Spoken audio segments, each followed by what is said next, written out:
Diana, mtoto yule sijui ni mtoto wa nani, lakini mtoto hawezi fake. Like, can a child fake video? No, leo nilikuwa live. No, nilikuwa live, nimeingia live. Kwa hiyo live hiyo mama akiwa kwa kitanda na mtoto mwingine. Mimi I don't know huyu mtoto ni wa nani. So the way I saw me and you, like Diana, as being in medical whatever, the last time nikiona mtoto akibreathe evil, that child needed, as people are saying, needed to be intubated. Hata sijui kwa nini huyo mtoto wako kwa general floor. Like mimi when I worked in pediatric, huyo mtoto vile they were breathing, hata nimeona ako na G-tube, the child who had labored breathing. So I understand. The problem is, I think this woman need to come here and plead to the well-wishers and say, you know what? I was in this dire need. I didn't know what to do. Now we will listen to a mother. Mimi kwangu mimi sichangangi siku hizi. Kwa hivyo mimi sitasikia vibaya. I'm telling you kutoka miskara sichangangi. Niliacha.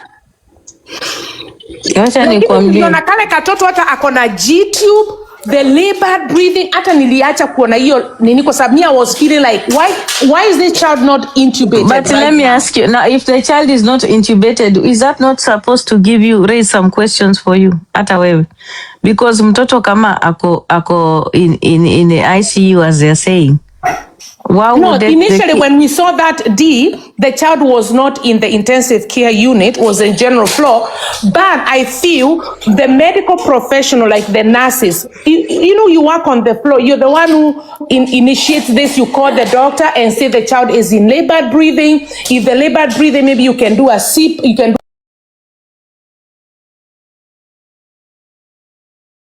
Hello guys, it's your girl Patient Status. Welcome and welcome back to my YouTube channel. If it's your first time here, make sure you hit the subscription box and put on the notification bell so that you don't forget any time I post a new video. Remember, I'm the queen of online gossip. So welcome to today's video. Don't forget to give it a like and leave a comment on the comment section.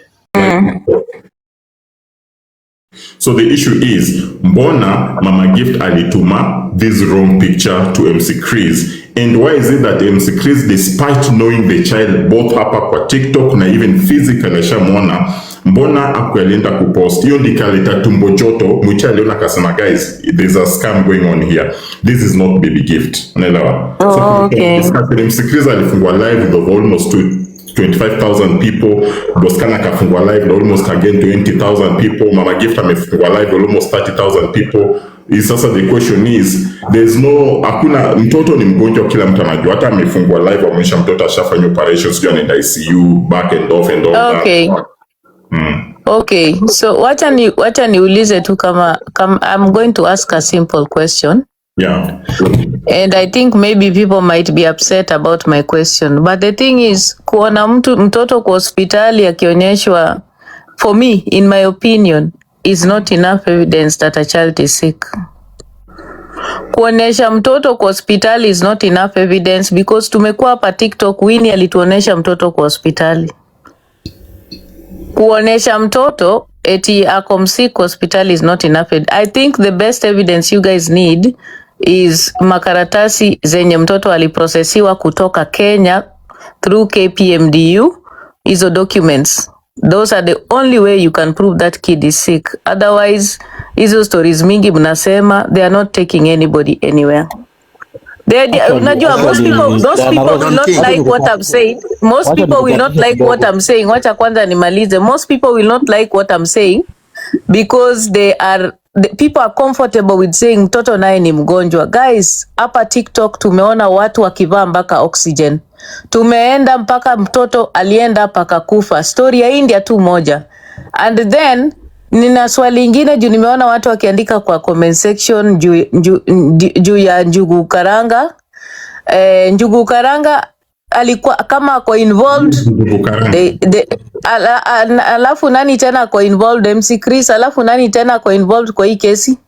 Nani tena ametajwa hapa? Wezi kosa hapo. Priscilla wa Imani. Ati? Nani? Priscilla wa Imani. Priscilla wa Imani. Priscilla wa Imani pia ako hapo. Okay, now I will mute my mic and say that until you people get paperwork, I will treat it as suspicious. That is what I'll say. Whenever Priscilla Waimali yuko, penye Njugu Karanga yuko, MC Chris na Priscilla Waimani, please let us get paperwork. Otherwise, easy tu ni story. Mi siwezi nikakuja kusema mtoto ni mgonjwa kwa sababu nimeona picha ama video. No, mtoto anakuwa mgonjwa kama kuna evidence yenye imetoka kwa madaktari na hiyo hivyo. That is when you can say a child is sick. Hiyo tu. Good evening, Dawn. Now, for me, let me not speak. Let me not speak a lot, guys. Good evening, Dawn. My dear, I'm a moderator Diana here. said the truth. You will go down before me.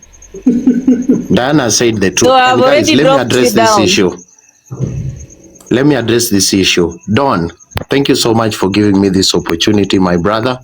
You're doing such a very wonderful job. Now, this is what is happening here. This is an elaborate scheme to scam Kenyans. Guys, let us call a spade and not a big spoon. Now, this is what has been happening. These guys have been getting a cut from these proceeds, and they have been influencing the narrative.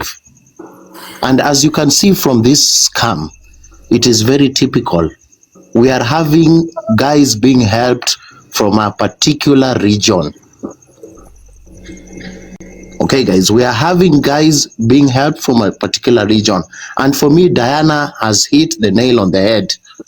There is no element of accountability and transparency in the whole process.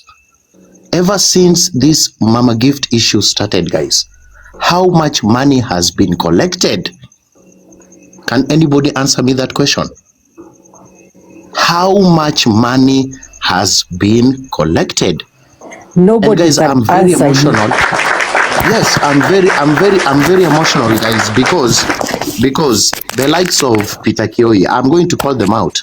The likes of Peter Kioi, the likes of MC Chris, and it's very unfortunate that they will use sickness of a small innocent child like Mama Gift and Gift for their material gain. I'm very, very saddened. I'm very, very saddened, guys. And if MC Chris and the likes cannot take full accountability and transparency for their actions, guys, this is totally unacceptable. Mr. Don, this is totally unacceptable. And this is an elaborate scam and scheme by a few individuals, the likes of Swings. How dare does MC Chris say that he does not know the amount of money that has been collected, yet he has been calling these mchangos day in, day out. So as we want accountability, Kenyans need transparency, and guys, somebody must take full responsibility. MC Chris must take full responsibility and accountability for his actions. Thank you. Okay, let me speak just 1 minute. Okay. Mr. Simba TV. Yaani hata kwa ugonjwa wa mtoto umeleta ndani ukabila. Yaani mimi hata ninashangaa. Oh no, because let me tell you. Simba TV, ngoja kwanza, wacha nimuulize. Wewe unasema mtoto ni mgonjwa, umeona makaratasi za ugonjwa wa mtoto? Have you seen the paperwork? Because see eti wachaneni na story ya ukabila, guys. Msikue drawn into the ukabila thing. Swali ni mchango sio shida, but mnachangia nini? Nani ameona mtoto? Nani ameona makaratasi za mtoto? Nani ameprove ya kwamba mtoto ni mgonjwa? The transfer papers from Kenya mpaka India. Nani ameona? That's the question. Hizi swali zingine mnauliza hapa, hizo zingine mnasema hizo hazi make sense. The question is, mtoto alikuwa anachangiwa kwa sababu gani? Alifika hali gani? Mimi hiyo ndo question nauliza, ndio maana nimepanda hapa juu, sikuwa naelewa shida ni nini. Mtoto alikuwa na cerebral palsy for quite some time, anajulikana hapa TikTok, Dela Rose. Okay, Don, that is not a proper what is answer. happening? These people have been taking advantage of the situation because there is no When it comes accountability and to transparency. Don King, that These is guys not are a very proper smart. answer. That's an assumption. I want to answer you now, Dana Rose. When it comes to paperwork, even by the time Jimmy Wanjigi alikuwa ameoffer kusponsor mtoto aende India, paperwork ilikuwa yote live, walifanya live, unaelewa? And when a child is being taken to India, there has to be those procedure. Those paperwork has to be submitted, sijui nini mpaka alipatiwa condition at the flight whatever company. There's no way we will carry a sick patient kama alipatiwa a certain type of oxygen that she needs to have, because yenye alikuwa nayo the airline ilikataa, akapatiwa a certain type of oxygen that she needs to have, na alikuja kuambia watu wamchangie. Mike Sonko alipromise atampatia through MC Chris. Even mimi ndo nilimwambia, why have you not taken the child to India? Yet Jimmy Wanjigi alishamaliza kila kitu. Wakasema airline walikataa, the oxygen alikuwa nayo. Na oxygen airline inataka, it's more expensive na hiyo pesa. Nikamwambia, don't wait for Mike Sonko. Chris asikwambia usichange. Wewe ambia watu unataka oxygen, changa nunua oxygen, na alichanga akanunua oxygen akaenda India. So I don't think at a certain type of oxygen. Kwani oxygen kuna type mbili? So walikuja wakasema kuna, I don't know, walikuja wakasema yenye airline walikataa. Akidon. Flag Don. That's a red flag Don. That's a red flag Don. Manga walisema tu wamenunua oxygen yenye haifanyi ati anunuliwe wengine. Sasa ni kama hiyo ilikuwa inafanya, ndio maana amesema the container ndio ilikuwa mbaya. The cylinder. The cylinder ndio ilikuwa mbaya. Nilikuwa nashangaa ni oxygen gani different jamani inatakikana. Sikiza ndo mimi ile issue liko nao main sana na hii story. Bibi babu ya mtoto, bibi issue yangu ni the people are handling this story. That's my issue per se, not the baby. Ja mimi kwa mtoto I will not gusa, but the people handling the case. Una for example, Chris, mimi hata leo nimeambia Chris, mimi there is no way utani convince you're not getting a cut. Kwa sababu here you are, hii kitu atumesema umehandle for 6 months. For 6 months uko pale kwa live unatuambia hata ujui last time mulichanga ngapi. He has no idea, like he does not follow up. Yeye ni kuleta tu mtu kwa platform, watu wake watoe pesa, hafanyi follow up because he doesn't care. But I was telling Chris, there's no you can convince me. Wait, let me finish. Pandora. Wait, wacha nimalize. Nikasema there's no way there's any convince mimi this thing is not a business. Number 2, ulitumwa picha mtoto. This is a child umeclaim meet. And ask Chris, how old is that child? Na ni boy, that's a boy, huyo baby gift. Ana miaka ngapi? Hata sijui. And then he actually kama alidrop ama alipose kidogo akaconfirm akakuja akasema nimeambiwa ako 3 years. Nikamwambia Chris, but the baby umetumiwa picha hata sijui. Ule mtoto umetumiwa picha, that's a toddler. Kama alidrop ama ule mtoto umetumiwa picha, that's a toddler, that's a 5 months old mtoto hapo, unaona. Na ule mtoto ulimit mwenye ujui miaka zake, sasa umeenda kuconfirm is 3 years. Sasa wewe kwa akili yako ulitumiwa picha, you didn't even look at the picture, yani haukuangalia hata picha, you didn't even bother. Chris hata juu jina mtoto, doesn't even know the kid's name. Like I'm not kidding, he said it. So I'm asking Chris, sasa wewe, it means mimi in the live ajui hata jina, imagine. Yeah, mimi come on, if guys. somebody brings me a case, I have True. to Pandora box is saying the truth. That case has to speak to me. I have to be concerned. I have to know things. So wewe ukikuwa aloof, it means to you it's all business. It is all business. You don't care about the child. You don't care about its name. You don't care about its age. Ani yo si concern yako ulete mtu kwa platform ufanye biashara yako. And that is the main thing. Hata mimi hata Krista cause hata nimepanda kwa hiyo live. The only thing anaambia Mama Gift, mimi nataka utoe M-Pesa yako uoneshe penye mimi na wewe to exchange pesa. But Chris, that is not how cartels work. You think if there's a cartel, it is that lady to give you money, no? It's other people wamesurround. Ni watu wengine wamesurround wanapata. By the way, it makes sense, but the question is, how did this child end up in India? What happened? Now, why is this picture a bone of contention? If it's a fake picture, why was it used at some point? Yeah. Those are the questions. Diana, that is enough. Diana, your questions are very legitimate, and that is enough to tell you that it is not a transparent process. Because really, what is the essence of posting a video that is not gift? Then to amplify the situation. to amplify the mchango, which means then the mchangos have not been legitimate. That's why. And also for some people to get extra money. Yeah, to get extra money. Like unajua, maybe mtoto ako mgonjwa, but the fact that they are using another picture that is fake was done so that they can fraudulently manipulate people's emotions so that more money can come in. That is what they did. Emotional blackmail. Yeah, there's no other guys, there's no other explanation. Let's be honest. When you choose to use a fake picture and you put it out there and people feel some type of way, people will give money. If you bring a picture of mtoto akiwa na mavitu na mawires na mapipes na kila kitu, watu wata feel some type of way, watu watachanga. Ukikuja ulete kitu mtoto ako na mawaya na mapipe, watu watachanga because watu wanahurumia mtoto. So kama umekuja na kitu kama hiyo na huyo sio huyo mtoto, hiyo ni wizi. Let's be honest. That is theft. That is scam. And you know the sad part of it, Diana, is that they know this and they know what they are doing. Yeah, so unajua huyu msichana kwani yeye alikuwa na hii picture kwa nini? Na yeye ni mama ya mtoto. Akiwa na mtoto ambaye ni genuinely sick, you don't need a fake picture. That's the truth. If you have a kid that is genuinely sick, you don't need to use a fake picture.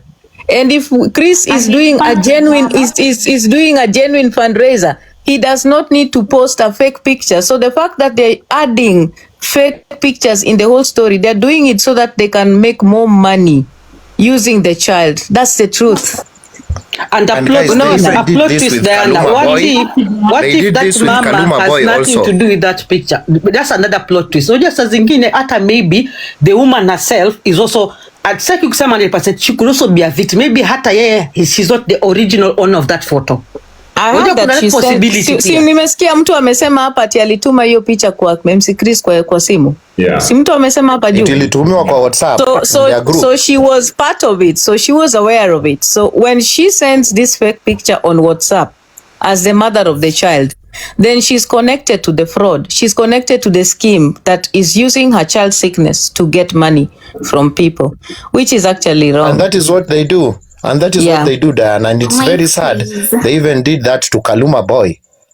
Yeah, Mimi from what I've heard, a choreographed scheme.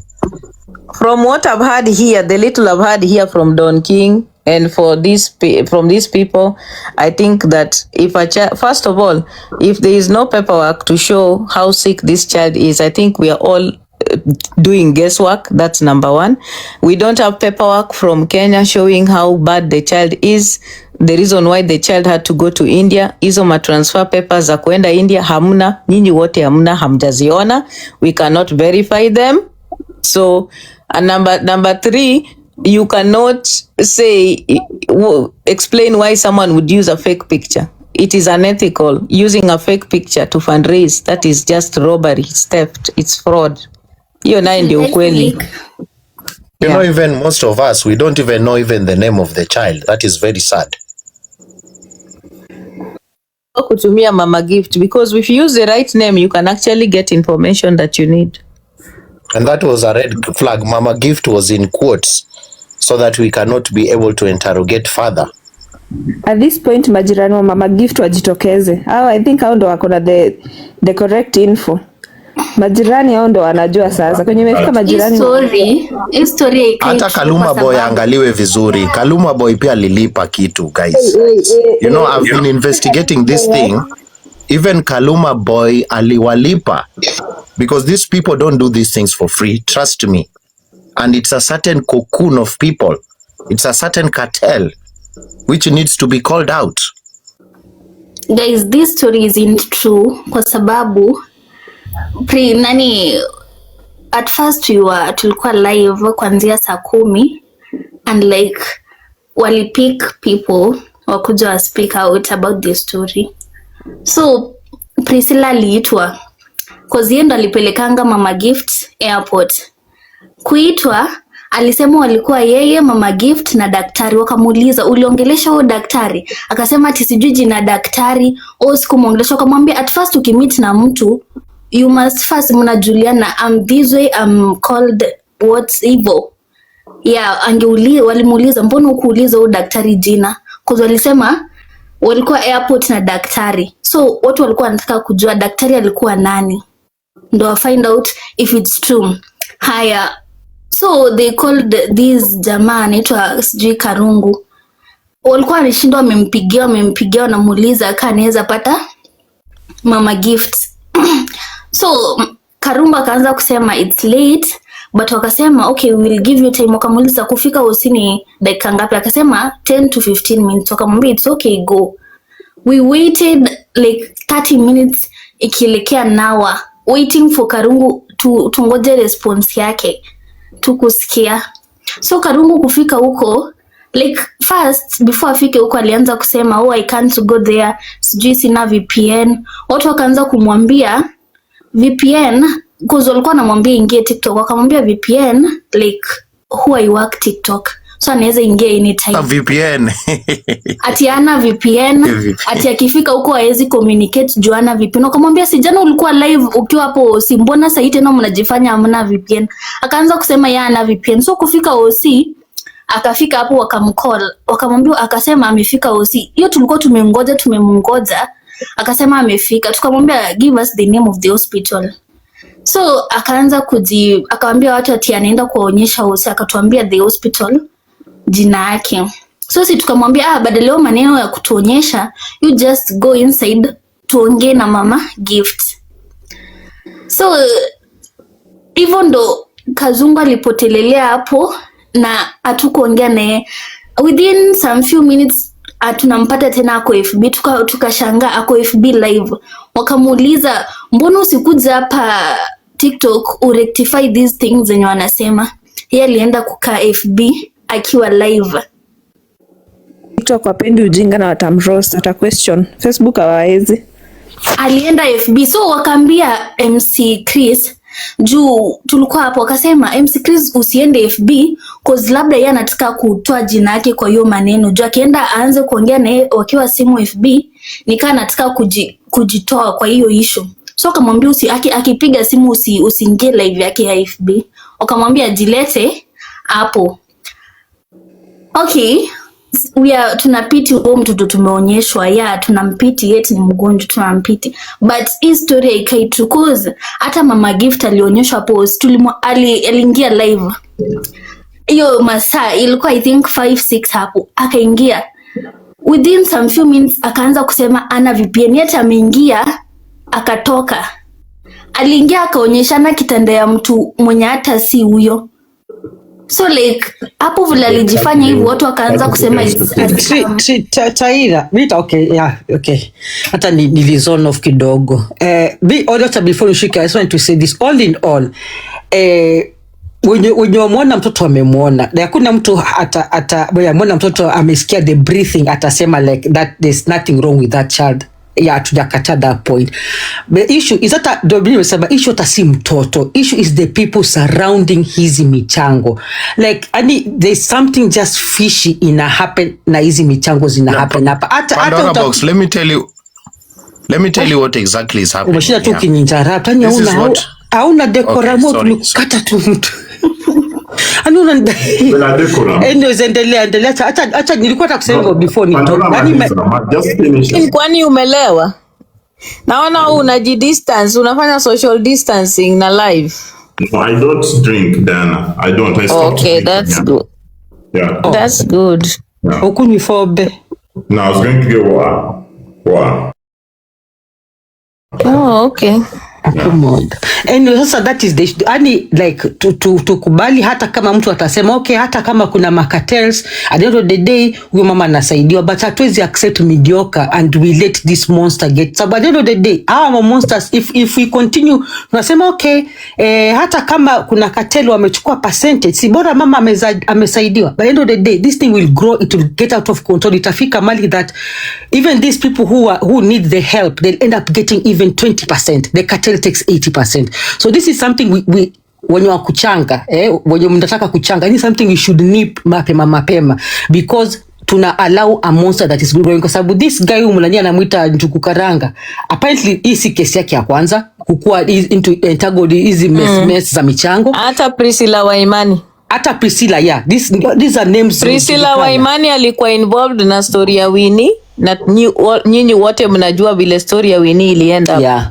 Na tukarealize later that mtoto hata hakukuwa amezaliwa na hiyo problem ya heart. Kwa mimi issue ni Mama Gift alianza kuchangiwa kitambo. Why lie? Kwa sababu lazima aendelee kudanganya ndio pesa izidi kuingia. Wako biashara, wako kazi. Kuna mtu hapa anamconfuse hapo ndo apate hiyo pesa. Ndio nakwambia, sikia Taira. Let me say something. Okay. Wacha niseme kitu, niwapatie mic. Kitu inafanyika na hii kesi hii yote ni kwamba kuna mtoto mgonjwa, lakini ugonjwa ya mtoto inatumika na mzazi na cartels wa TikTok kutengeneza pesa. Hiyo ndio kitu inafanyika. Lakini ugonjwa ya mtoto halisi ama aswa hatujui ni nini, kwa sababu hao ambao wanatumia ugonjwa ya mtoto hawataki tujue ni nini. Kwa sababu kuna magonjwa ukishajua ni nini, then mtaelewa amfai kuchanga ama mnafaa kukaa kando kidogo mumsaidie tu kidogo na support. The thing is, if a child is sick, can we know from real doctors in Kenya makaratasi za kutoka Kenya kwenda India ziko wapi? Na can we also know mtoto ako kwa hospitali gani na ni daktari gani amesema mtoto anapenda kufanyiwa surgery sijui ya kichwa? Hiyo nimesikia hapa. Otherwise mtakuwa mnachanga, kwa sababu hata wazazi tumewaona hapa kwa TikTok wakitumia watoto wao kuchanga. This is not new. We have seen parents use their children to fundraise here, hata kama watoto wako na conditions. So wale wenye wanasema pale ati mtoto ni mgonjwa, hapana, hatuwezi kusema mtoto ni mgonjwa kwa sababu mumeona mtoto kwa hospitali. Hapana, mtoto atakuwa mgonjwa kwa sababu ya makaratasi. Nafanya tu mtu alafu unasonga, but like you can't be that aloof. Kama unaweza changia mtoto mwenye ujui jina yake. No, and you know, hata if you ask him nini nasumbua mtoto hajui, because he said angeleta hivi sasa ndio ile time angeenda kutafuta sa documents alete, like hata whatever that is ailing that kid hana idea. Honestly the girl, she's very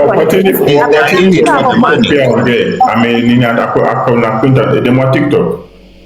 Yeah, thank you. So kitu ya kwanza naweza sema ni watu tuache kuongozwa na emotions. Kitu ya pili ni Chris, huyo Karango, huyo mama, wote ni wakora, ni wezi, hiyo ni mboka. Kitu ya tatu, huyu mtoto akitoka Kenya siku na makaratasi yenye alipewa, hizo karatasi ziko wapi? Huyu MC Chris anasema juu huyo mama jina aje na waliona hizo karatasi mpaka wakamsindikiza airport na wamjui jina aje, na wakalipiwa mpaka ticket, sijui uko na Wanjege sijui na nani huyo sijui nani.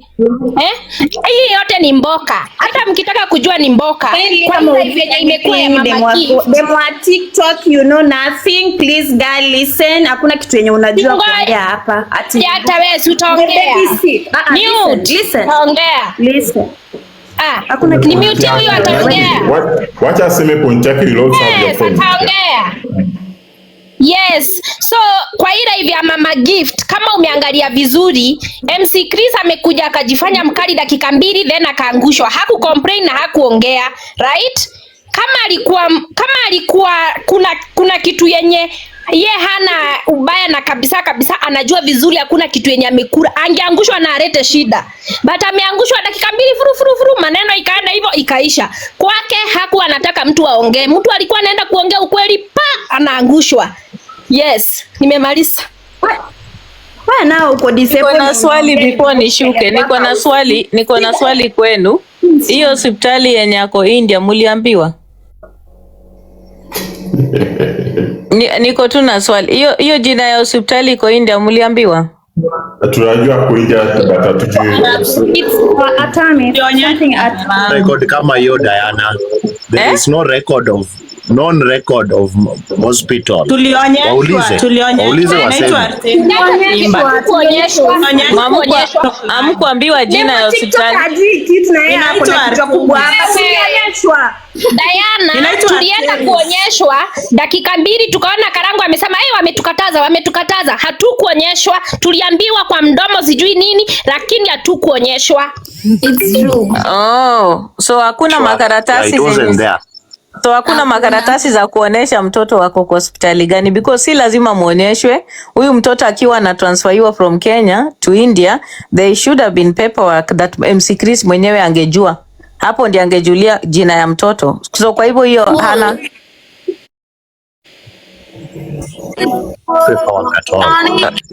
Oh, okay.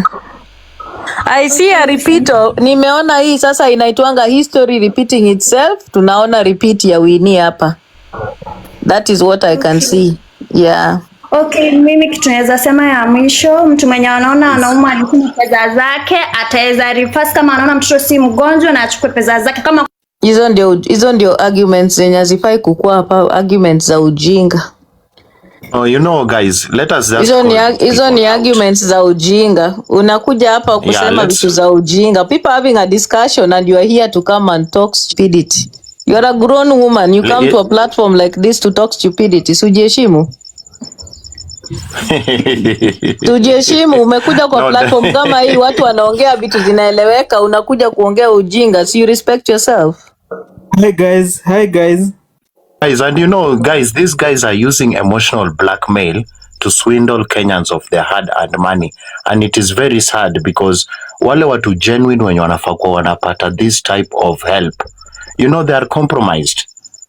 So we need to call this cartel out. Yes, the prince. Yeah, Kwanzaa, first thing is to say hi to everyone and Merry Christmas. Though I know like today people shouldn't be discussing this. People should be discussing other important things, but this one is affecting everyone. I think the first thing tunafaa kujiuliza, where did this start? And every time tumekuwa na hizi scandals, something happens, then something is said, then inanyamaziwa. So even a genuine case and one that is not genuine, we can't be able to verify. And trust you me, 2026, you might ita hizi mchango za TikTok and somebody akatae kucontribute completely. And not because mtu ana uwezo wa contribute, but because hakuna any trust at all. So the question is, what went wrong? Where did the rain start beating us? Because why do we trust some people to do some things? And I'm not mentioning anyone's names or anything, but I want us as Kenyans to sit down and think about it, because every time tunakuwa na repeat ya drama, I call it drama. Tuna repeat the same drama. Why are we getting ourselves in this point? So it's either we stop completely supporting, or we have a clear channel of how we can support and to verify the support. Because an innocent person, nilikuwa nasikia kwa live, alituma 100,000 jana. Huyo ni mtu amejinyima, ametuma kama contribution, then anarudi anaanza kusikia watu walikuwa mboka. Honestly, huyo mtu atawahi saidia hata a genuine case really? So let's not carry our emotion na hii matter. Let's take it on like we put it things straight. What went wrong? The person who needs to explain, let them come explain, right? And we've seen the child ni mgonjwa. So can the mother, once maybe things have cooled down, can they come with receipts? Iseme it's fine, tulichangisha pesa hivi na hivi and pesa ilitumika hivi na hivi, so that we avoid kukuwa na a lot of hearsay of fulani alisema, huyu alisema, huyu alifanya. Nasikia mpaka like the other live Mama Gift alikuwa anatukanwa, and I was like, why are you abusing her if you want to know the truth? For the sanity and for the peace of that woman. Hata kama alikosea, you're not supposed to abuse someone. You should sit down the person, ask them questions, then from those questions they will guide you. But kwanza kutukana Mama Gift or kutukana whoever was there, it is not helping. But do you know something, Dr. Prince? You speak very well, but let me tell you, the idea of people kutukanana ama kuleta chaos kwa kitu kama hii yenye watu wanaongelelea, don't think that it just comes from nowhere. It is usually planned. Usually happens here on TikTok. People don't want to talk about issues from a point of knowledge. People will always make sure that they bring chaos when there is an opportunity to find out the truth. Like this one, it's a very simple thing, let me tell you. You asked a very simple question. Why can't we just get hii kesi ni rahisi. Chris angeimaliza virahisi. Chris angeleta makaratasi zenye zili transfer mtoto kutoka Kenya akienda India. That's the first thing. Alafu Chris aseme hospitali yenye msichana yuko India sahi. Period. Only those two things na hii kesi inaisha, because at the end of the day tukianza kukuongelelea picha tutasema ukweli. Kwa nini walitumia fake picture? Fake pictures are usually used to manipulate people emotionally so that people might feel some type of way to bring money. But now the thing is, these are just three things to do. Makaratasi za kutoka Kenya zilikuwa authorized na nani? Ziko wapi? Mtoto ako kwa hospitali gani? That is all. Si lazima hata aseme wame collect pesa ngapi. Can we know if this kid is even sick enough to be in India? Because we have seen a mother travel to India with a child that was not even referred to India. She went and stayed in a place. That is what happened. And we ended up having an issue here. Paka mtoto akaenda hapa akakufa hapa kwa hii TikTok tumeona vitu kama hizi kuhusiana na ugonjwa. To be honest, most of the mchango za ugonjwa za TikTok zime end up very badly. They've ended up badly. We've either had people who are not sick, ama mtu anaenda kugunduliwa anaenda ananyonga mtoto usiku. Those are things we've seen here hapa on TikTok. Michango za wagonjwa ama watu wanasema wako na cancer, kesho wanafanya modeling wameenda South Africa. We have seen those. Mchango za wagonjwa zimeenda up vibaya hapa TikTok. That's just the truth. So when we talk about paperwork, that is the only way you can know a child was sick, because watu wako hapa wanaandika comment section ati mtoto naye ni mgonjwa. No, mtoto ni mgonjwa by a paperwork. Yeah, you can ask. The fact that MC Chris does not want to remove these documents just shows you that they are not open and transparent. It's as simple as that. Hivyo tu. Let me ask you guys. I have a question. Kiasi tu nashinda nimedropiwa, naomba kuuliza tu swali moja. Tunaweza kuwa tunasema okay, mtoto ako na cerebral palsy, but swali ni, is it curable? Like itatritiwa ipone ama ni kitu nafuatilizia tu? No. Wacha nikwambie, ask any medical professional. They'll tell you when a child has cerebral palsy, it's a condition that a child lives with. And by the way, chances za mtoto mwenye ako na cerebral palsy kufanyiwa surgery ya kichwa ni very slim. Hata hapa Amerika wafanyiwangi surgery za kichwa. So hii ya Kenya ya kuenda kufanyiwa surgery ya kichwa India, niko very shocked. Sijawahi kusikia. Diana Rose. Yes. I know we all like, but the purpose ya mtoto kupelekwa India, kulikuwa na other underlying conditions ambazo zilikuwa akuwe treated so that aache kutumia oxygen. So that akuwe at least, as far as what I had, it's not what I Wacha nikwambie Dr. Prince, don't talk about underlying conditions from paperwork that you've not seen. Have you seen the paperwork? I haven't seen paperwork. You know, then you cannot say anything about a report you've not seen. Umeona paperwork wewe? Personally, me have not seen. We've only contributed because we had a case of a kid needs to be treated, and that's why the kid went to. Sasa huyu ni nani? Why were people contributing, Diana, if indeed mtoto hakuwa nafaa atibiwe, because CP mtu hawezi pona? But watu wana contribute, people will contribute because they have been motivated to contribute by the kings and queens of contributions. All those people who contribute, yeah, that is what usually happens. So it's not about that why were people contributing. People contribute because someone who is influential has started a contribution. And sometimes when you're influential on TikTok, you can chat a course and say that, hey, we need money for this and this. So that's why people contribute. Then now you have to explain to the people giving money why you need the money. And that's why I'm asking, was there documents? Was there any paperwork that was seen? Did you people verify, you know?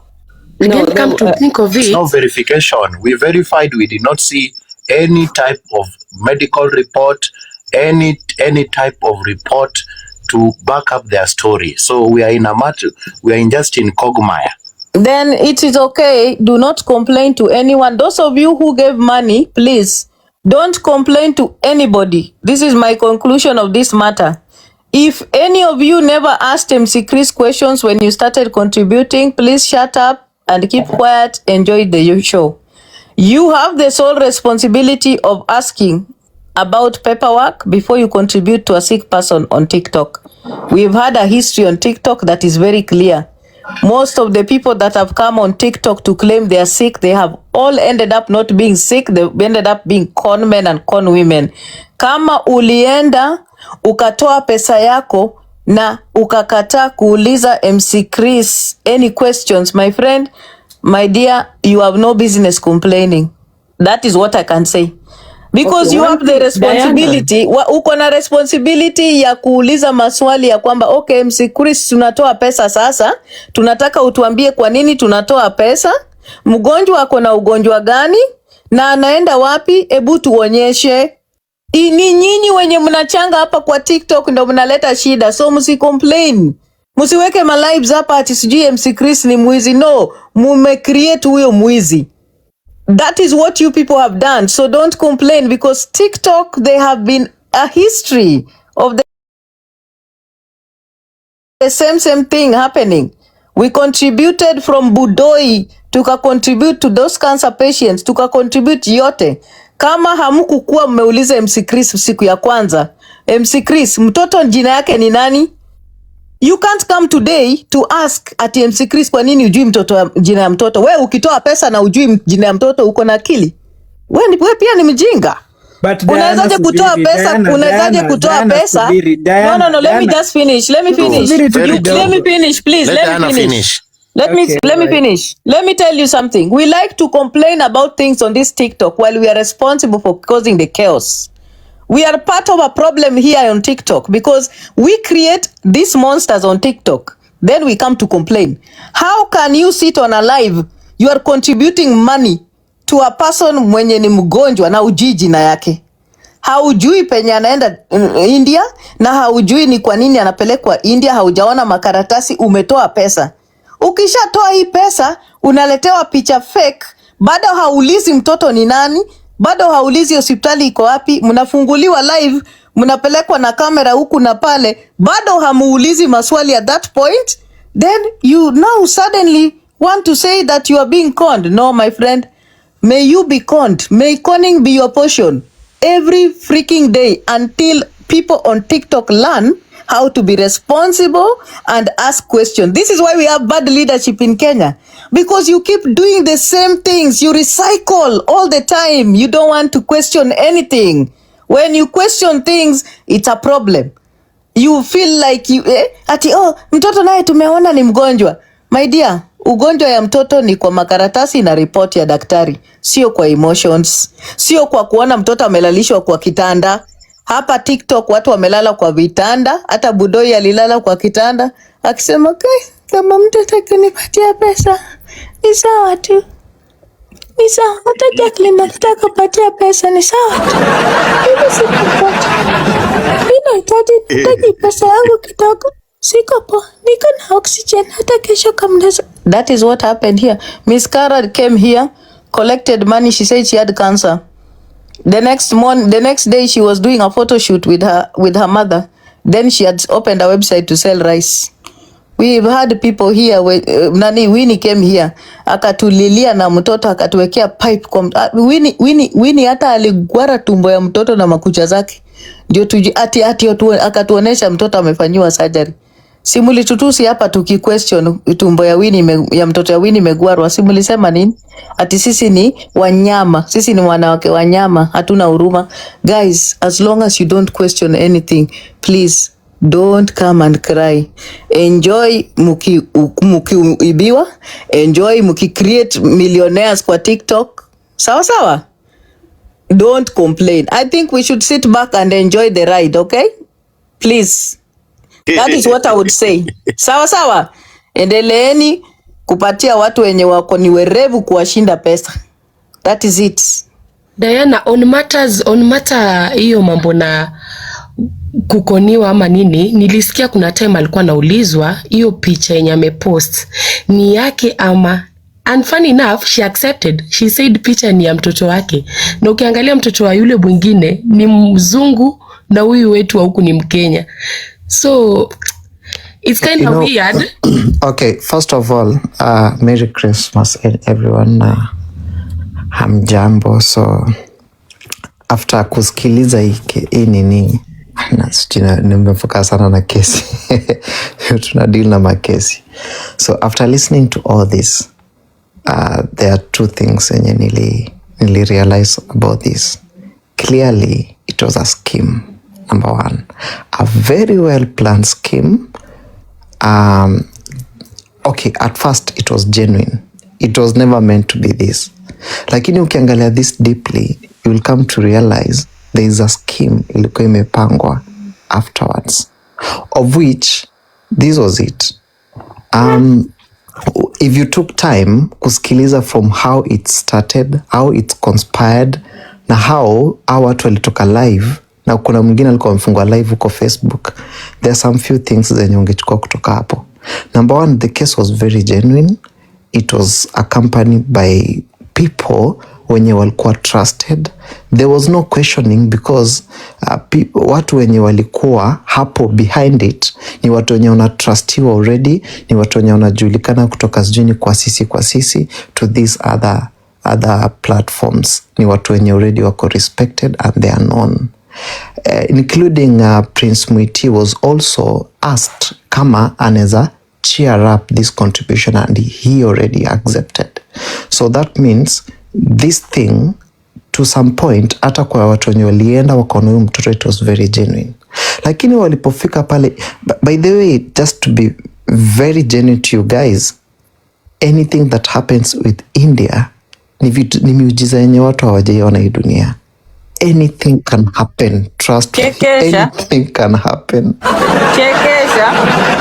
So, wakafika pale, ikakuwa a very, very good initiative yenye it was very successful. Watu wakachanga 1.4 million, of which, trust me, ukipiga hesabu yako ya 1, 2, 3, that money was beyond that 1 point something million. Ilikuwa mingi kuliko hapo. It was around 4 million, my brother. I don't want to say, but mimi nimepiga tu my rough estimate. It was beyond that. Sasa watu wakafika hapo wakachanganyika. Hii kitu imekuwa successful, na ni kama mtoto alikuwa to a point ako almost kukua discharged. Do you know why?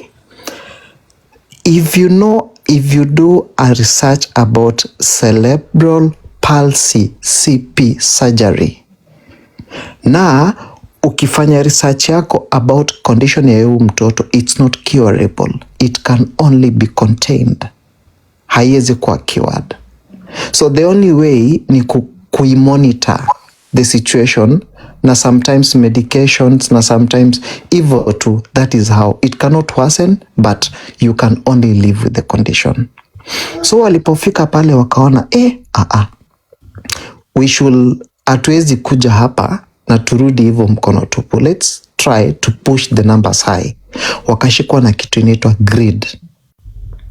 The only way ya kuget along with this grid need to come up with another way ya raise easy figures.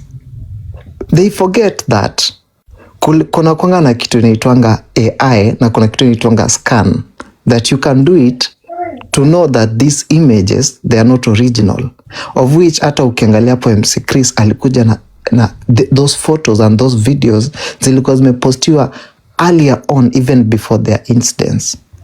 So mama akajua kimemramba, akasema sasa hapa there is no way if I come kwa hiyo platform kitani ramba.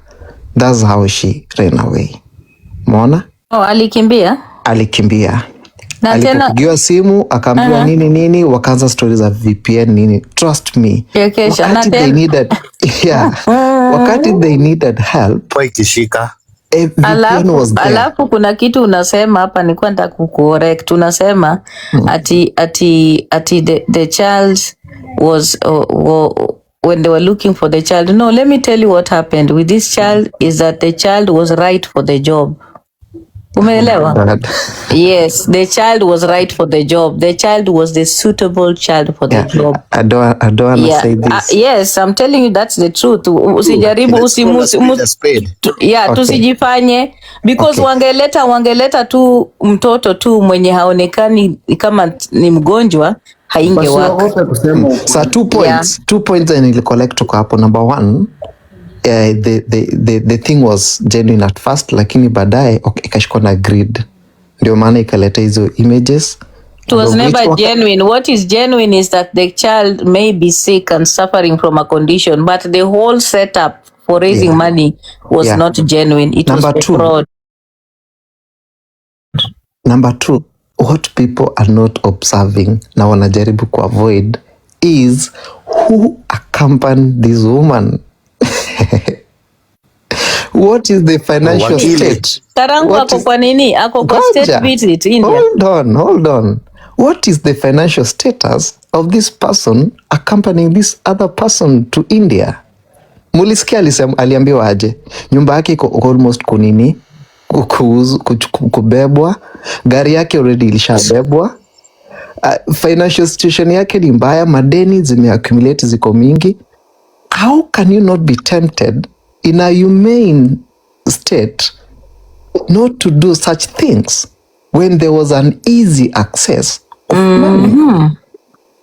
So I thought Njugu Karanga ako kwa official visit ya Kenya, ya US. Aya, mimi nimemaliza. Nimemute. Yes, envoy si ambassador, si nafikiria ni ambassador ameenda kuuza products huko, si anakuanga influencer. Another sick Saddam Gani Diana. So he had gone with another sick person mwenye alichangiwa pia the other day. So also my question is walipatana aje? I don't know what the motive was because I'm questioning the motive, but Karango ni fire si fire. You guys, this is what is happening. And these people need to be called out because, let us not take this issue as per se. This is a very serious issue because somebody will come on this platform and will need help and will not be able to be accorded the help because of these rogue individuals. So we need to call them out. And this is a consolidated, this thing reminds me of the Kanyari 300, was it 320 scheme? It has got the same philosophy in it, whereby they handpick those they are going to give the help to. It is a very consolidated and it's very strategic. They handpick these people and then they have a mutual agreement with them based on their terms and conditions for them to be able to help you. You get what I'm saying, guys? So we must call out all the players because the players here are well known. Also, Simba, we need to call out these people. We have a responsibility to call out these people and demand transparency and accountability from them. We must. Simba, another thing, lawyer here, good luck, had mentioned about the matter of greed, which has actually now come out very true. I think as something else that these people need to do is, and I mean in the future, if someone has been raised money to go somewhere, can they account for that money before they come on board asking for another amount of money? Because what happened is that they came and said they want more money, but they had not even accounted for the previous money. And that's why it's actually start raising eyebrows. Like people start asking and questioning, why are people contributing? Then here comes the picture of sending fake photos. It raised more questions than answers. So I think people the fake photos was emotional blackmail. They were trying to emotionally blackmail Kenyans to fundraise their campaign. That is it. Wow. Ali accept kwa picha ni ya mtoto wake. Why accepting that hiyo picha ni yake? And why can't she not accept and she's part of the whole game? Yeah. It is the part of the scheme. My fellow dear Kenyans, let me tell you, and naweza upea bombshell moja kidogo. Mamake kidogo. Ile sawa, just sema basi mamake.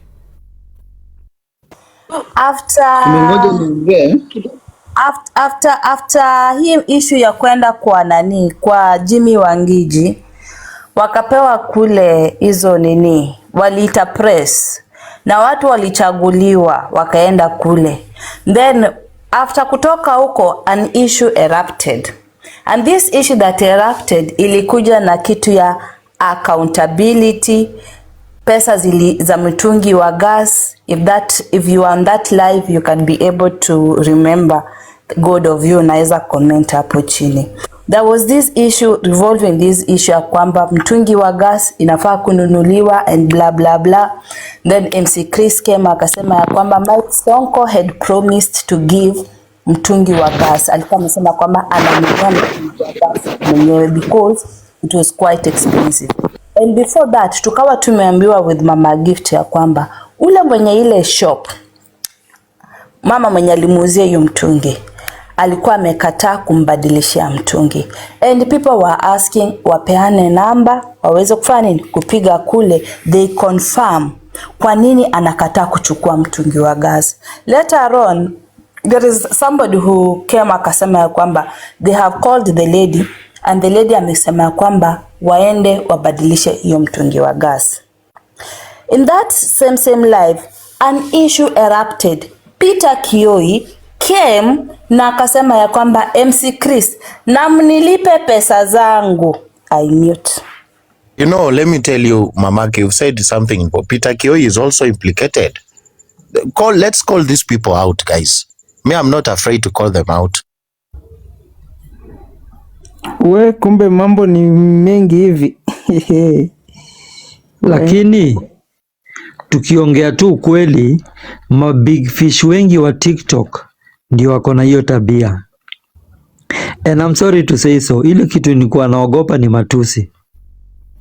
Diana last almost 2 good weeks kutoka afanye ile kitu yake ya bipolar.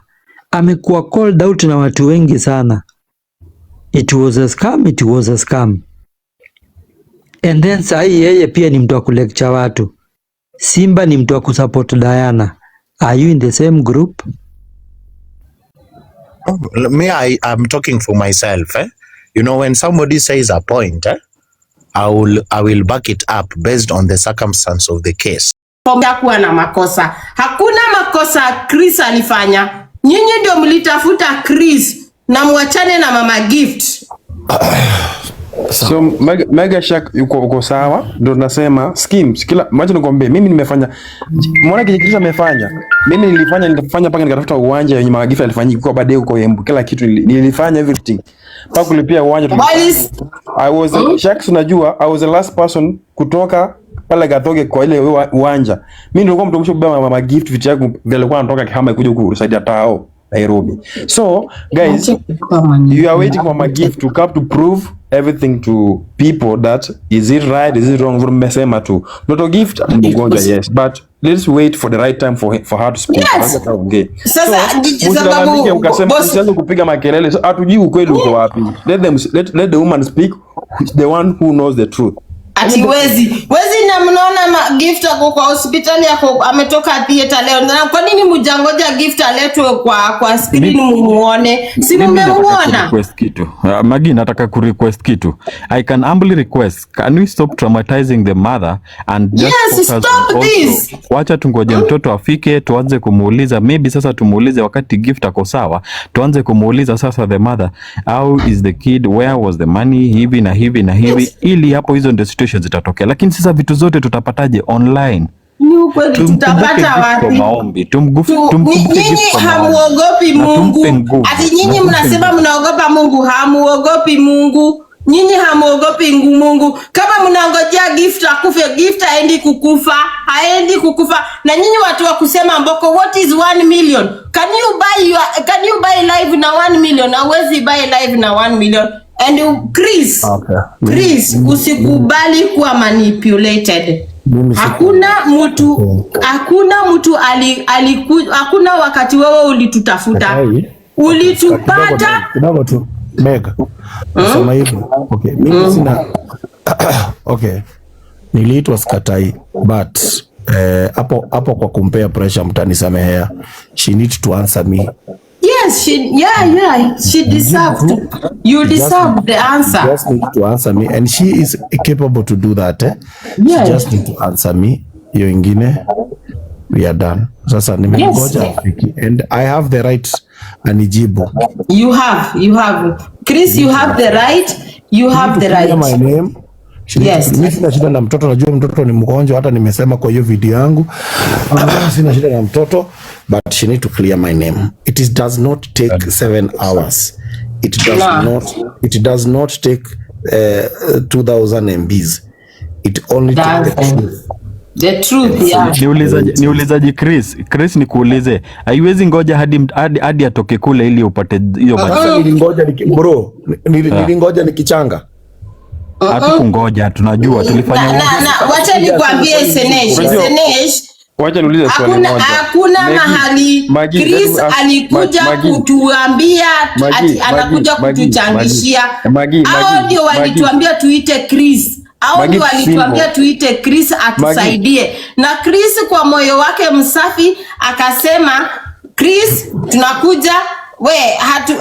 Hebu comment section msiniletee ujinga nyinyi. Nyinyi ndio mlisema tuite Chris. Na mwachani na Mama Gift. Sinyamazi. Kwani mnafikiri mnaweza nunua uhai ya 1.1? 1.2. Magi, it's all right. Magi, before ifike hiyo 1.1 unaweza wa update ilikuwa imefika ngapi before hapo? Before hapo tulikuwa tumechanga 700k.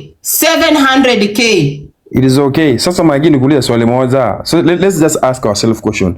Do you think penye Chris ako sawa? Unamwona ako sawa? Hapana, hayuko sawa. Anataka tukumharibia. Unasema wait for tomorrow. And this guys ametraumaziwa na watu wengi. TikTok is a platform that mimi hata mnitukane umbwa. Mimi siko hapa mboka, siko hapa kwa telef. Mimi siishi kwa. Unajua Mama Gift kuanza tu Chris ni dakika moja huja atasema hivi na hivi na hivi niishe.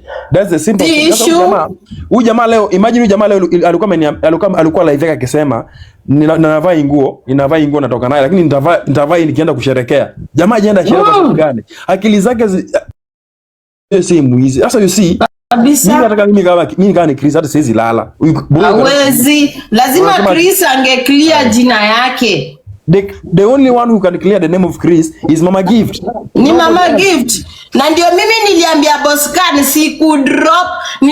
Boscan sikudrop. Wewe ndio mwenye kesi. Wewe sikiza kenye Gift, sikiza vibrate ya Gift. Sikiza vibrate ya Gift. Mimi sitetei Mama Gift kama aliwatumia picha fake, mimi simtetei kabisa. Lakini amwezi kusurubisha Chris kwa msalaba. Chris alijitolea akatupatia platform. Hata mimi sijalala for 4 days. Na mtoto pia. Sijalala siku ile tukisema tap and done and love emoji.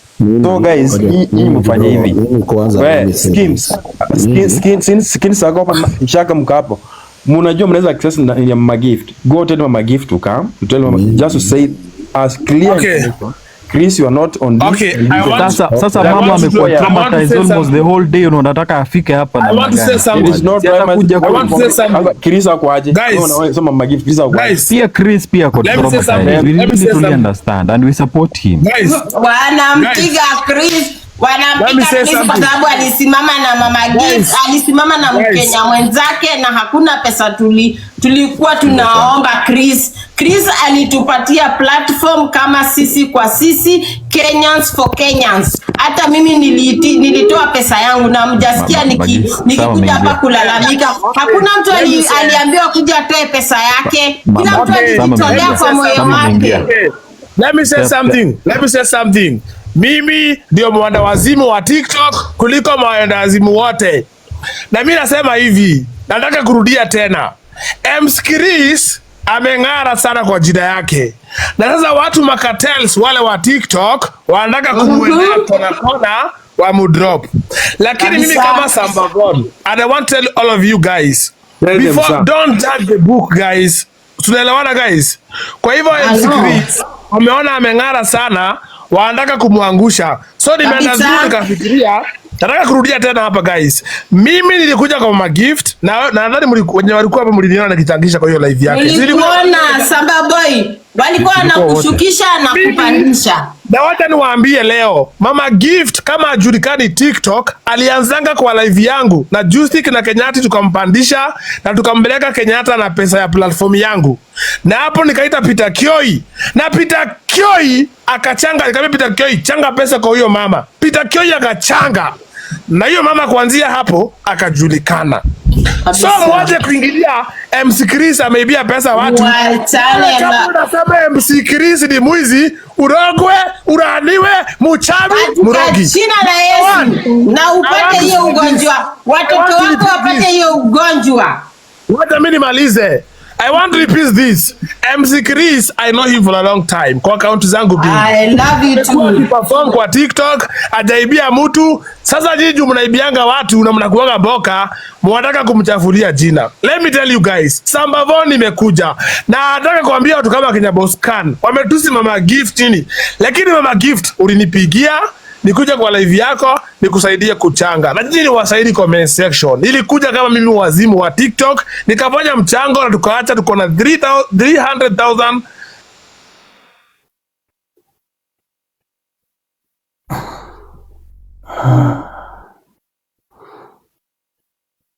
Ameenda wapi? Kwani mumeenda? Mumeenda? Kama wamedrop. I'm so tired guys. Wacha. What happened? Mimi ndo nashaga. Simwache tu nilale. At least hapa sasa. Mwache tu, naomba tu kwa heshima. Nani atafungua kwa Sabu Bavon, fungua kwako tukuje kwako. Fungua tukuje kwako. Fungua kwako tukuje kwako. I wanna sleep. I'm somewhere in Nakuru. I'm in a busy. Up them. No. Wafugue tuende tukae hapo. Mkinipadisha nitaka hapo kwa guest, lakini hapa nataka tulale. Take a sleep, you know. I need to rest. I had a very long day. Siku yangu leo hata ilikuwa siku fani sana. I had a very long day. Leo nilikuwa napeleka nini? Your family still need you. Yes, I'm just, you know, thinking about my family and everybody. Kuishi. Tuliani lazima tulipe bill. Koma. Go sleep. Sheiks, I'm gonna sleep. Congratulations for what? Mimi mambo ya mtoto sitaongelea. Maua ulipeleka? Nilikuwa napeleka maua kwa kaburi ya brother yangu, sikupeleka hata. Kumbe watu wanataka kuniulia kwa barabara. But me, I personally know I have a lot of issues with some of the TikTokers. Due to I have some issues with them. And I don't know which interests we are fighting because we are not even in the same provision. It's okay, Achola. Unaona kama imeongezea devu hapa. Iwezi. And it cannot change my lifestyle. So, I'm sibling twice kama kwa sawa. Bono kuchaga 1 million peke. Jisiwezi.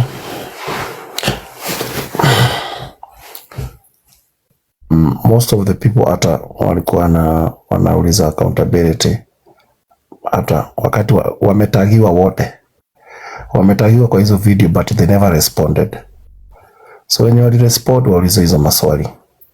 They never responded actually. They never responded.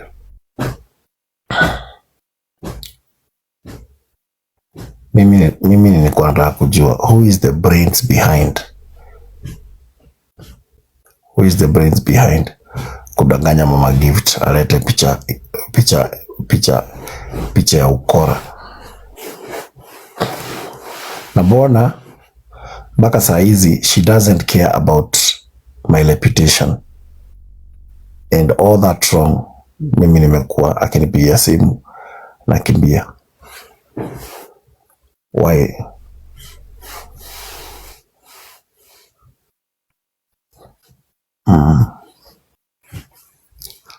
Guys, wenye wananitusi, mnaona venye hapa ni kuzuri. No one is blocking you. Nataka kujua who was behind alete hizo picha za uongo na atume, and why should she? Mbona kwetu ametulia hivi without clearing my name?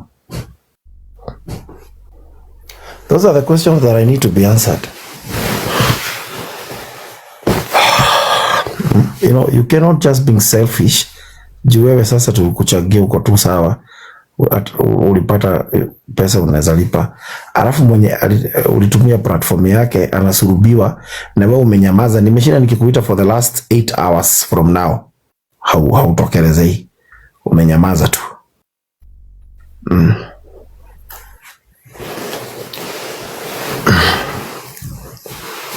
Don't be that selfish, Mama Gift.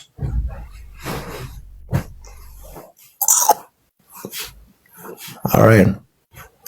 Jokes. Up. I'm not going to up anybody right now. Nataka kulala.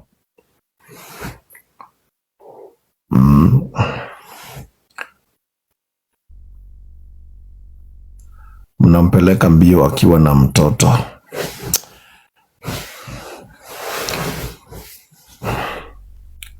Mkuu ulimwacha.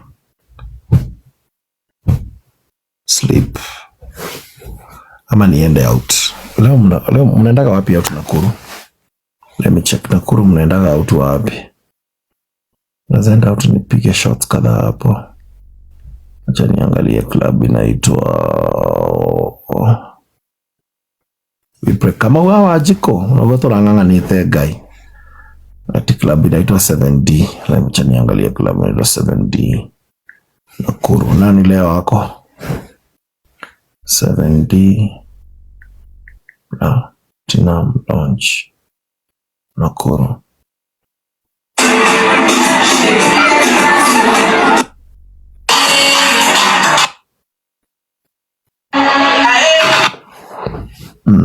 Mulituibia sedia tulikuibia. Hata ukikaka hapo utaenda kufikiria upate ufikiri nimekuibia akili. Hey. Mzaa.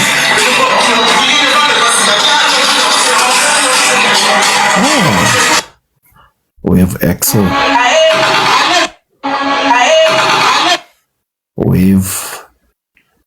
Wave XO.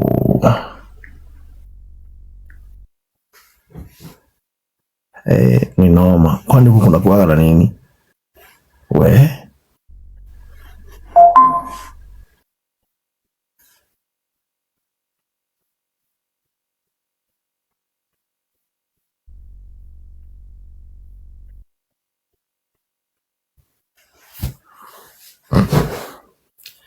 BMW.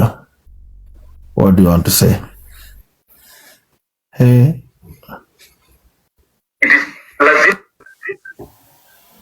Sema. Merry Christmas. Tonight we link up at the X. See you there. Where? Tunaweza kulala kweli. Sema. Chris, mambo. Salama. Salama. Umeshinda ukiniambia niko hapa. Nilikuwa nataka kusema. Nalisikia.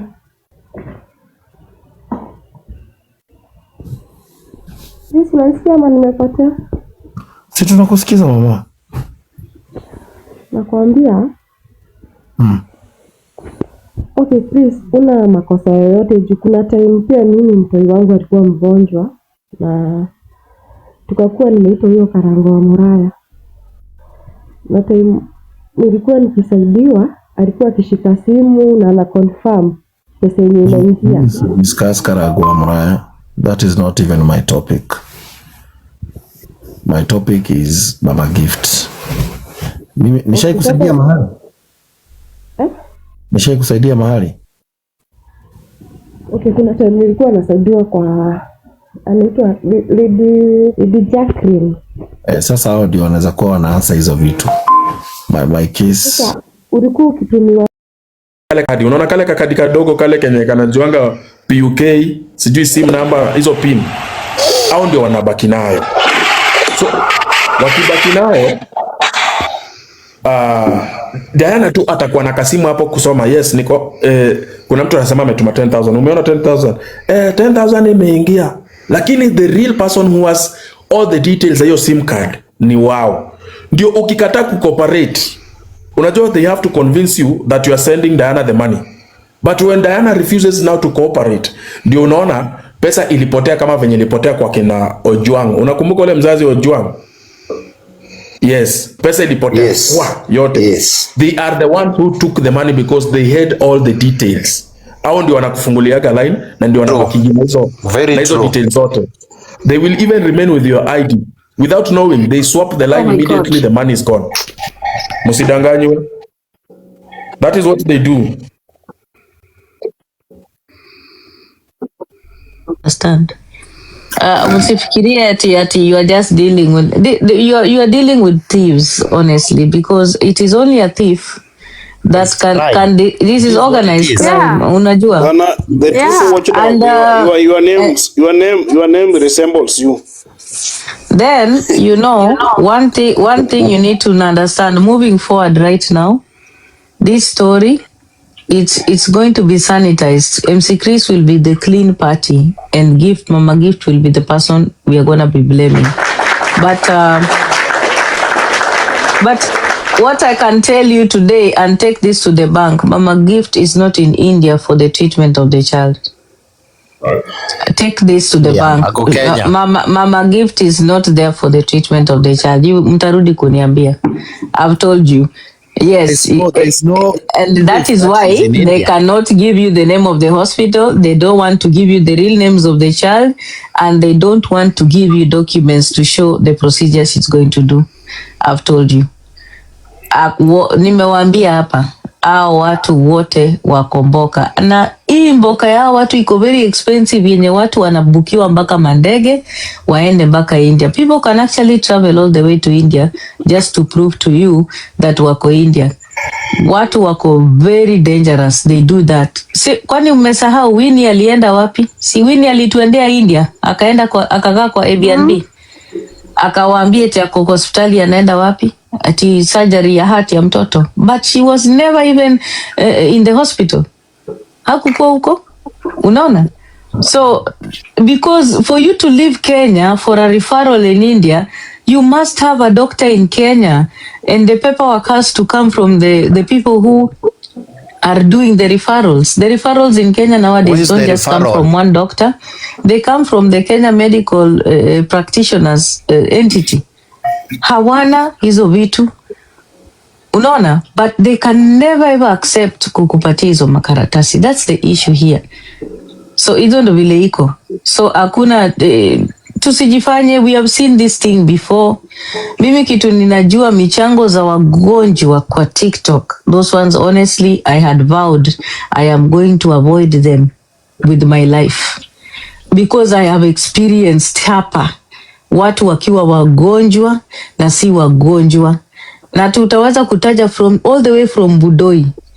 In Budoi's case, Jacqueline na Peter Kioi, they got their cut. Budoi, yes. Budoi, kwa kesi ya Budoi. Even in Kaluma Boy's case, Kwa Kaluma Boy. Kwa Kaluma Boy, obviously we know that it was organized, in the name of kusaidia nani yake, baba yake. But at the end of the day, listen guys, it was just organized euphoric crime to make you guys feel bad and then you give money. Hivyo ndo vile iko. Sasa tukakuja kwa Miskara. Miskara pia akatoa kwetu hapa 1.7 million. And then she ended up doing what? No, it's very rude to panda live na mute. Na aka-end up yeye pia sahi ana hiyo kansa. Next thing tukaona nani? Nasra alikuja hapa ni mgonjwa mpaka ajipati. Nasra sijuzi amezaa, si mgonjwa tena. Tumerudi tena kwa nani? Akakuja hapa eti anataka 15 million kwenda USA. Akona fibroids eti amekuwa referred America. Senje the comedian. Guys, muka collect pesa hapa. Siku hizi naona Senje akipiga anakatika huko Instagram. Ametoka huko TikTok. Siku hizi anakatika kiuno properly huko Instagram. Guys, we refuse to learn, and we will not. Mchango za wagonjwa kwa TikTok, the only way to know if someone is sick. Aya, Coin Kores alisema akona chuma kwa mkundu. Coin Kores alituambia akona metals. Akasema alituambia akona metals, unasikia? Eti metals kwa damu, metals kwa mkundu, metals kwa macho na kila kitu. Guys, unakumbuka vile Coin Kores alinitusi? Vile nilisema hakuna kitu kama hiyo. Coin Kores alinitusi, TikTok mzima ikanitusi. Aya, ikaenda hapo wapi? Ye mwenyewe akakuja akasema sina, hakuna kitu mtanifanyia. Hakukuwa na chuma yote kwa mkundu, heavy metals. Alikuwa amebeba heavy metals kwa mkundu na kwa damu yake. Guys, wait, Diana, no stop. Hiyo heavy metals kwa mkundu, no, you must explain vile uliingia. Alikuwa nazo box gani? Mimi niingie kwa hiyo box? Mimi nilikataa. Nilisema ana mkundu na metals. Si alisema ati aliekewa heavy metals. Na hizo heavy metals ati aliekewa kwa drink. Alisema amewekewa kwa drink jameni. Coin Kores alikunywa heavy metals kwa drink. Then the heavy metals ikaenda kwa system yake mpaka hawezi hata kupupu. Kwa mkundu chini hawezi kupupu. Yani unafikiria nina make up his story? Akasema anahitaji surgery. But it's true, he said he needs surgery. Guys, am I lying? Uliza comment section. Alisema akona heavy metal, anataka surgery. These things happened, guys. That's what he said. Yes, ati hata daktari mpaka wacha nikwambie. Okay. Alikuwa anakaa on the side. Alikuwa anakaa kama mkundi yake iko juu one side. Aliweza kukaa na matatu. Yeah, Dina kumbuka hiyo siku hata tulikuwa kwa kwa live ya Gedaiga. Hiyo siku hata nilikuwa tulikuwa kwa live ya Gedaiga. Akainua mkundu juu hivi, akasema heavy metals zimeingia kwa mkundu, alafu hawezi tembea, hawezi ongea. Ati alipewa heavy metal na kashosho. Akatuletea kashosho kama mzungu alikuwa kamevaa nguo za like the Masai clothes. Hakuna kashosho alisema kalimwekea ice kwa drink na kwa affected na heavy metal. Alikuwa kwa nani? Kwa Githaiga. I was on that live akisema amewekewa heavy metal na imeingia kwa mkundu, na alikuwa ameketi akasema hawezi hata kukaa chini straight. Lakini hata nyinyi ni wabaya. Hamkujua hiyo ni ujinga tu. Na nisi mimi vile nilimwambia anadanganya. Ana act like niliambia watu wanadanganya. Alikuwa na hasira akafungua malives mara 100 akisema mimi, unajua hiyo sasa ni jina ya kwanza wananiitanga Kapunye. Wakishasema tu Kapunye basi story kuisha. Ni matusi mpaka mwisho. Wewe ni mdemu wetu. Hata mali safi mnasahau mali safi. Hata unspoken alichezewa karata. Tuambie. Kama michango za wagonjwa mimi na kwa story ya Badi, kwa story ya mali safi, anyway I'm not afraid of mali safi. Kwa story ya mali safi you really covered that story ukasemaje that time at we are not in good times ukasema mali safi hata akikuja aulize, but he never even brought accountability D. Like no, but mali safi bad paperwork. Me, I saw the paperwork. Oh, okay. I saw the paperwork. Mali safi's sister has cancer. She does have cancer, by the way. Hiyo naye niliona. Mimi siwezi kukava mali safi ati nini.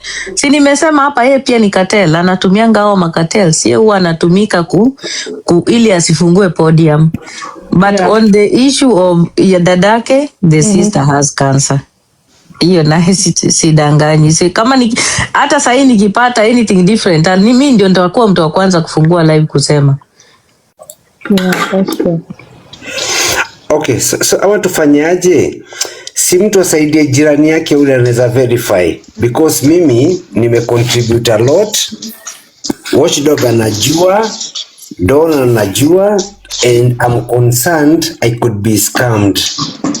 Okay, mimi personally on my side, on my end, I have an issue hii fungu ya 10 ya kanisa, but I still believe unafaa kutoa kitu kidogo with okay, whatever you make unafaa kuchangia kidogo.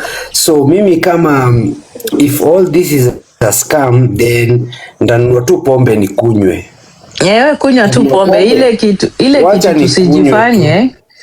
Listen, ona mimi kitu naweza sema, hatuwezi sema hatutakosa kusaidia watu. That is a lie. But what we should do better. Let us ask questions before we give money. That's all we need to do. Kama mtu amekuja ni mgonjwa, can you bring that paperwork? Can it be verified? That's it. That is all. No, you're not. You're not taking over.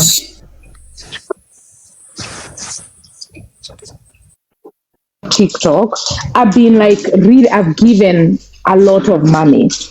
And as time goes on, it's like, oh, it's not legit. And it's like, you know, Budoi thing, I almost give like 100,000. And then after that, Chekesha Diana, like, and then there's the issue of the schools, the foundations, the whatever. Like, I swear to God, until tukafika when it came to Miss Kara. And with Miss Kara's, I thought mtu kama MC Chris angekuwa amesoma kwa hii issue ya Miss Kara. Kwa sababu hii Miss Kara issue tulipata a lot of backlash, and I was very disappointed because I came like out like goodwill, and my people that came to support me, they support kwa sababu they know what I do, and walikuja not knowing kweli huyu Miss Diana mtoto yule sijui ni mtoto wa nani, lakini mtoto hawezi like can a child fake video? Leo nilikuwa live. Nilikuwa live, nimeingia live. Kwa hiyo live hiyo mama akiwa kwa kitanda na mtoto mwingine. Mimi I don't know huyu mtoto ni wa nani. So the way I saw me and you, like Diana, as being in medical whatever, the last time nikiona mtoto akibreathe evil, that child needed, as people are saying, needed to be intubated. Hata sijui kwa nini huyo mtoto wako kwa general floor. Like mimi when I worked in pediatric, huyo mtoto vile they were breathing, hata nimeona ako na G-tube, the child who had labored breathing. So I understand. The problem is, I think this woman need to come here and plead to the well-wishers and say, you know what? I was in this dire need. I didn't know what to do. Now we will listen to a mother. Mimi kwangu mimi sichangangi siku hizi. Kwa hivyo mimi sitasikia vibaya. I'm telling you kutoka Miss Kara sichangangi. Niliacha. Acha nikwambie. Niliona kale katoto hata akona G-tube, the labor breathing, hata niliacha kuona hiyo nini kwa sababu I was feeling like why is this child not intubated? But let me ask you now, if the child is not intubated, is that not supposed to raise some questions for you hata wewe? Because mtoto kama ako in the ICU as they're saying. No, initially when we saw that the child was not in the intensive care unit, was in general floor. But I feel the medical professional, like the nurses, you work on the floor. You're the one who initiates this. You call the doctor and say the child is in labor breathing. If the labor breathing, maybe you can do a CPAP, you can do a BiPAP, you can check the gases. You see ABG, arterial blood gases, if the child is not perfusing and all that. But having like the open heart surgery, vile mimi nimeona ule mtoto, kama ni huyo mtoto, that child is sick. Whatever the mother did, that mother and I think the mother akiwa ameji-involve na makatel, that what was the problem. Lakini kwangu mimi yule mtoto nimeona ni mgonjwa, lakini kwangu Merupriti, I cannot say about the fans kwa sababu sichangangi siku hizi. It's not my money, it's not my monkey, it's not my circus, but I empathize. Let us stop this nonsense. Mimi kitu nataka kukwambia Merupriti, wacha nikwambie Merupriti. No, how many kids are sick out there? Di kidogo. Ngoja kwanza tuwacho, wacha ni respond to Merupriti on the child na ugonjwa, wacha tu nimjibu. Unajua Merupriti, ni sawa Merupriti. Yeah, because when it comes to takes the lives we are making. When it comes to sickness, the only way to prove somebody is sick is when there is a medical report. Let's be honest here. Ukikuja kutuambia uko na malaria, lazima kukue na a test imefanywa na ikakuwa positive uko malaria. We can't just say you are sick because you are shaking and vomiting. Ama unatuonesha ni kama hivyo. No, the fact that the baby was there and also Diana, but also what I'll need na wewe Diana. Me, I've worked in all the I've worked in pediatric intensive care unit from experience, na even general na kwa adult. A child does not fake. A child cannot fake labored breathing. Hiyo sijakata, but there are many reasons that can make a child. Nasema mimi na wewe I can, na mimi siko kwa side yoyote kwa sababu I don't even know these people. This is my first time leo nikiona. Mimi I can fake sickness kwa sababu nataka empathy. Naweza fanya labor breathing. A child cannot fake. Vile mimi niliona kale katoto kwa hiyo live, and I saw the way that child was breathing.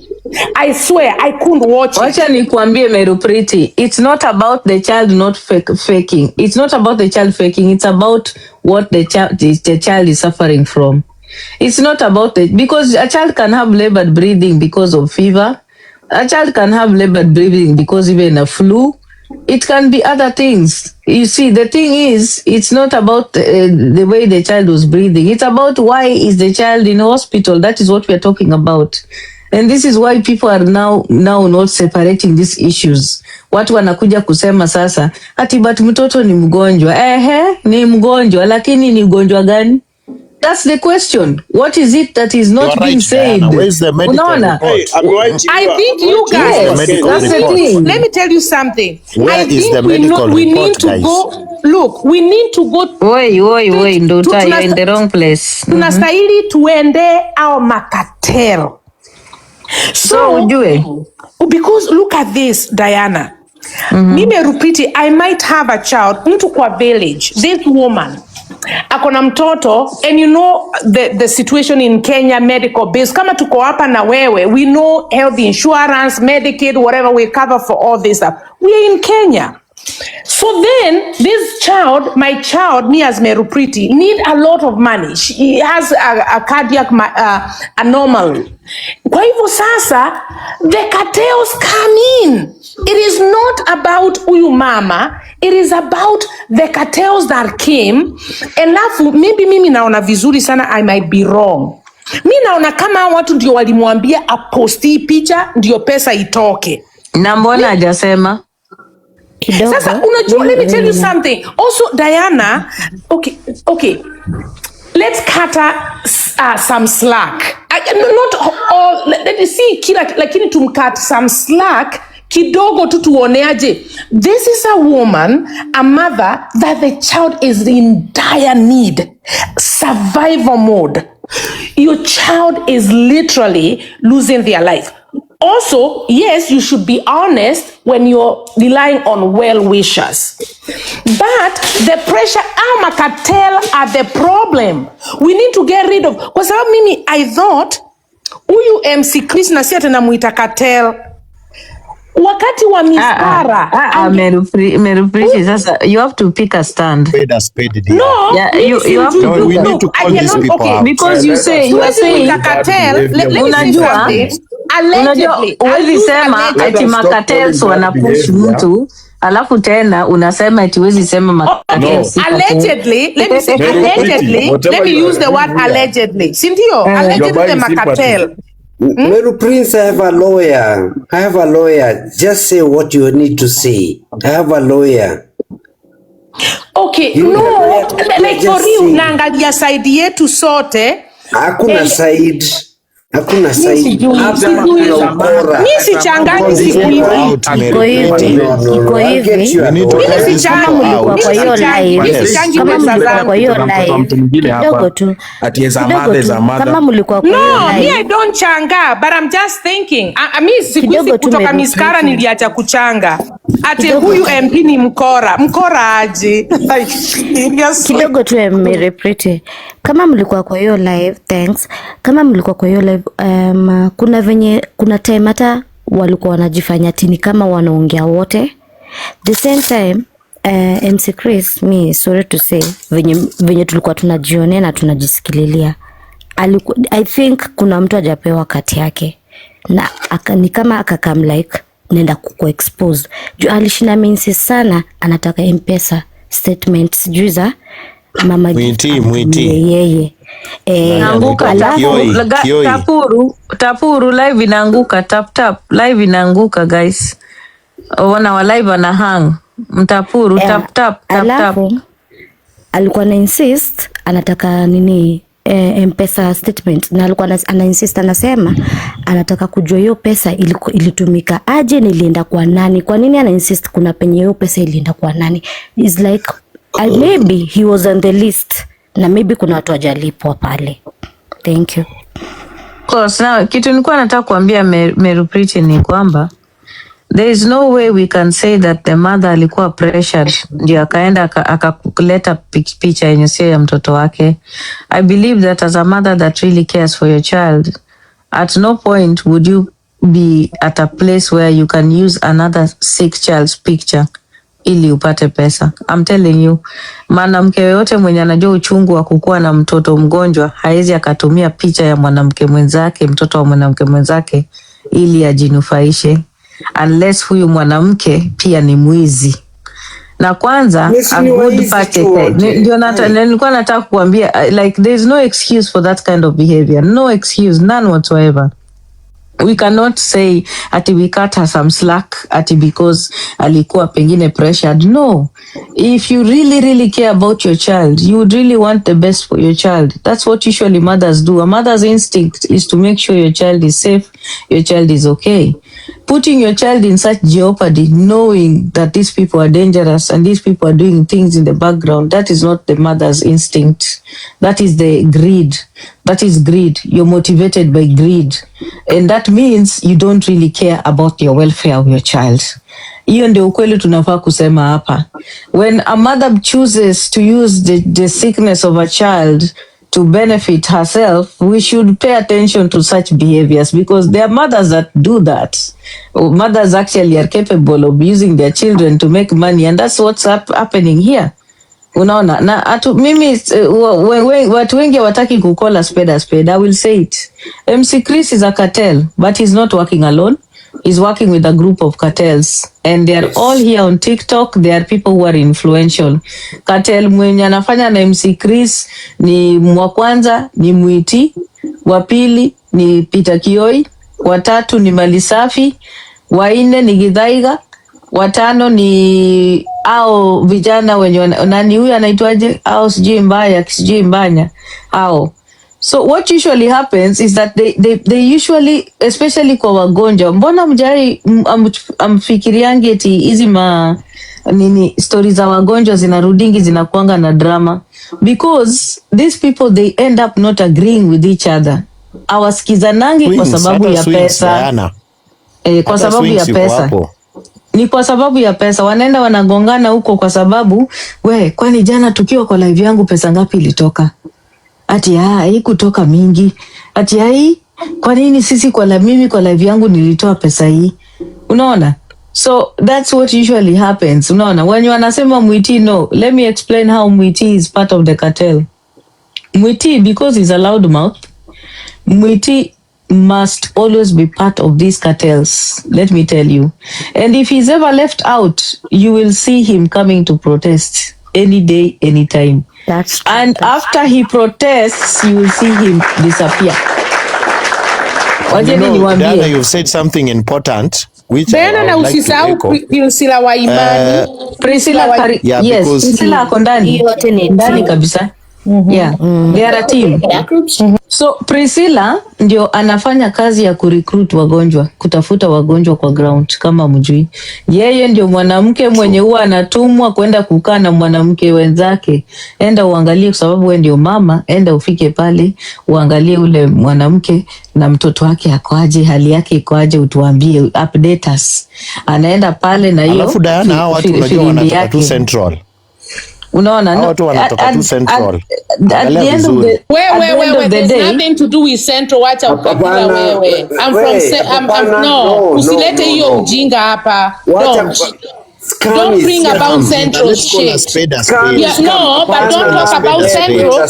Kwani mali safi yametoka Central? Like, come on now, don't bring the Central shit here.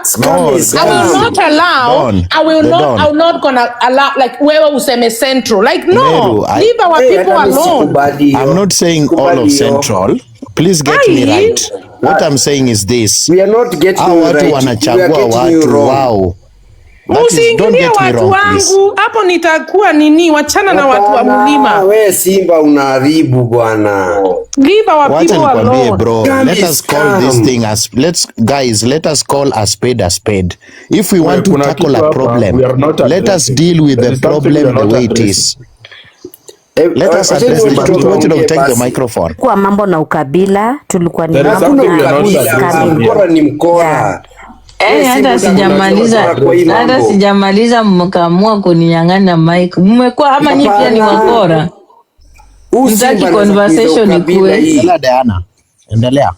Mko part of the ukabila huko. Mmekuwa part of the cartel, mnaleta kelele kwa platform ndio. Si Simba. So anyway, what I wanted to tell you guys is this. Hizi vitu za michango za TikTok za wagonjwa, and I'm repeating what I said earlier for those who are not there. A lot of us as TikTokers, we are responsible for creating all these things that are happening here. We have to take responsibility. Every time we sit on those lives and we don't ask for paperwork, we don't ask for documentation, we are part of the problem. So sisi ndio tumekuwa hapa. Priscilla amekuwa akifanya hivi tuko. Priscilla alikuwa kwa scandal ya Winnie. Vile Winnie alikuwa na issue ya mtoto, alikuwemo huko ndani.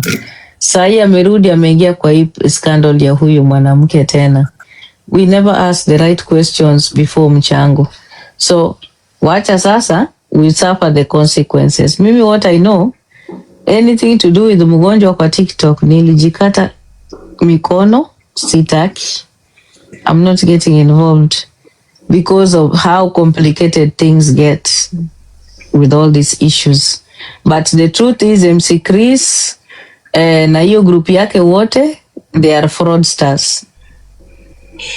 That is the truth. And the fraudsters on TikTok protect each other. And you know, Diana, my problem is this.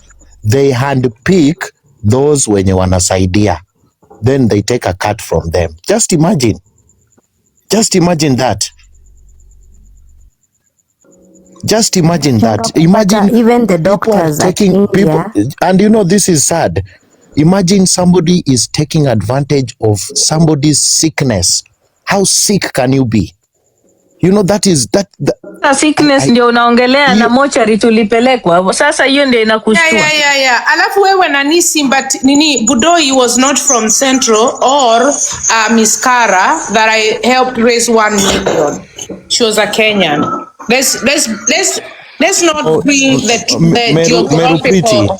Let's not bring geographical locations when we're talking about this stuff. Yeah, I'm not tribal, Meru Pretty, and I respect you a lot. Tribal. Based on your submission. Don't drop me. Amesema ati mkona watu wako na connection mpaka kwa mahospitali.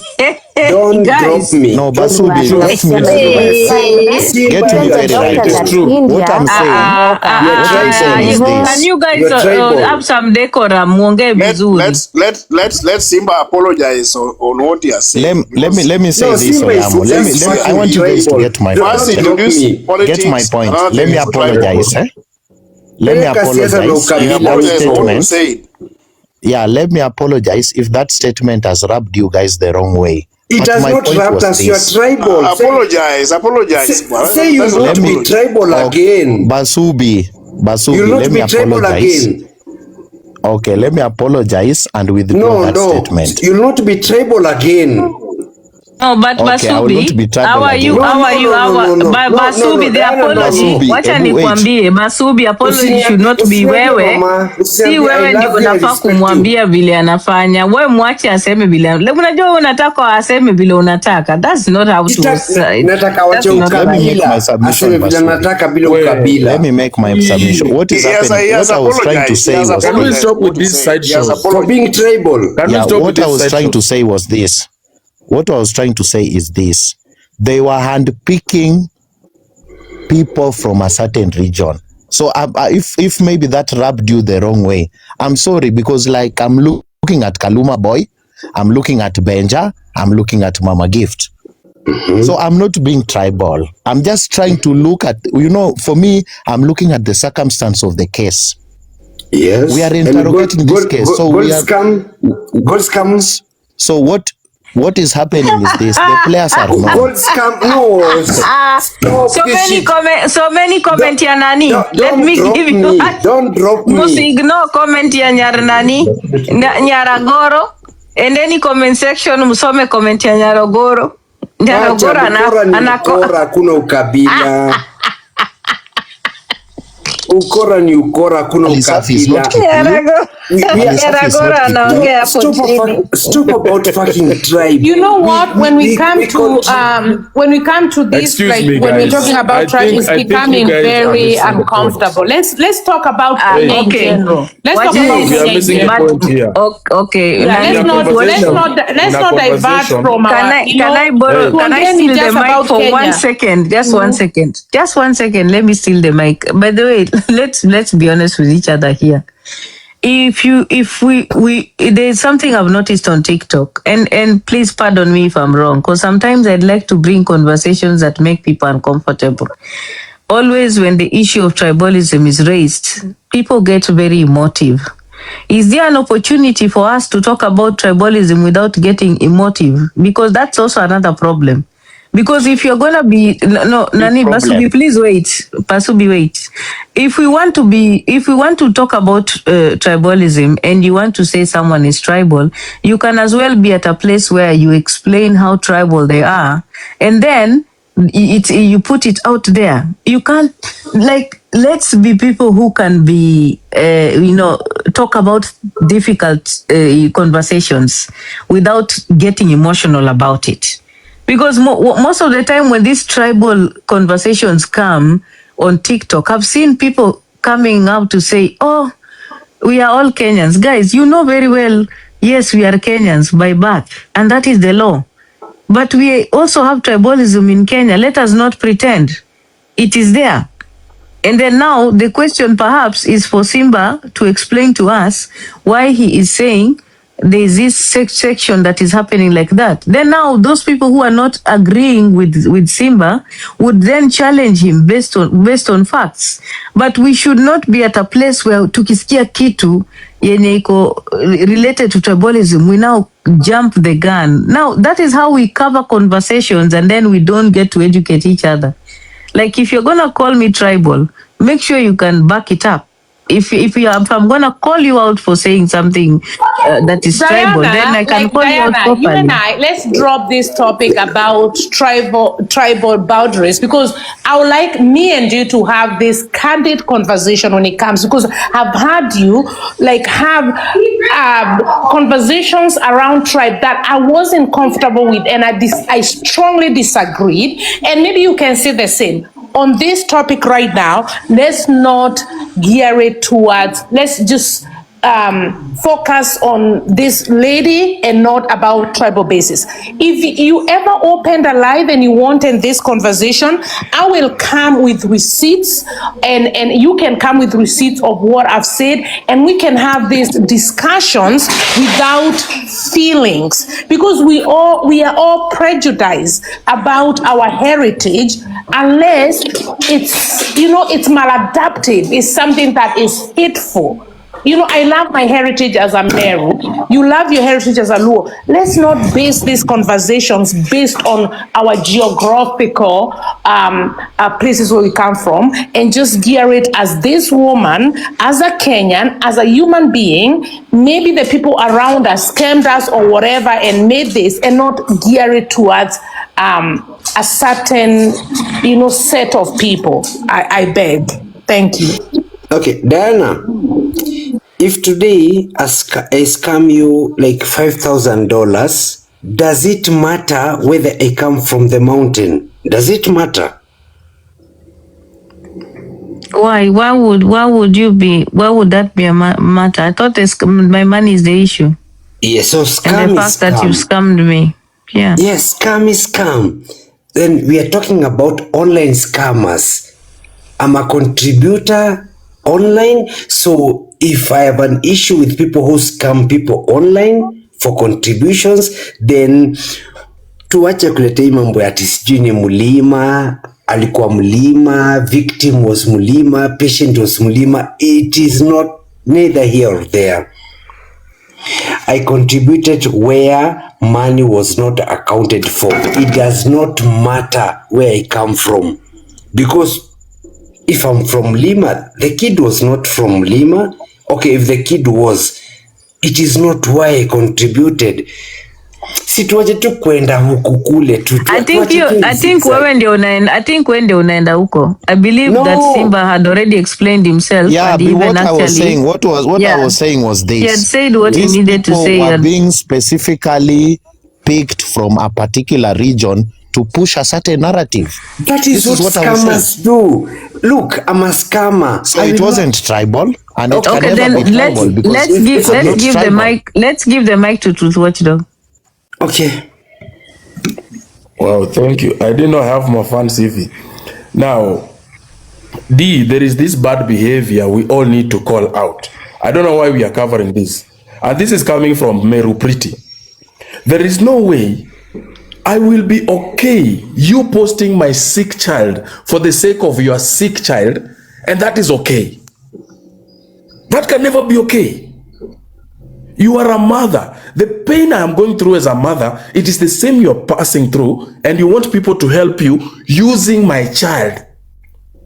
As a mother, you cannot justify that in whatsoever means. Wezi tuambia ati Makatelo alikuja akakwambia post picha ya huyu mama, ndio inaonekana itachota pesa. Hakuna. That is bad behavior. And it is people like you, Meru Pretty, that justifies the bad behavior to make the entire crowd on the TikTok to say, by the way, mtoto ni mgonjwa. Nyi eleweni tu mtoto ni mgonjwa. Wacha tu tumfanyie, tumchangie tu. Sio poa. The truth is mtoto ni mgonjwa. Tumchangie tu. Such kind of sympathy cannot be tolerated in the name of fundraising. It can never be. Okay, mama wa huyo mtoto ama wazazi wa wao watoto mwenye mna post, wakipata mnatumia watoto wao kuchanga, and then they take the law into action. What will you explain what you are doing? Umeweka mtoto wangu pale, una fundraise na yeye. Mimi nikifikiria ni take action. Hii pesa umechangisha utatibu na mtoto ama utaenda kusimama nayo kwa koti? What nonsense is that? So we cannot justify this madness. Huyo mtoto, you know, ni vizuri useme kwanza, Mama Gift has no excuse. Watu walikuwa washaanza kuchanga, yes. So what was that ilikuwa na pressurize, you want more than that which is you already receiving. Already mnasema share receive 3 million. Si Makatels walikuwa nataka pesa, truth watchdog. Makatels needed more money. That's why that picture was used. I want Truth Watchdog to complete his statement ndio niwe na a reaction or what I think and whatever. Maliza Truth Watchdog. Go ahead. Yeah. So we cannot justify any bad behavior and claim that as a mother. No. Bad behavior is bad behavior. And the moment it is noted, it should be called out, condemned, and never to be repeated. And the person that actually did that, they are supposed to take the responsibility, step forward and say, this is what I have done. I acknowledge my mistakes, I apologize, and hopefully you guys can forgive me and continue supporting me. But let us not step up to defend bad behaviors in the name of you are a mother or whatever problem you are through, I would have done this. That is your thoughts. That is the evil thinking of you. Stop making it become everybody's plate. Ish. Thank you. No, can I say something, Truth Watchdog? I 100% concur with your sentiment. Like, kudos to you.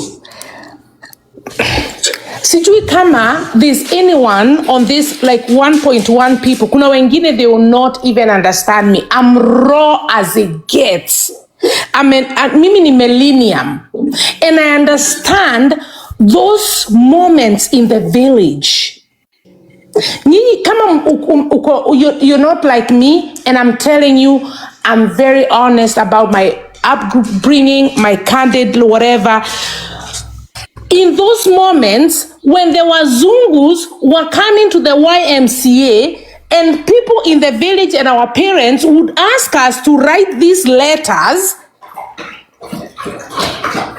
and say that we have this, we don't have this, and we are poor, so that whatever we can do this and we can do this. So, mimi naangalia both sides. Yes, I understand. Me as Merukriti, pale niko sahi, I can never use my child. I can never be dishonest when it comes to my child. But also I'm thinking about this woman. I don't know I don't know her background. Sijui vile ametoka. I don't know whether she's in the trenches of wherever she comes from in the village. Sijui. I'm just trying to see both sides. I might be right or I might be wrong. Lakini naangalia huyu mama, like, does she even have the knowledge to stand for herself? Social media has really helped us to stand for ourselves. Huyu mama akona hiyo akili, anajielewa that she needs to stand for herself and say no. And the influence of these, like the big machines, nani, Truth Watchdog, tuelewe, that's why kazini I cannot be in a relationship with my superior because they have power over me. That's why there's that clause kwa HR. So our watu, I'm trying to understand, walimwambia post ndio nini kwa sababu wao wanajua ile pesa watapata. I don't know. Mimi nataka huyu mwanamke akuje hapa atueleze, awe honest about what has been going on. But then, Mary Pretty, in as much as you want this, in as much as you want this woman to come out here to talk, I want you to understand something also. This woman is the one that sent the picture kwa WhatsApp. Unaelewa? She was not coerced. She came up with the picture. She sent it on WhatsApp. She posted it, and MC Chris posted what she posted. You understand? So that should tell you how bad, you know, it's not at she's coming from a place of no knowledge. No, she was very aware of what it meant. So she was just trying to whip up people's emotions using the picture, which she knew was false. And that is what we are talking about. Like, we shouldn't be at a place where we are giving excuses for her behavior. Her behavior was not right, and we should be able to call it out as it is, because the motivation behind her behavior was greed. That is what we are refusing to pay attention to. This woman, I'm telling you, because of that picture thing, peke yake, should tell you that her child is not at that sick point yenye wanasema. Ni mgonjwa but hayuko kwa hiyo point yenye anahitaji hizo masajari na vitu zenye wamepanga. So anatumia tu hiyo hali ya mtoto wake kukua mgonjwa, alafu sasa ana whip up more emotion by posting another woman's picture yenye mtoto ni mgonjwa kabisa, kwa sababu amejua already situation ya mtoto yake pekee vile mtoto yuko haitoshi ku convince watu. So because she knows also, alafu remember, this is a person that has also not been able to bring paperwork kuonesha alifika India vipi. So anatumia sasa vitu zingine, njia zingine kufanya wapenzi watazamaji wakuwe convinced ya kwamba yani situation yake iko true, which means she's part of the problem. And also, let me ask you, Diana, and Truth Watchdog, that you're very cognizant of what is happening in the world. Let me ask you something. Who are we to blame with the current situation where parents have to lie to save their kids? In the US, I cannot do that because I have healthcare in Europe, in whatever. Is that what the healthcare system, there's a bigger picture that we need to tackle. Kwa sababu hii kitu ya sisi kwa sisi, sijui nani, sijui mlima kwa mlima, sijui lake for lake, sijui whatever, Rift Valley for Rift Valley, Kenya for whatever.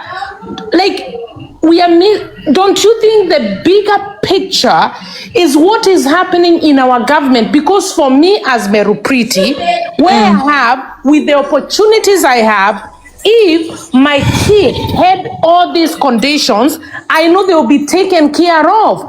Like, don't you understand, like this woman being in a dire situation to save a child?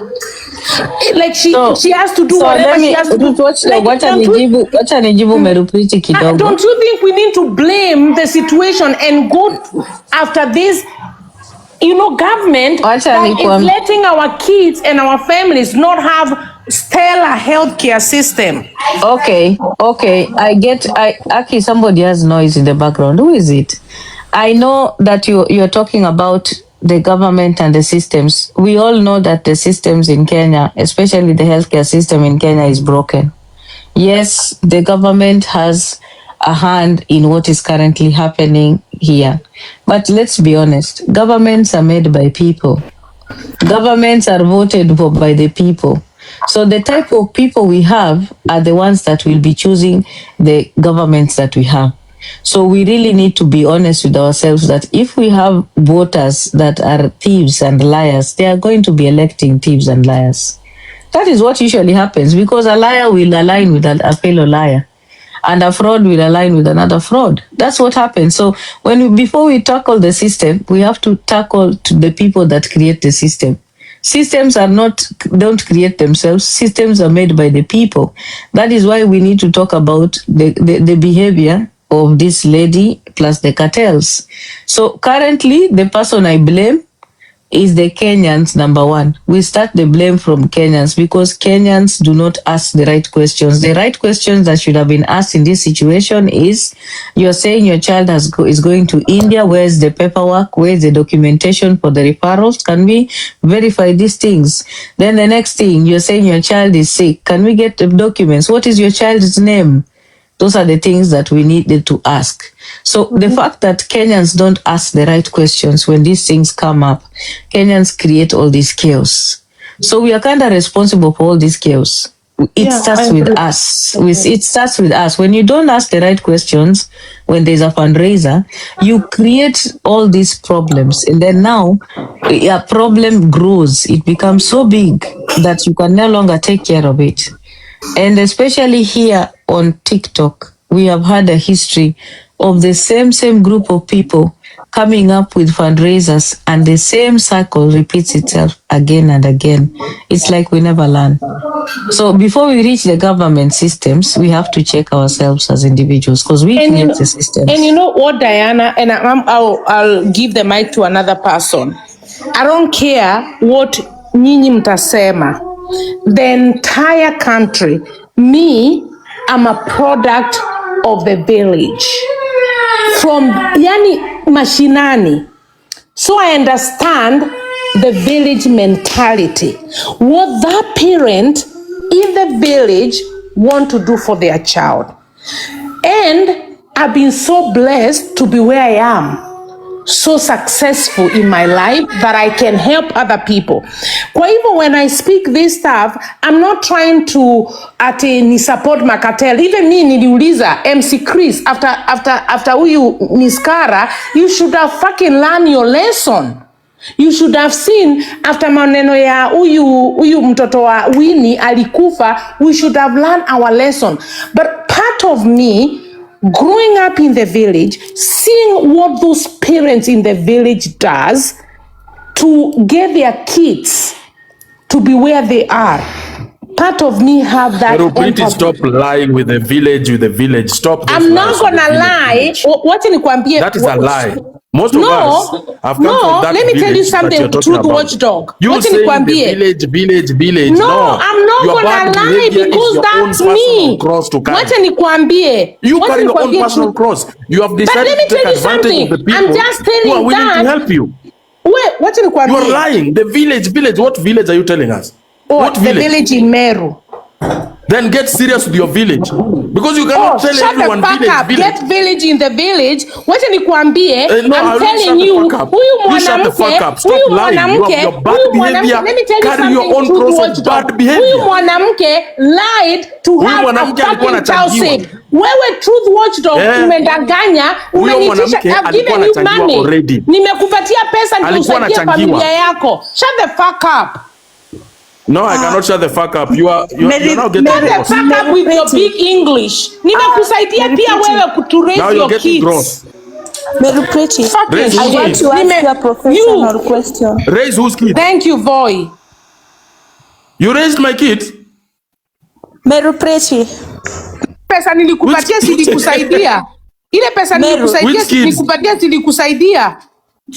Which money? Which money? Ulinipatia pesa gani? 10,000 Kenyan shillings. Yes. Okay. So your 10,000 can raise my kids. Yes, ilikusaidia, uliniomba. Kwa hivyo wachana na huyu mama Blessing, wacha kusulubisha huyu mama. Leave her the fuck alone. We have to prove this. Wachana na huyu mama.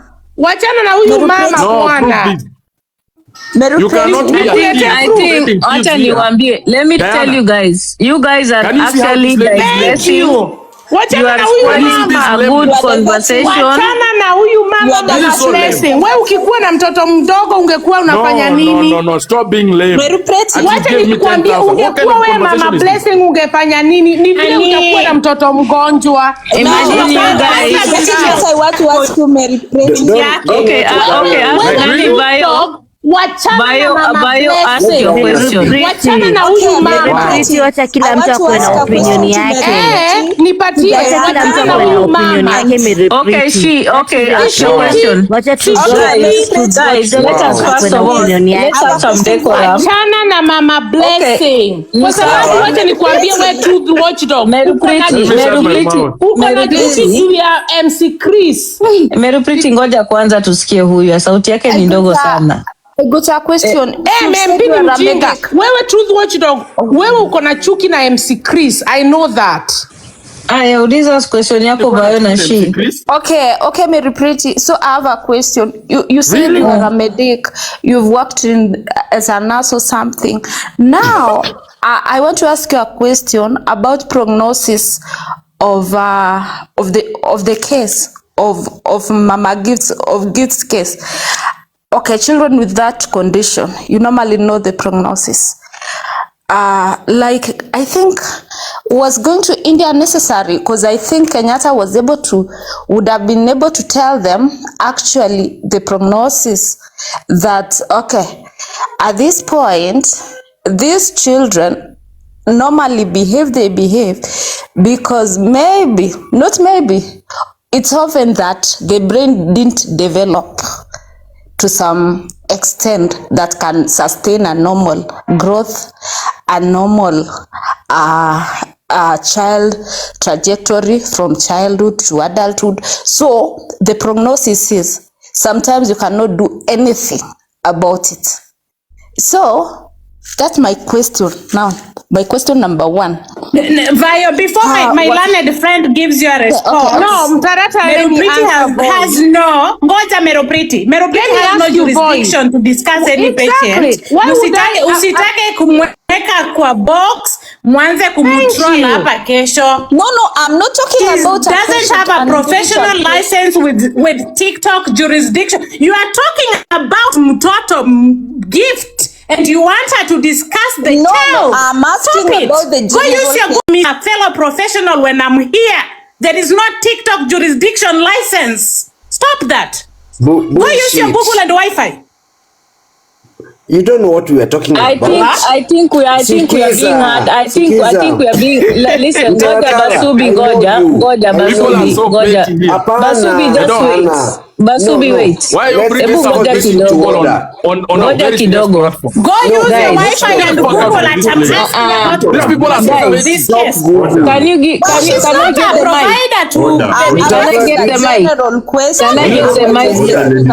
I get the mic 1 second? Can I get the mic 1 second? Watch out for mic. Okay. Guys, I want to just make a request. I think that in all fairness, we have to agree with each other that some of these conversations, when we're having them here on TikTok, we need to understand that some of us, there are conversations that when we're on a platform with me, Mtaratara, and Merupriti, we can have them and be that hard.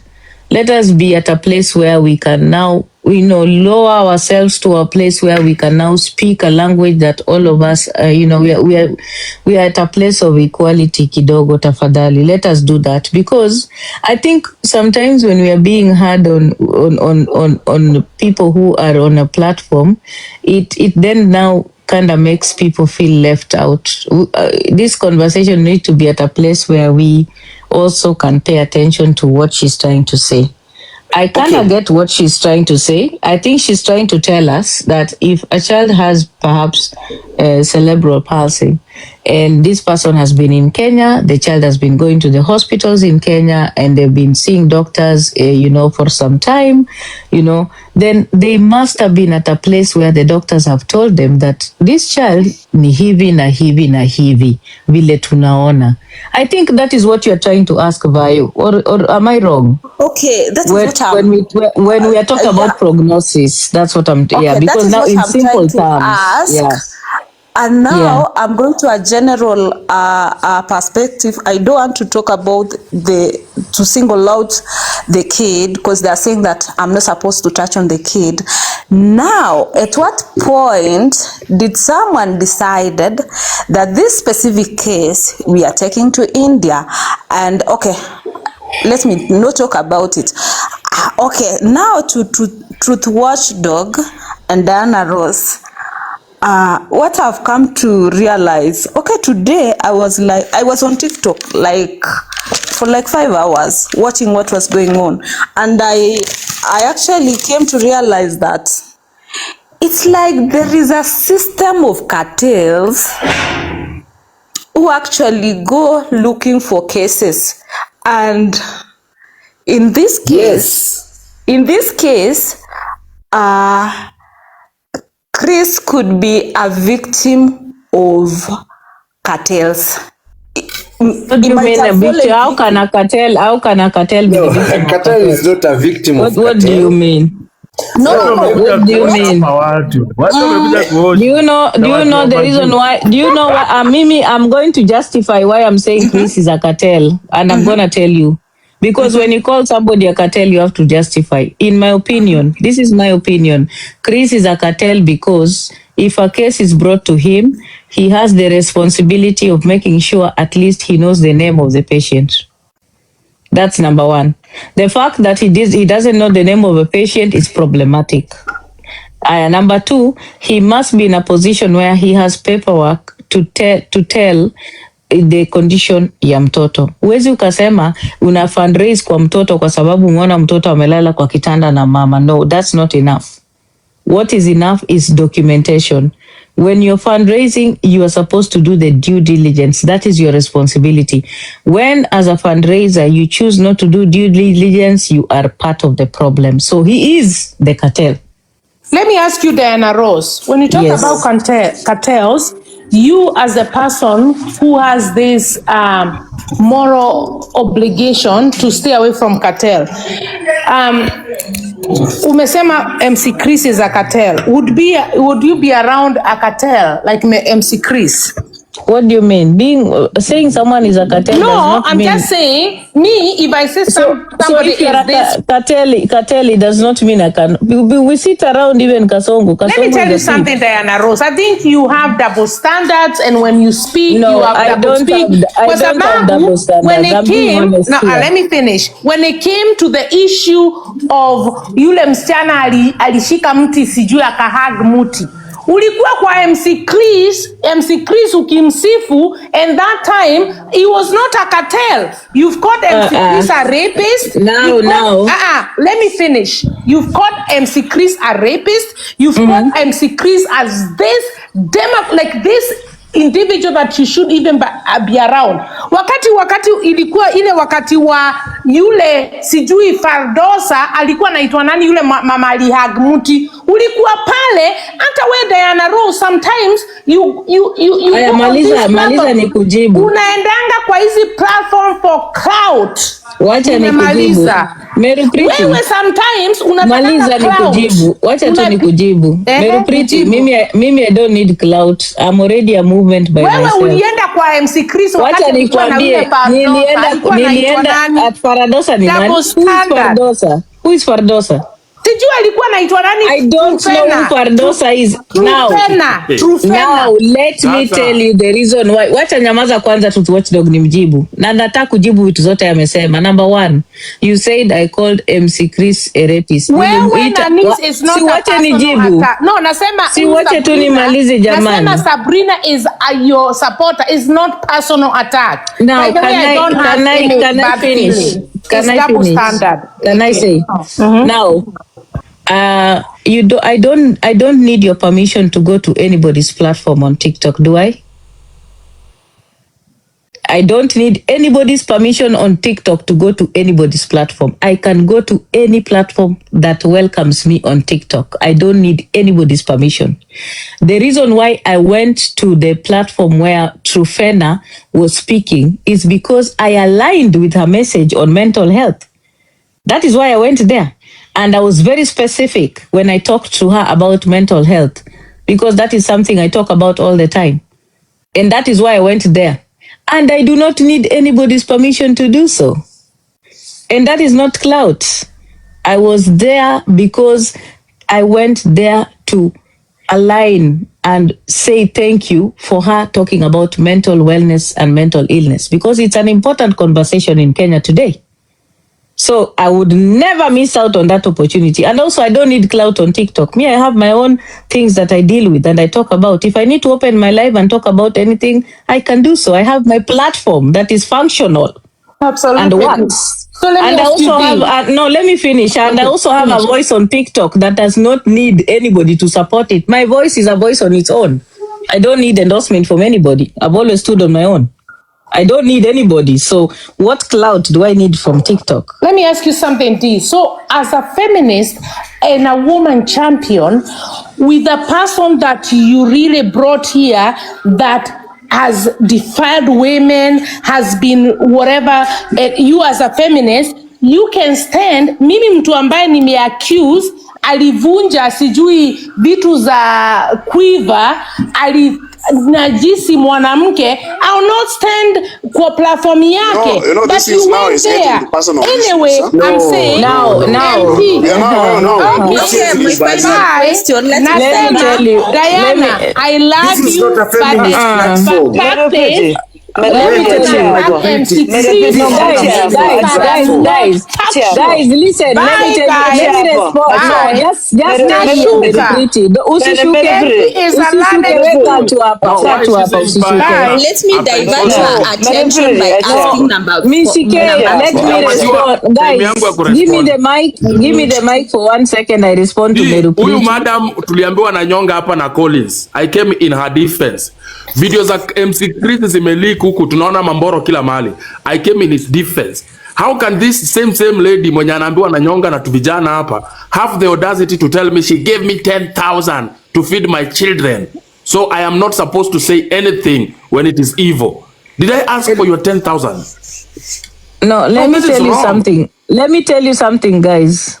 The fact that I am on this platform and I have called out someone for bad behavior does not stop me from showing up on that person's platform. That is what I have done. I have called Big Daddy out all the time for revenge porn, and I still show up on his platform. And every time I would always try to do that, because at the end of the day, it is good for you to constantly find people who have shown bad behavior so that you come to a place where you can help them change their behavior, period.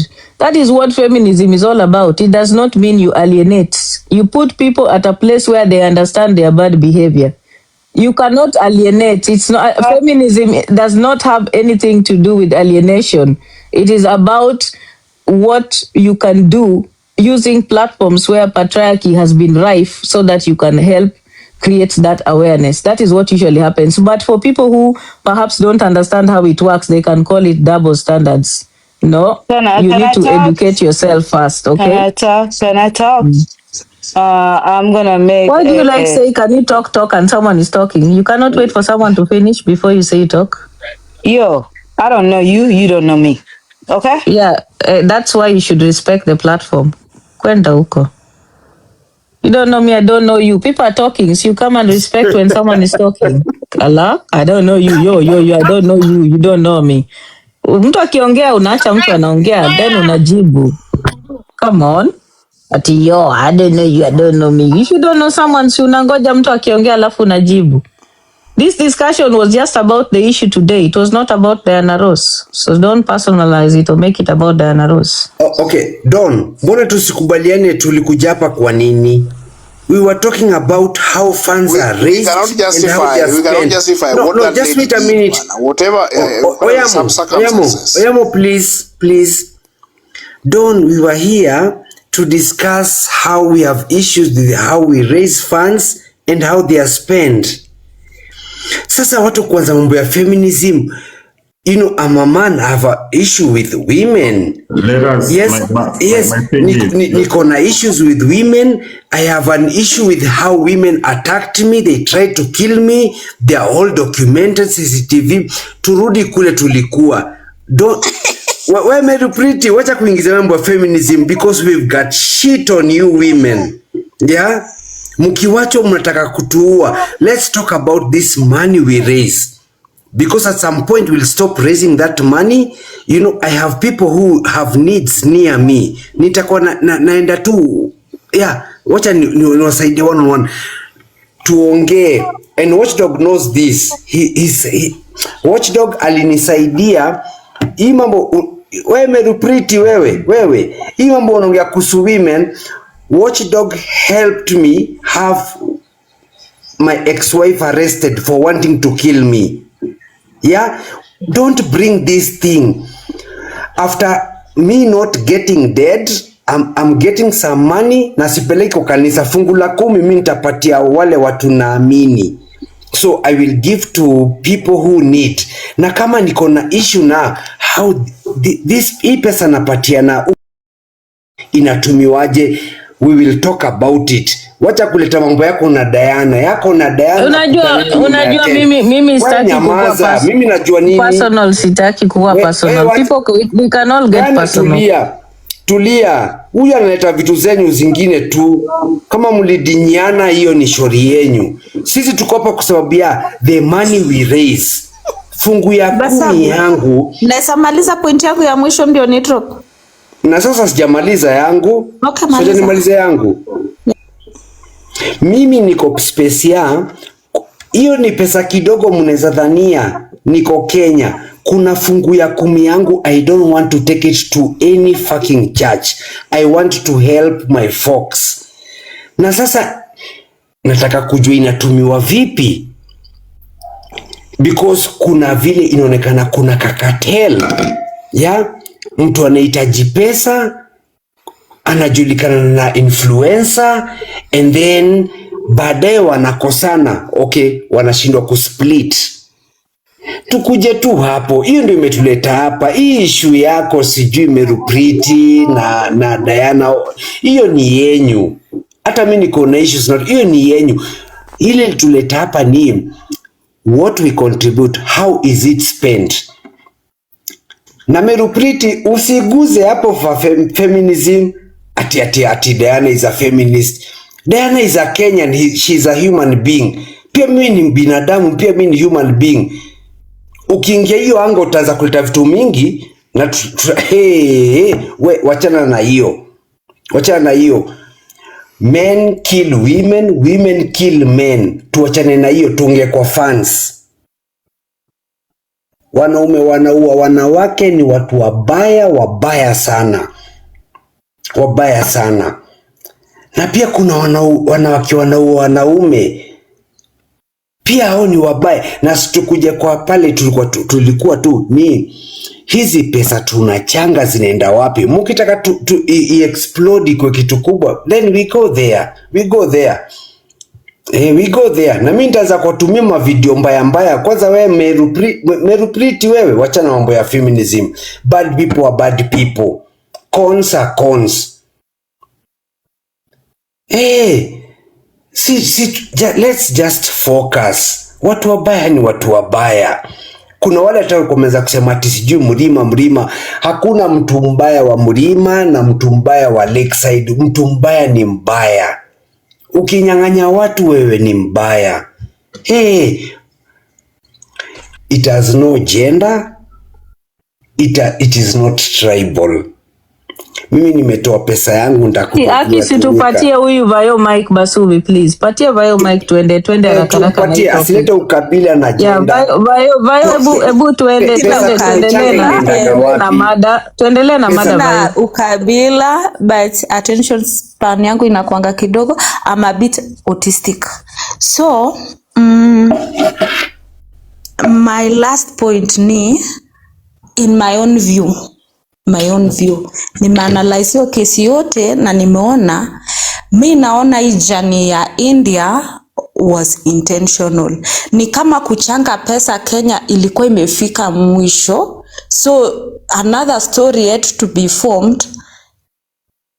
Ndio watu wakwe emotional, watoe pesa. That's my view. Mi naona it was so intentional. Sana. Uko sure wako India? Hata kama wako, they are in a hotel or they are operating with cartels pia wa hospitali. By the way, there is a cartel ya hospitali. I remember kitambo in 2012, there is one mwenye alitumia. By the way, I just finished my undergraduate hiyo time. Akanitumia, imagine someone in India, ananiambia kama anaweza mconnect na patients in Kenya. I still nita check messages in my Facebook if I still have. Imagine, it's a big cartel in India. So maybe walienda, maybe they got those cartel in India. I don't know. That's my perception, my own views. That is what I see. Ni kama kuchanga do ilikuwa imeshindikana Kenya, and then now they are like, okay, maybe let's go there na tunaweza push tuone whether tunaweza generate more nini. So that is it. Good night. Good day. Alafu, and I'm sorry to say this, munipatie mic kidogo. Yami Mami, it is okay to always disagree, but Yami Mami, your reasoning towards such things squeezy baffles me. I don't understand. I do. School nowadays. Huyo ako brainwashed. Hata na kuanga embarrassed kufollow comments zake. Honestly speaking. Mi nilikuwa na mheshimu kitambo, lakini siku hizi I find her very ridiculous. Her reasoning is so disturbing. Mpaka hata unakuwa embarrassed kuona vitu zenye anaandika saa ingine. Unashangaa. Alafu ni mtu mzima. Jamani, you feel sorry. Mtu anafaa kuwa na akili, anaanza kuonesha akili ndogo. Enyewe leo ni Christmas, mimi siko kwa mood ya violence. Ndio maana niko very calm. I don't want to cross the year with violence. The annexation made permanent in 2022. Mtaratara sichukue mic, kama mtu mwingine mwenye anataka kuchukua mic achukue. Hebu Watchdog tuambie maoni yake if it's okay with Don. For me, mimi kitu ndasema, mtu mwenye ako na tabia mbaya bro, hatuwezi sema who do we blame. First point that 4 fingers towards yourself before you point that 1 finger to the next. Wewe ukiwa na tabia mbaya, uko tu na tabia mbaya, na hiyo tabia yako mbaya badilisha. Hiyo tu ndio tutaanza hivyo. Hatuwezi sema Gava o Diana o sijui na wewe mwenyewe mwenye uko na tabia mbaya. Can we start from there and stop it? That is it. And then mambo ya kufanya ati wewe tuchange before hata hiyo mchango ianze. Let us start on an honest note. Hiyo tu do ikitosha sawa, ikikosekana sawa, but we did our best. Lakini sio ku exaggerate things for the sake of our own benefits. It is not right. And let us call a spade a spade. Let us not change it. That is just my point of view. Na kama nimekazirisha mtu juu ya hiyo, haya poleni basi, but mimi naendelea tu kuspiki ukweli. Don't stop. Can I take the mic? Yeah, Chair, pick there. Yeah, Angeline. Oh, you're here. Okay. Yeah, I don't want to talk over anybody. I have a cold, so I hope you can hear me. So, Merry Christmas, everyone. I just came here because I thought this topic is very, very relevant, especially to us as Kenyans, all of us. First of all, financial accountability is something that is very important. In our country right now, our nation is suffering just because all of us as Kenyans, we always do not want to be held accountable for anything when it comes to matters finance, you know. So I think when it comes to fundraising, how people fundraise money here on TikTok, the fundraising strategies, the way people raise money and everything is very questionable. And I have never seen anybody who has been ever transparent here on TikTok. Anybody who has ever raised money and has been transparent. Name one. No one. So we can blame MC Chris. He is not the only person that raises money and refuses to be held accountable and refuses to be transparent and even to give a proper accountability. Most 90, actually I will say 99% of people who've raised money here on TikTok have never been accountable. Give me one person, give me one name. Who's ever raised money here and just came out and he or she was transparent and said, this is how much I raised and this is how we spent it, and just be transparent and just be accountable for the money that person has raised? Nobody. So I find it very hypocritical for people to come up here and call out MC Chris while they're doing the same thing. They raise money, they refuse to be accountable, they refuse to be transparent. They even refuse to give accountability, yet they raise money here from the public. So let's stop being hypocrites. Let's look at ourselves first. That's my message. Let's stop being hypocrites. MC Chris is not the only immoral person here when it comes to money. We have people here actually talking about, hey, MC Chris is a cartel. MC Chris is this and that. Yet they are doing the same thing.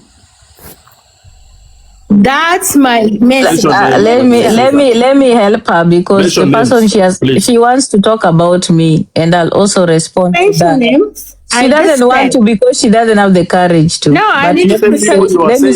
Yeah, she's saying they're here. Truth Watchdog, listen, let me respond. Listen, what MC Chris has done is to fundraise without asking why he is fundraising or even the name of the person he's fundraising for. There is a big difference.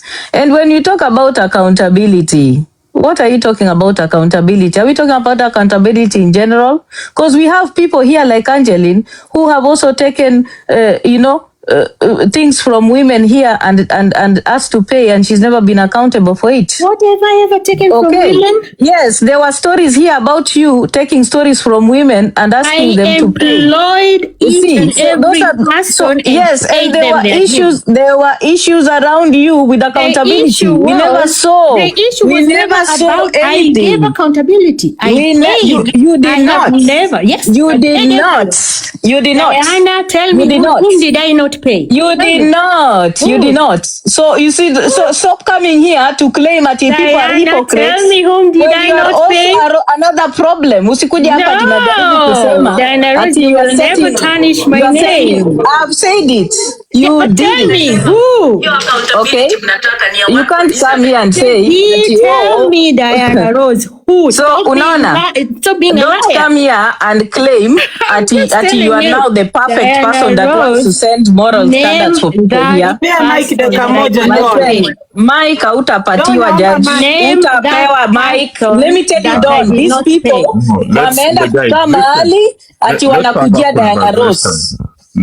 Conversation ilikuwa kwa MC Chris. And that is what I did not even mention. So you can't come here and say at now it's about at his other people. No, you've also been here and you've done it, okay? What did I do? Honor, Cinderella, I'm on the mic. When I'm done, I'm the mic. Kwa nini mnataka kuongea hata sisi tunangojea mic. Itabidi tuende na so unapanda hapa ati kuni attack. Naona hata Peter Kioi anapandishwa kuni attack. Hiyo accountability mnataka ni ya 1.7 million Kenya shillings.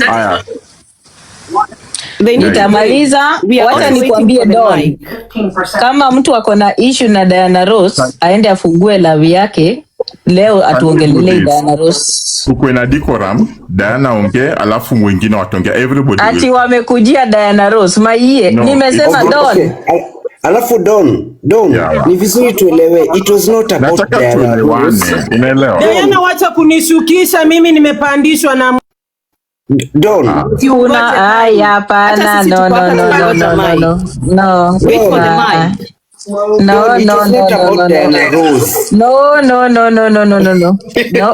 That's not gonna happen. Diana, tulia.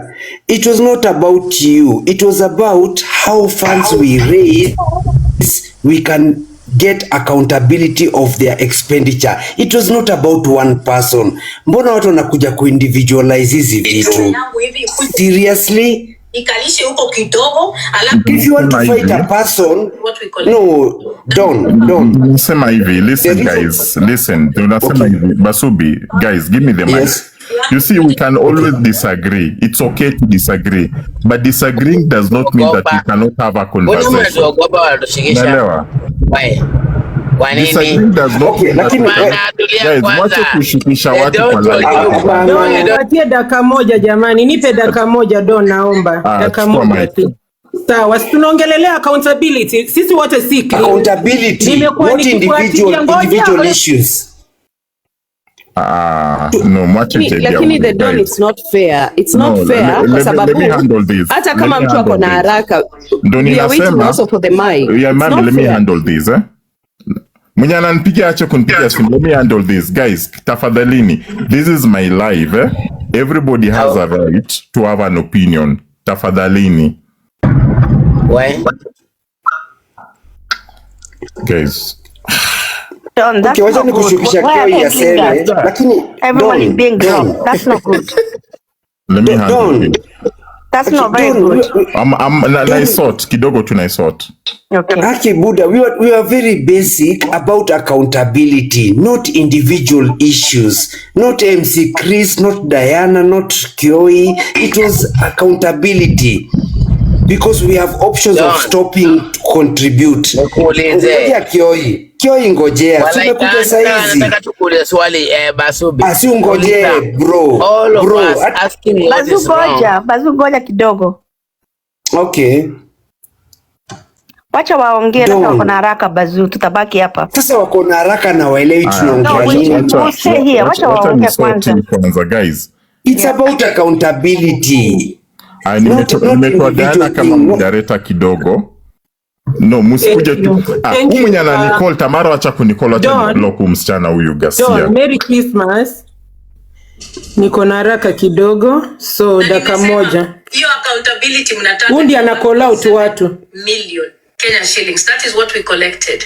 Na ukitaka accountability, utachukua mkono yako, uingize kwa mkundu yangu, ipitie mkundu yangu ikuje na huku mbele, uikunje ikuje kwa kuma yangu, uitoanishe ikuje na huku mbele, ifike kwa clitoris, urute kinembe yangu hivi, ikuje hivi twist, ikalishe huko kidogo, alafu uombe, alafu kidogo uombe, upige 1.7 million ukihesabu alafu kidogo.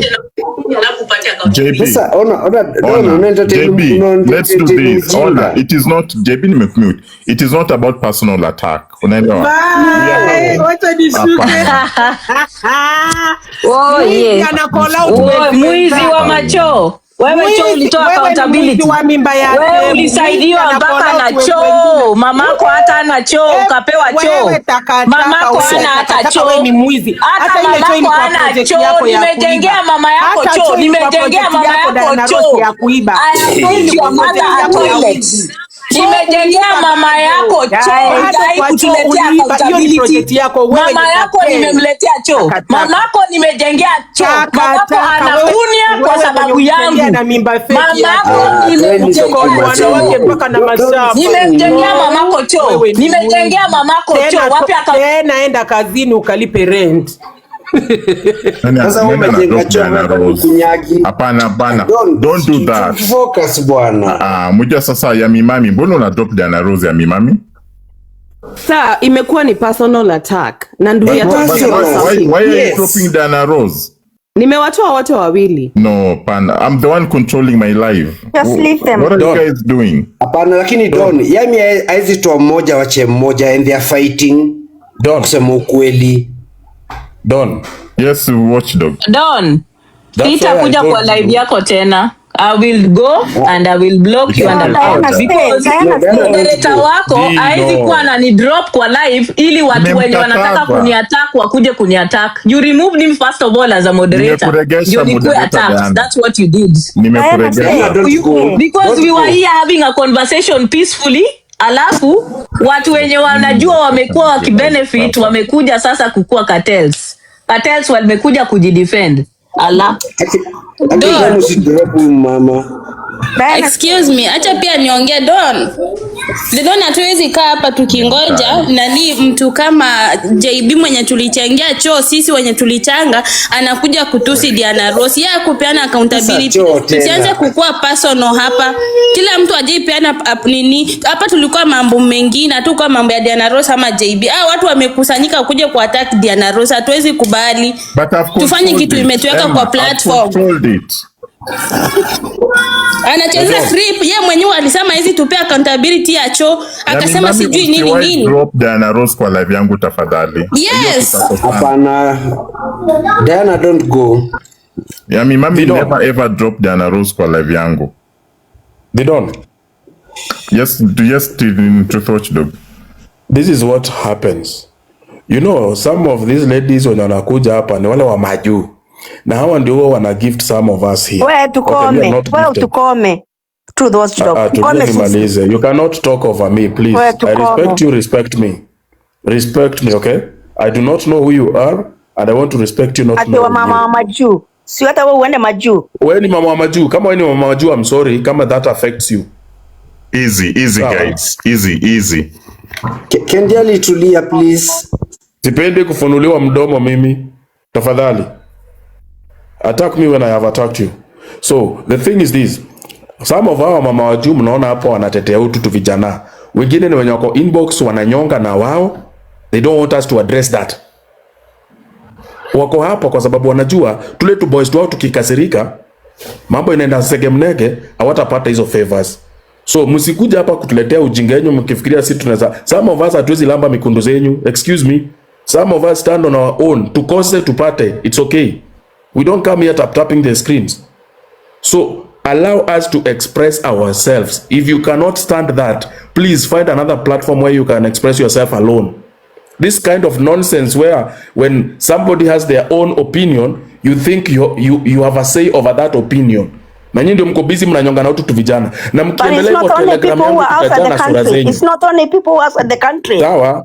Hey, even people mkiendelea hivyo Telegram yangu itajaa. Na Don, kama mnafikiria na joke, kuanzia kesho, nawaambia kuanzia kesho, it is back to back video za mashosho na watu tu vijana tujinga hapa mnaita sijui tu MC nini. Tutaheshimiana. If you cannot respect me and respect my space, you cannot speak over me. So people who are in Kenya wanyongi, watu wa Kenya wanyongi. Watu wa Kenya wanyongi na vitoto hapa. Nitakuanika na nianike kwa kijiji yenu. Hebu anika hata nini? Anika hata kwenu. Na mabwenye zingine zinakaa mama wajuu. Worn out tires.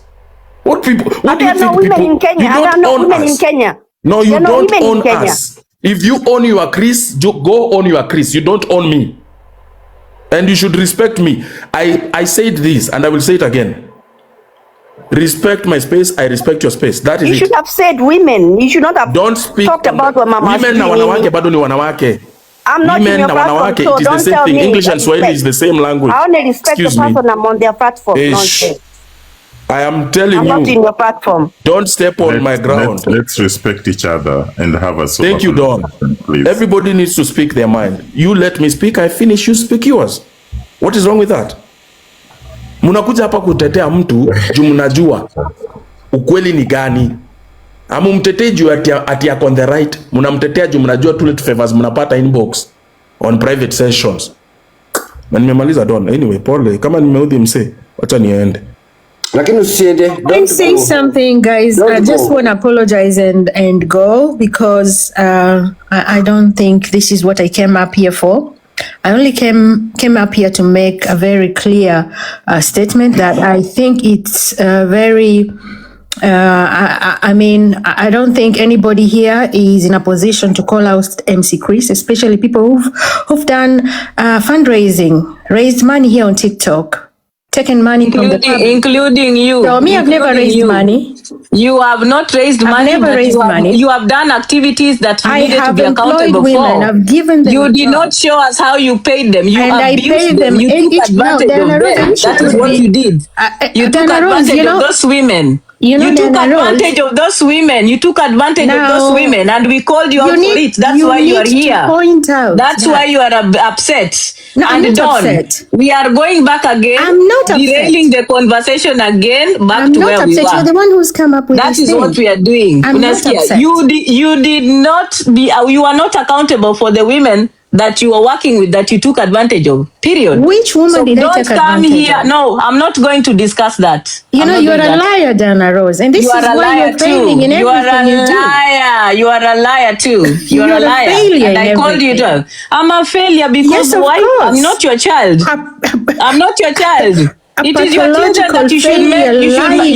You too. You are a pathological failure. That is why you are taking women's fridges to make money. No. That is why unabeba fridge za wanawake to make pesa. You are a Shylock. So me and you, you have bigger problems to deal with. Huyu mtu hawezi kuja kunitusi hapa tigola moderator. Dennis July Oknyale yanya a comment. I'm not Okan. I do not do that. So Dana Rose, you're the one who Okan mod Kai. You're the one who is kind of confused. Okan mod Kai. Nisha kuongeza. Nope alafu kuje. And ngoja kwanza niangalie kwanza. Nobody here on TikTok has the right to call out MC Chris for being unaccountable for money and for not being transparent. Because Don King, can we continue with the conversation ama tutawacha to do something else? Conversation. Can we continue with the conversation? Basubi, can we continue with what we were saying? Ask me, Don King. Accountability. Yeah, that's Thank what you, Basubi. Let us talk about that. Yes, ask me, Don King. Angeline, what we are talking about here is accountability. And that's what I'm talking about as well. I think it is unfair for you to come because you are coming and defending Chris and you're not. I did not defend Chris. I said what he did was wrong. No, but no, it is wrong for you. Nobody here is in a position to call out Chris. Let's not talk because about they are each other. doing the same thing. No, let's not talk about each other. No. Okay. Listen, listen to me, then I will listen to you, right? Yeah. So this is what we are saying. We are talking about accountability, but it is wrong to come and say that we do not have a right to talk. We do not have a right to call out MC Chris while other people have done the same thing that he has done. You know, we are not talking about other people. The subject here is accountability, and the topic here is about MC Chris. Yes. So let us stick on that. So when we start now talking about other people who are here also, we are personalizing this, and it is not right. When it's their time, we will talk about them.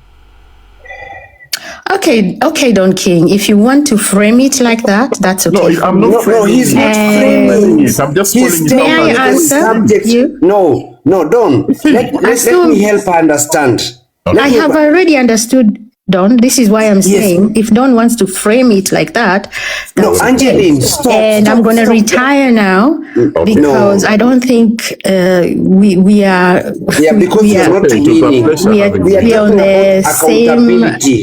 We are on the not same. Not about MC Chris. No, listen, Angeline. No, listen. It is not about. No, wait, baby. It is not about MC Chris or any other person. It is about when we contribute going forward.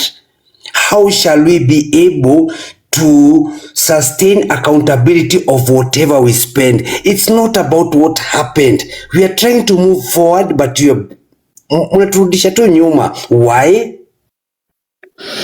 Let me answer you. Yes. May I? Change starts with us. Yes. Change starts with us. And with that said, it means that before we come up here and talk about MC Chris's problems. Don't mention Chris. We are talking about. We are going back again. Okay, let me just say this. This will just go on and on and on. We are not going to move. That's what's going to happen. Let me just done. Wacha tutaendelea another time ukifungua platform. Please don't go. Don't go. Diana, don't go. Because me, I can't deal with that. Like kwenda round and round in circles ni kama tunaongea na watoto wa class 1. That's coming from Angeline, a person who wants to be a leader. Yes. Yes, Bazu. Can you imagine? Okay. Kidogo to Chris. I'm calling him. Okay. Whatever happened. Going forward, how do we maintain accountability of whatever we contribute? That's my concern as a big contributor. Whatever little I have, I give my 10% to helping. That is where we are. Not about this person or the other person. Are you there? Unless you're here because of some person, then you'll mention them repeatedly. Yeah? We are not talking about any individual. Whatever happened. So from tomorrow, somebody comes, they're in need. We contribute. How shall we make sure that we can get accountability of what we contribute? That is where we are. Yeah, also we talk without being personal, isn't it? No, there's no person. Don't mention the person thing. There's no person. It's about the dollar you make, the shilling I make. We put it into a project. How can we make sure we know how it is being spent? That was the issue. That is why I'm here.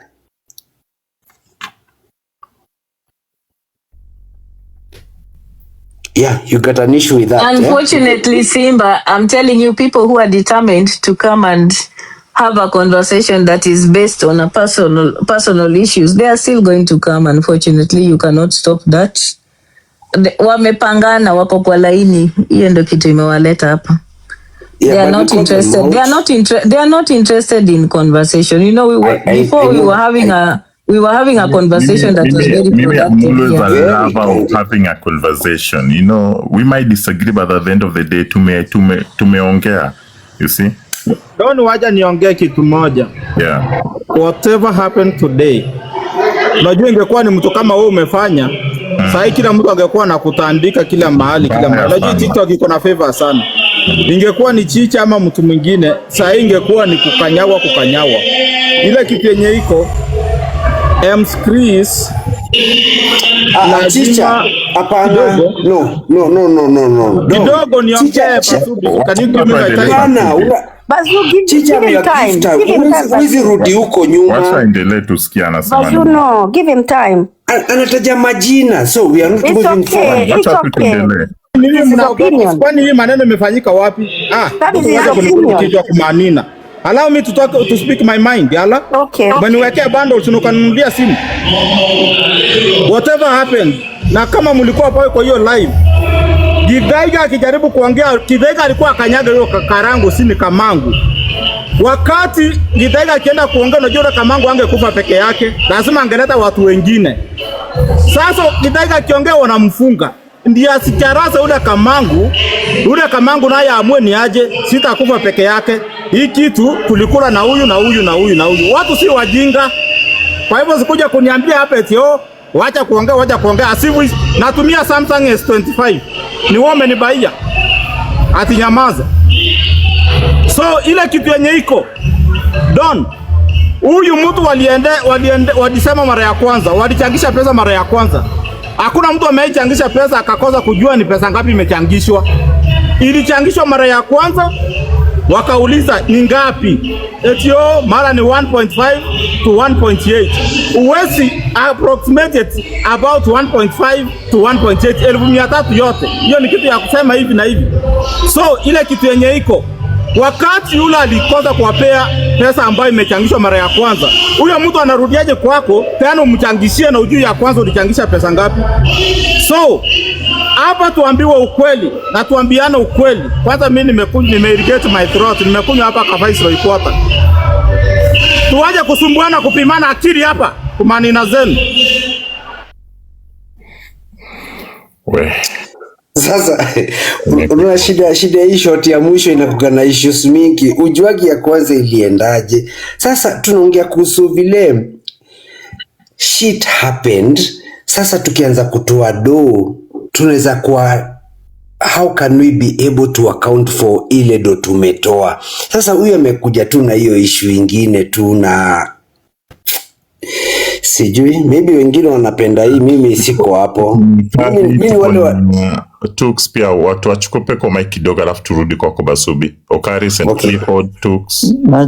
Najaribu kupick up tuko wapi kwa sababu najua tuko kwa hiyo story ya Mama Gift, so I'm trying to figure out where we are. St. Clifford ama Okari. Don, happy holidays. My opinion is when you are talking about accountability is a very huge subject, especially here in TikTok. And to be fair enough, anyone who has ever touched public money is not fit to speak about accountability, because tutakuwa tunaambiana nini? Uwezi chukua nyama uambie nayo simba ikuchungie. It is nearly impossible. The people to speak about accountability ni our comment section because they have never touched anything. So if you know you have ever touched public money, you are not supposed or fit to speak about accountability. Does that, I think public money, does it include birthdays also? Niko na swali. Public money, niko na swali. Nauliza tu, I'm asking a general question. Public money, does public money is birthdays na masimba public money? Nauliza tu. Yes, guys, comment section, ebu mnijibu kama hizo ni public money. That's I just want to know because we need to know what public money is. Is money that we've gotten from like birthday, vitu kama hizo pia public money? Oh, so you agree that okay, so the Don, I'd like to have something so in then I think that then the whole panel then should be quiet. You're the last person to speak about accountability. Hakuna personal attack. Nani, Okari, there's no personal attack. No, disclaimer please. What? Unaona huyu pia amekuja hapa kwa sababu ya Diana. You cannot have a point. It has to be about Diana. Guys, tafadhalini. No, you mean you people are this week? You cannot talk about what is at hand. You have to talk about Diana. I've not even mentioned you. I've not even mentioned I'm talking to Okari, not you. Don't respond when I'm talking to Okari. This is not for you. I've just given public opinion because and I've asked you a question about public money. Does it include birthdays and things that are here? It does not. Oh, why? Why is that different and it's coming from the public? Birthday gifts are coming from the public. That is public money. So there is no difference with a person organizing a birthday here. That is also taking public money. Public money is public money. There is nothing like ati imetoka sijui wapi. No. As long as you are getting money from the public, whether it is in form of a gift, it is money. It is money. So you're complicating this thing. No, because let me tell you something, Basubi, because they are trying to make it become like ati there is some special public money. No. Public money is anything that is coming from the public and coming to you. That is what public money is. Whether it is in form of a gift or a token, it is public money. That is the truth. So you cannot say that you are taking you are not taking public money because you've created a birthday. No. Let's be honest here.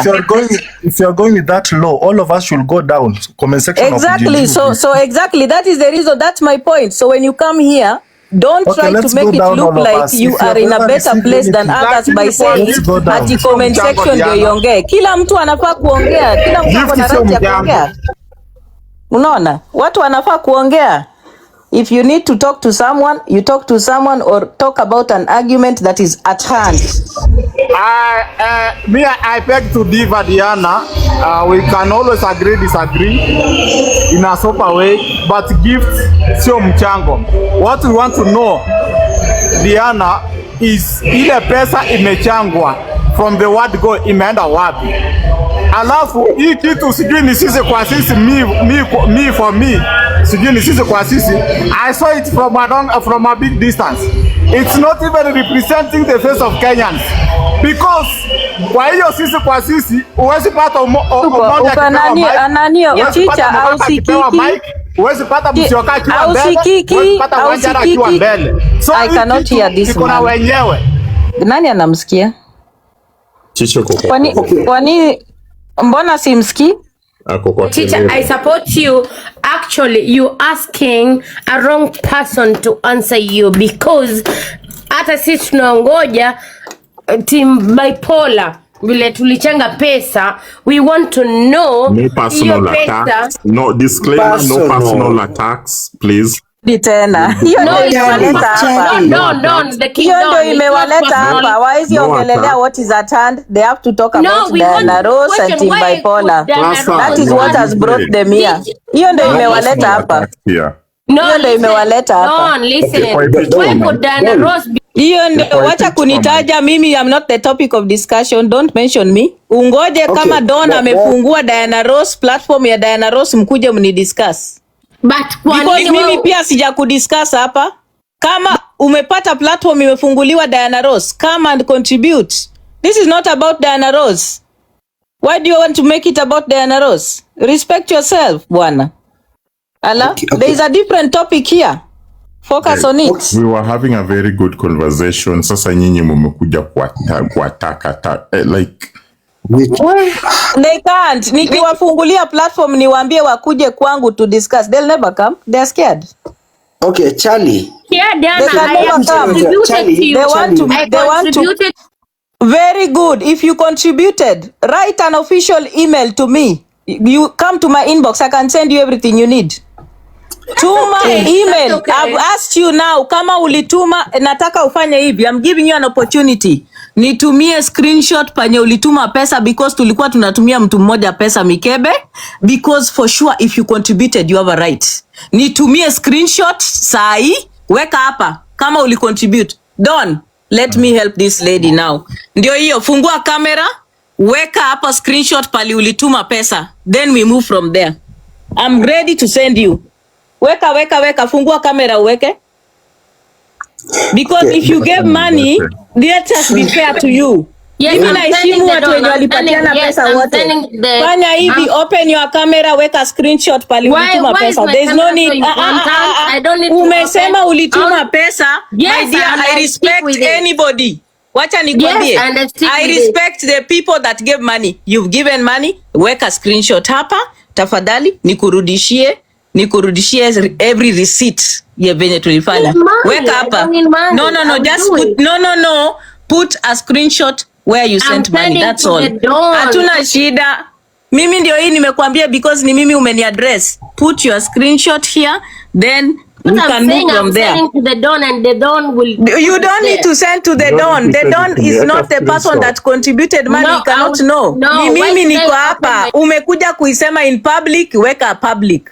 Weka hapa in public. Why are you muting me? Kama ulikuwa unataka ungefanya hivi, ungeenda kwa the Don kwa inbox, lakini hukuenda kwa inbox, umekuja in public, kwa hivyo weka tu hapa. Tuendelee hivyo. That is what we need to do. Because if you choose the truth, let us speak that truth from you. Yes, and I will send weka hapa screenshot. Hamna shida. Sawa basi, wacha ninyamaze uweke. Yes, there's no problem. I don't have any problem. Okay. It's okay. Just put a screenshot. There's no problem. Yeah, because the other day you told us. Basubi mwache aweke screenshot. Utumpe nafasi aweke screenshot. I'm sending to the Don. You are not sending to the Don because there's nothing you have. I'm not doing it by myself. You cannot be sending a screenshot to the Don na umewekwa big screen. Unaona Don amekuweka big screen. Why are you muting me? Hakuna mtu amekumute. Hakuna mtu amekumute. Yeah, I've seen. Yeah, I'm sorry, I've seen.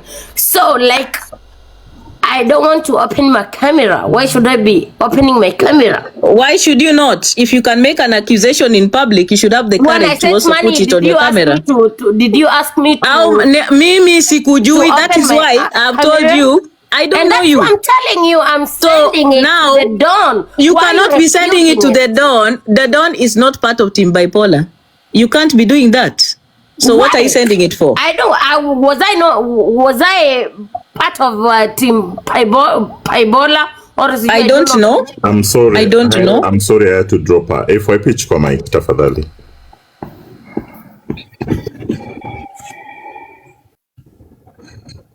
Where? Now kusini kugumu Don. I don't know if I'll even be able to talk. Tutapambana tu. Tunapambana. Yeah. I thought it was a discussion. I'm just saying. That's what I want us to. Tunapambana to we make it a discussion. That's what I'm trying to say. Okay, Don, one thing. Yeah. When we are here sitting, I've talked about it, and I see people talking about cartels. It's not a way forward. If you don't tackle the issues that are at hand, then tuna end up forward. I think that is how things are tackled. You tackle what is there, the issues, and then you move forward. Okay? So now, we are talking about cartels on TikTok. And when we do not address all the cartels, then I think that is where the issue is. All the cartels, anyone who does not give accountability, now for me, falls under the same category as a cartel. If you don't give accountability, that's it. Because how else will the money accounted for that you have collected through the public be accounted for? You are a cartel.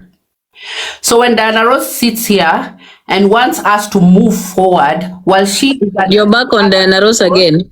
Oh no. No, It's not again back about again. Diana Ross. She's It's right. about She's Diana right. Ross You never again. give accountability. It's about Diana Ross tena. She's Tumerudi right. kwa Diana Ross tena. Oh my Don't God, this is take obsession. control. One Don't minute. take This is control of now your obsession, platform. jamani. Please. It is This not is sad. personal.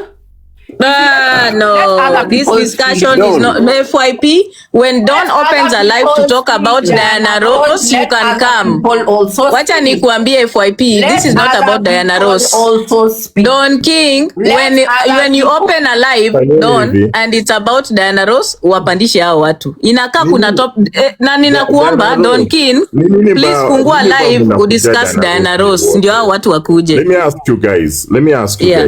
Why is it that all of you people are coming to Gama? This question was not about Diana Ross. Unaelewa? We are not even having a conversation here. Inamaanisha sasa kitu imefanyika, instead of us kuitackle, tunakuja kwa attack mtu mwingine. I don't think if that is fair, for heaven's sake. We are having this discussion vizuri. Sasa nyinyi muna personalize the discussion just because you don't like someone. Don, you are missing the point. Okay, Don, can I have just 1 minute and I drop? The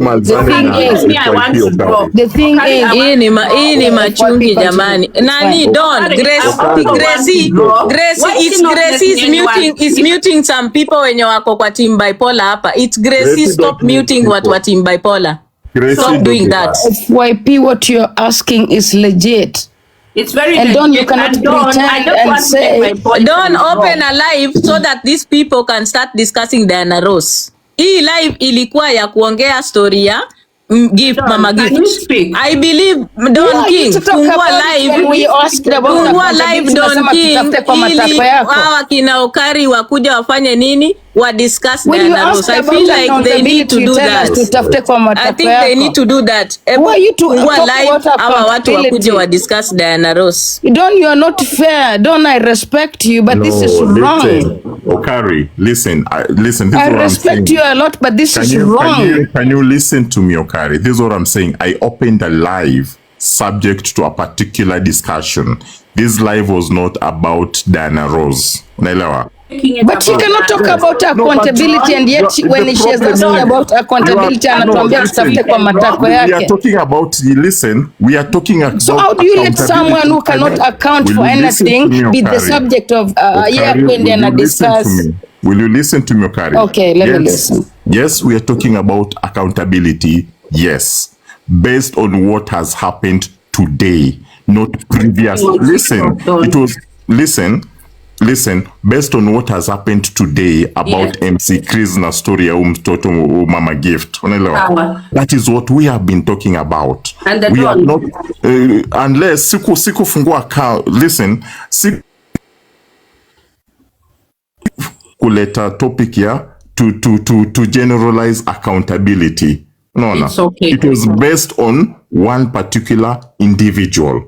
So next time ikifungua live tutasema, okay guys, let's talk about accountability based on what people have been doing on TikTok. Sasa mutaongelelea Diana Ross, mutaniongelelea, mutaongelelea Kendali, the only prime. But now Diana feels, let me just finish, then I'm giving you the mic, FYP. Now when you people come, munakuja sasa munamuattack directly or indirectly, hata mimi sitakuwa nafanya vizuri, nitakuwa na feel like nimemwalau mkuje mumwata kwa platform yangu, and it is not right. Okay, Don, I just have 2 minutes. Lazima niende nionyeshe mtoto.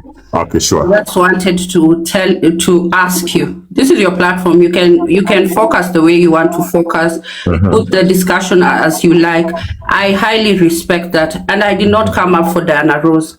It is a general discussion, even as you could. You came up for me, that's why you mentioned me. Diana, I'm not letting anyone speak. Allow FYP to finish, Diana. FYP to endelea.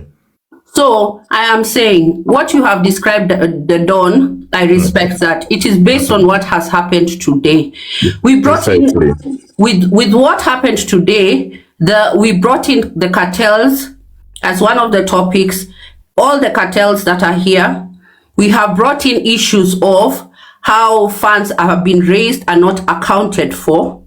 Those are issues on this platform. So even if this occurrence happened today, it's just a focus. we can focus on generally what is happening on TikTok. And matters to do with that is equals to accountability. That is what is bringing all these issues from way back.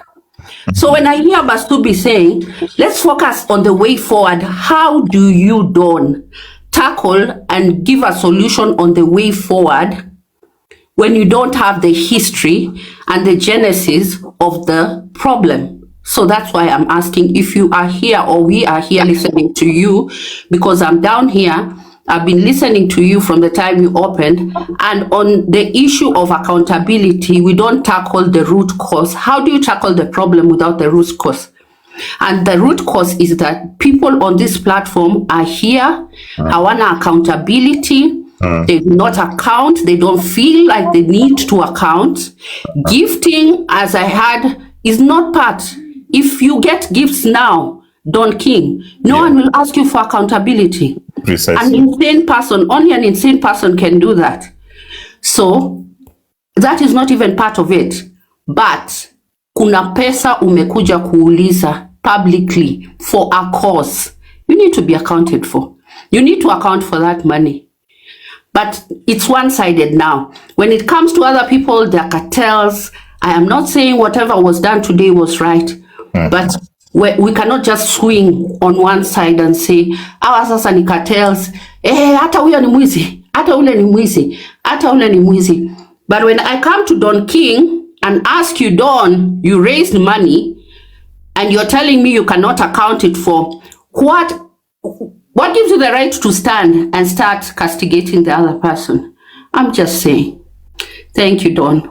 Let me respond, Don King. I want to give one response, Don King. I want to give. Can I respond to something? Can I respond to something, Don? Before I drop. Let me respond to something. I want to say this, that on the issue of accountability, Don, Mimi as Diana Ross, I will never do accountability on TikTok. I'm going to say that the accountability that is required for me to do, Don, let me say this, and I'm repeating it again. If I was supposed to do any accountability, I will do it on a proper setting and a proper forum, not on TikTok.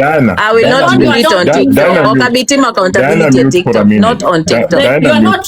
You're not being fair because you're not on TikTok. If I'm to do any accountability, it will not be done on TikTok. Diana, mute. It will not be done on TikTok. It will be done in a right forum, not on TikTok. Diana, mute. Not on TikTok. Diana, mute. I want to finish with what do you mean? Who is unfair? You have said that of course you want about Diana Rose, but she keeps on making it amerudi tena huyu mwenye alikuwa na nini the one alishindwa kuleka nini. Diana, mute. We finish with FYP, then the mic is gonna come to you. Yes. FYP, I want to finish with you. Okay, she. FYP. Unaita nani Kapunye jamani? Mwenye anapita Kapunye. We also need to talk. I think, Don, just a minute. You. I think it could be nice if you give everybody a chance to talk, not only the one person. Chukua mic, ladies. No, kuna wenye walinitangulia, so I would give them a chance. Nani, walikuwa shaongea. Ukari, you wanna speak? Lakini mbona utaki nijibu? But Don, you're being unfair. You're just not fair, Don. This is a discussion. We're not attacking someone. Dee is saying she will not come here to the platform and give up accountability, and yet the mchango is done on the platform. Why do we want someone like Karangu, Muraya to give accountability, and we are all here united?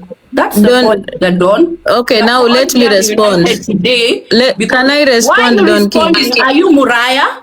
Are you the? Can I respond, Don King? I'm responding to Okari because Okari has said it's not you. The Okari has talked about Okari has mentioned my name. Don't think I'm responding to you. I'm responding to Okari. Sorry. Let me have the mic. Don't get it into your head that I'm responding to you. It's not you I'm responding to. So don't get it in your head. It's not you I'm responding to. I'm talking to the It's not you I'm responding to. Don't get it in your head. It's not you I'm responding to. It's not you. Don't get it in your head. It's not you I'm responding to. Yeah. So please don't go away ahead and think that it's you I'm responding to. No, I'm not responding to you. Diana, you're here. Don't take the mic. I am here for a reason. You've been told to mute. Why not mute? I'll mute you too. What will the is? Do you want a response from Diana? And mute and answer me. No, because the topic is not about Diana. You have made that clear, the Dawn. So why is she responding? No, thank you. You said you don't want a response from Diana. So Diana will not because you have said the Dawn, I am here because it's your platform. You have said the topic is not Diana. So why are you coming and saying we want Diana to respond? Don, can I make a general statement? What I'm Manzani FYP, then I'm giving you the mic, Diana, first. So I want to I want to be fair. So FYP, are we done? I'm done because I've made the point to you, the Dawn. I came up because of you. I've told you the direction. I was listening to you, as I said before you started, and I'm just wondering, why are we diverting on one side? Because the topic is general on what is happening on TikTok. And so when you say that, I don't want a response from anyone else. I am just here to tell you now, okay, this is your platform. You can do as whatever you want with the discussion, but I'm just here down here wondering. Kwa nini? Wala wananiambia niende kunyonyesha, kujeni mnisaidie. Comment section mkiambia FYP aenda nyonyesha, I love to look. Guys, it's being kunyonyesha ni lazima, guys. My baby is not doing that anymore. Lakini because you have told me comment section, because you have told me nitaenda nimnyonyeshe, sawa? Asanteni. Because he's not breastfeeding anymore, lakini nitamnyonyesha juu mmeniambia. But I don't even, that's just ridiculousness anyway. You're on the side. I don't even feel offended by that. But that's just what I came to say, the Dawn. Thank you for having me. Asante sana. And Merry Christmas to you and yours. Merry Christmas to you too, FYP. So, Diana, before I give you the mic, I want to give Okari, then the mic is coming to you, Diana. So, Okari, nitakupatia mic. And please, Okari, let us be respectful. Let's just respect one another. We might agree to disagree, but at the end of the day, this is certainly marafiki. We are never enemies. Okay, no, it's fine. Yeah. Also, my question is, Dee just said she doesn't have to give accountability on TikTok, and yet the contribution is done on TikTok. So how are we supposed to work on it? Like if you have nothing else to talk about, you have to talk about Diana. Drop. Iftar, Okari you can drop me, guys, if you want. Okari was speaking, tafadhalini. Okari, I just asked that one question. Repeat the question again, Okari. I asked, she said, TikTok is not the right platform to give the accountability, and yet the contribution takes place on TikTok. So how am I supposed to understand that, or someone else? That's my question only, and I mute. This question is directed to who? Okari? It's directed to Dee. Where does she want to give the accountability? Okay, thank you. Now you can mute. Now, Dee, I'm going to pass the mic to you. You can choose what you're making a while back. So, Dee, chukua mic. Yeah. Now, first of all, this is for educational purposes only, because I like to educate people. I would refer Okari and any other person on TikTok to go and read the Public Finance Management Act and the Public Audit Act of 2015.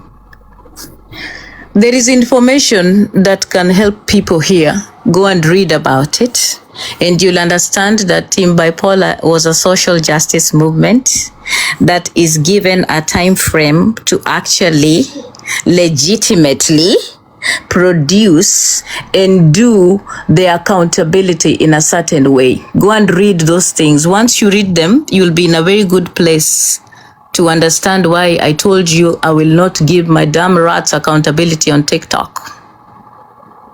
You need to understand how public accounts and public funding and public accountability works before you come for me. Kama hauna hiyo knowledge, it is not my problem. It is not my mistake that you're not able to read. So please make those things that you take care of yourself so you can read. And again, I'm saying it again, Team Bipolar is a social justice movement that is on course towards legitimizing this entity. So anybody on TikTok that is uncomfortable with Team Bipolar not giving accountability on TikTok, there are legal frameworks that you can choose to use and go and perhaps file a suit. Okay. Yes. Now. I get you. I get yes, you. So why are we so grilling Chris? So then? this because because Chris is an individual. We raised money as a social justice movement, and we have frameworks for accountability. Go and read that part. And it's very clear. We will give our accountability with the right framework in the right setting once we legitimize our entity. If anybody has a problem with that, they can go to court. I hope that I've made myself clear. Sawa. Any money I have ever raised here as an individual, that was for Sharon. I raised as an individual, I gave accountability. None of you were satisfied with the accountability. You claimed it was stolen. You've never brought any proof up to now, so you should forever shut up. Other monies that I've raised here are for the toilet that I raised for JB. She should give accountability because money was going to her platform. I asked her to do so. Go and ask her to give accountability for the money that she got. I never received money for her toilet. Other monies that were raised were birthdays and other issues. Those people that received those monies, please who make raised sure you money? go for Diana them. Rose, who raised money on behalf of JB? I did raise money and the number was JB's. It's not mine. I just put, and it was on JB's platform, by the way, not even on my platform. For that. She is supposed to give accountability. That is why I was very specific that it is her money. The toilet was, the poster was hers. The toilet was for her mother. It was not mine. The number was hers.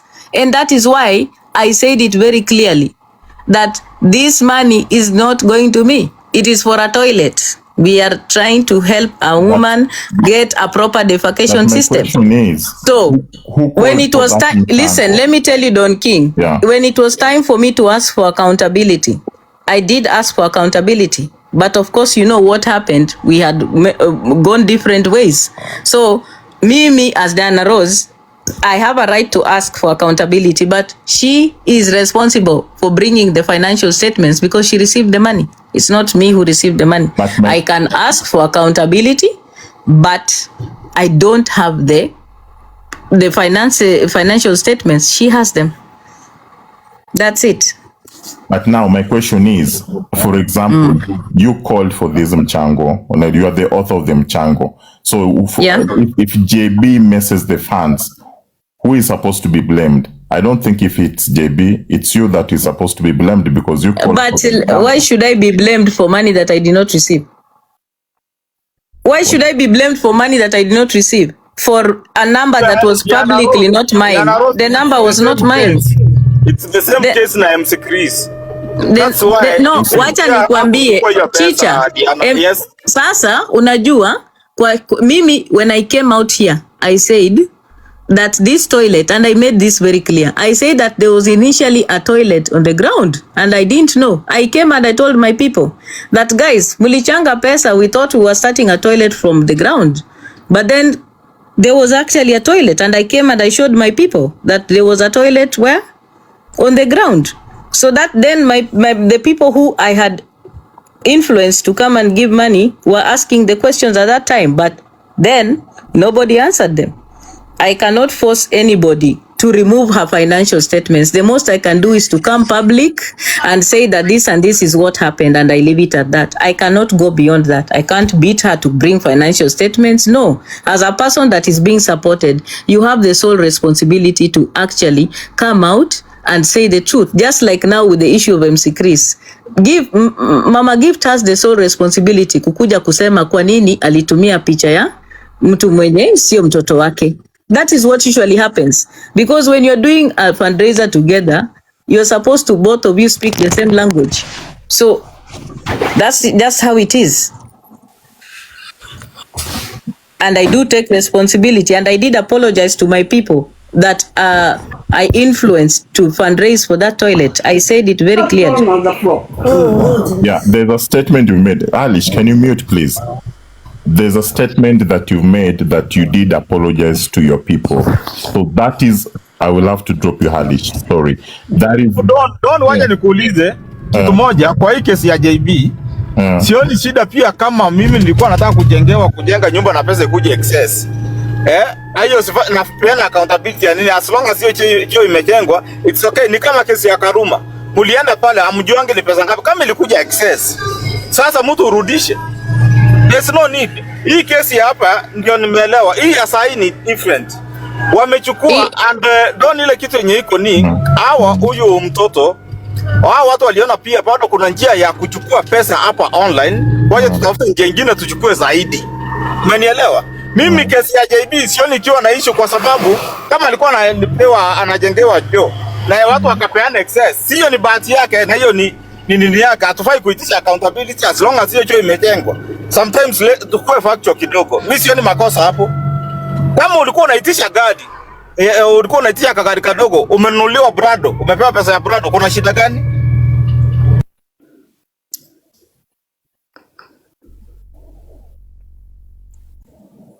Don, kuna mtu alikuwa amenimute, sijui ni nani. Sijipole, guys, tap the screen cause tunahang.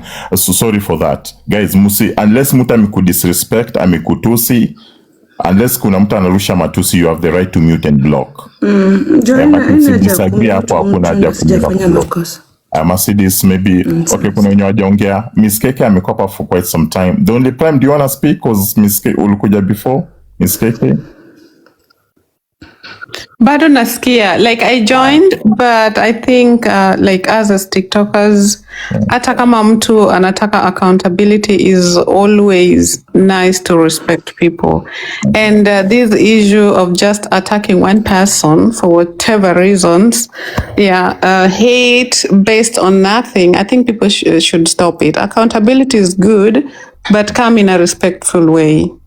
And if people want accountability, just as our people talked about, then they should start from last year. Everybody. And then accountability. And then accountability. Sikuwa nimemaliza. Thank you. Only prime kama umemaliza. Wacha nimalize.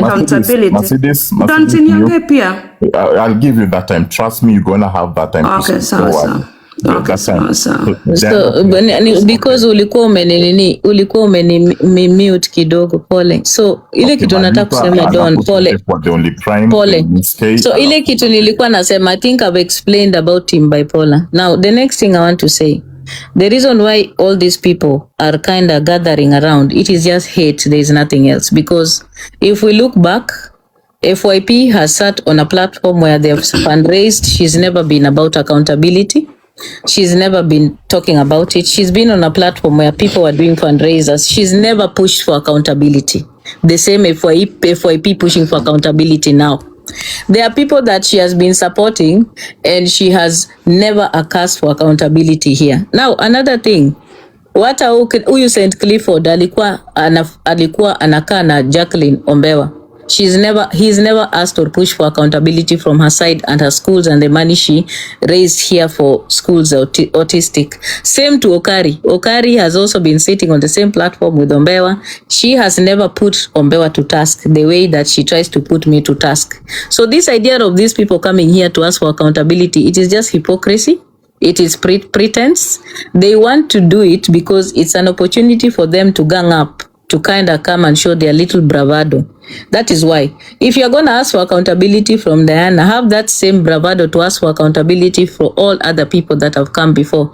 Don't pretend that you're concerned about accountability just because it's about Diana Ross. Let the same zeal be applied when you're talking about Jacqueline, talking about Ati, when you're talking about other people. Why am I not seeing that same pressure on the same people? Yet they also raised public funds here and did what they did. Why are you not following them? Why am I not seeing you people going to their platforms to ask them questions? Why do you follow me when I go to other people's platforms and then you come here to attack me? I've never seen you people going to other people's platforms to ask them for accountability. I've never seen FYP or Okari asking Ati or Jacqueline questions about accountability. I've never. But now when it comes to Diana,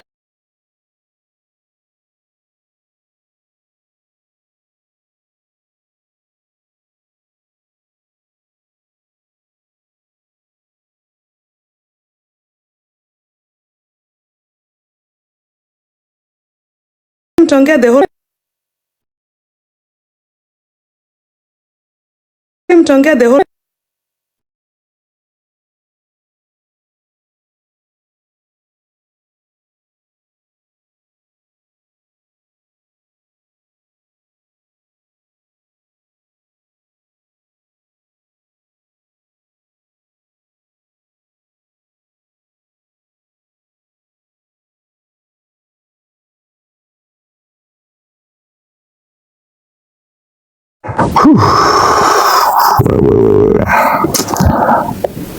Jesus Christ.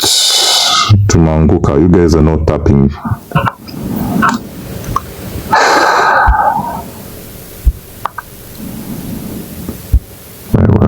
Jesus. Where's Diana?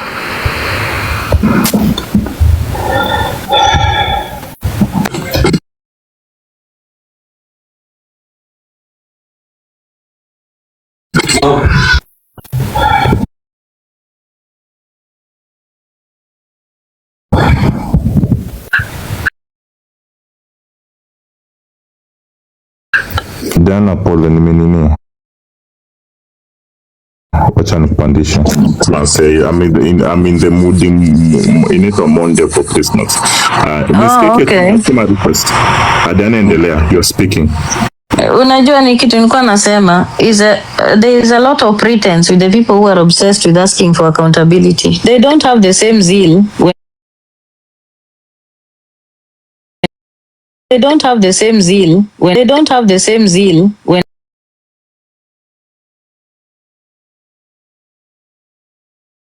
they're talking they don't have the same zeal when they're talking it is from a place of hate. They don't care.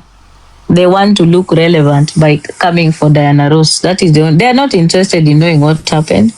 They don't give a damn, because if they did, they would use the same energy to talk about other people who raised money. So the motivation is hate and jealousy and vindictiveness. Yes. That is it. That's the motivation. Kwani nilikuwa nalala na wewe ndio unaniuliza kama nimemaliza? No, Diana. Na hiyo mwili yako mbaya kupelekana na mwili yangu na hiyo sura yako. Sura yangu haiwezi kuwa mbaya kushinda yako Mercedes. Nini moderator kidogo. Mercedes, I'm sorry. Hey. Mercedes, Mercedes hata amejiogopa. I'm taking control. I'm taking Diana kidogo. This is what I'm saying. It is mimi ndo niko na right ya kuuliza mtu umemaliza, can I pass the mic to the other person? Ati umemaliza. No, tulia kidogo. Mercedes, kuna matusi hapa, we are both adult. Sasa kuna matusi zingine hapa tukuja kusema sio mzuri. Tuheshimiane tafadhali. Akileta matusi mimi pia nitampea matusi. Listen Diana. Diana, are you done? I'm listening. Yes, sir. I'm done, sir. Then kindly mute. I'll go to you, the only prime. Mercedes, I'll bring you up, but be respectful, please. The only prime, chukua mic. Hi, I think mimi nilishaongea, but just as Diana said, I'm supporting Diana on that. Kama watu wanataka accountability, waende watu wote, and this point of hate watu waache. You can ask for accountability, but just be respectful, not from a point of hate. And people are just, following that thing. You're just hating people without no proper reason. If you don't like somebody, swipe and leave them alone. This hate need to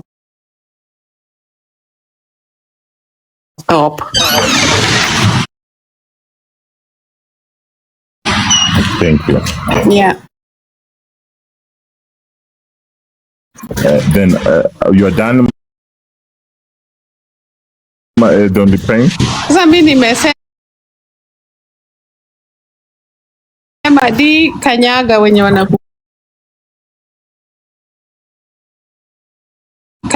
wenye wanakukujia. Wakanyage.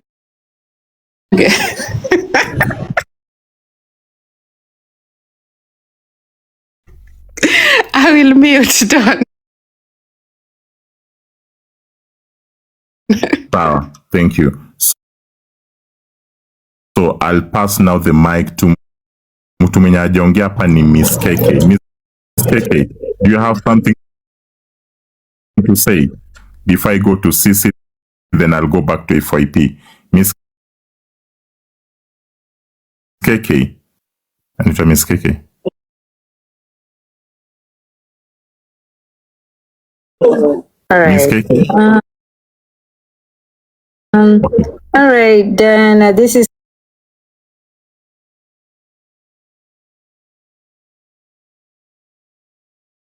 for you. I'm just asking you, and he's not bashing you, though. Don't feel like I'm bashing. Please don't ask me anything.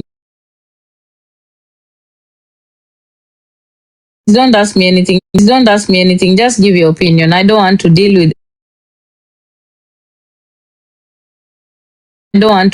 any personal things.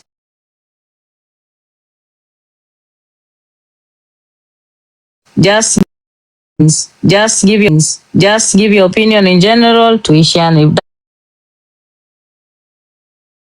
that's what the unaweza ni rukia useme niaje Miss KK, lakini sahi I don't know about you though. I don't know. I have to know you better though. But nakujua. Umeka Pennsylvania, nakujua. Kuna watu wanakujua. I know friends over there. So, just so you know. Miss KK unanisikiza? Miss KK, can you hear me? I know you. Can you hear me? I can hear you. Yeah, I can hear you. So we are not here to talk about where people come from. That's out of topic. So are you done with what you wanted to say? No, but I don't want her to bash other Kenyans though.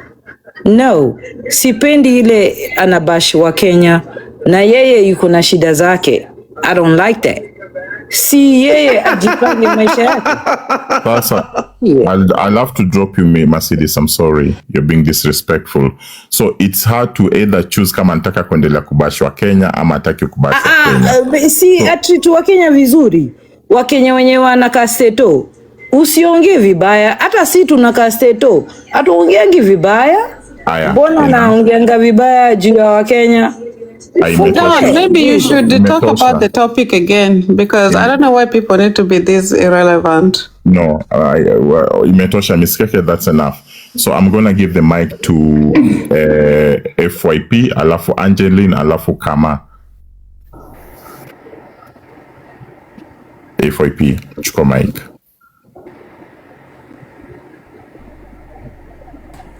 Oh, I don't know. I don't know. Everyone knows the topic was about accountability. The topic was about accountability. It wasn't about FYP. It was about Diana Rose. CFYP. No. It wasn't about Diana Rose. The topic was not about Diana Rose. The topic was on accountability. And I think the host has given us guidance on what is happening. His topic, the Dawn, is about what happened today. And yes, we go back to the point of accountability, the Dawn. And the accountability has occurred just because people have taken funds from the public and do not want to be accountable for. Kuna lies, kuna manipulation. There are a lot of things going on. So all that is in the topic of discussion today. Senior. So with the Muraya case, and in comparison with everything else that has happened, I've heard the only prime talking about going back up to last year. I would say let's go back, way back, before I even came to TikTok, on whatever happened here. Lessons learned and how we move forward. That is still my main point. Because these issues are being raised.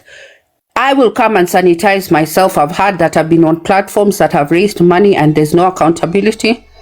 I don't think so. Because if I ask you, Dawn, for accountability and you don't want to give me, then what else can I do? At least I asked, okay? And you say I don't want to give you accountability. Siwezi kuja nikunyonge. I don't even know where you live, okay? So I can just do what I can do as FYP. Yeah, the limits and the limitations that I have. So if I ask you for it and you do not provide, then that's it. See, it's not that serious.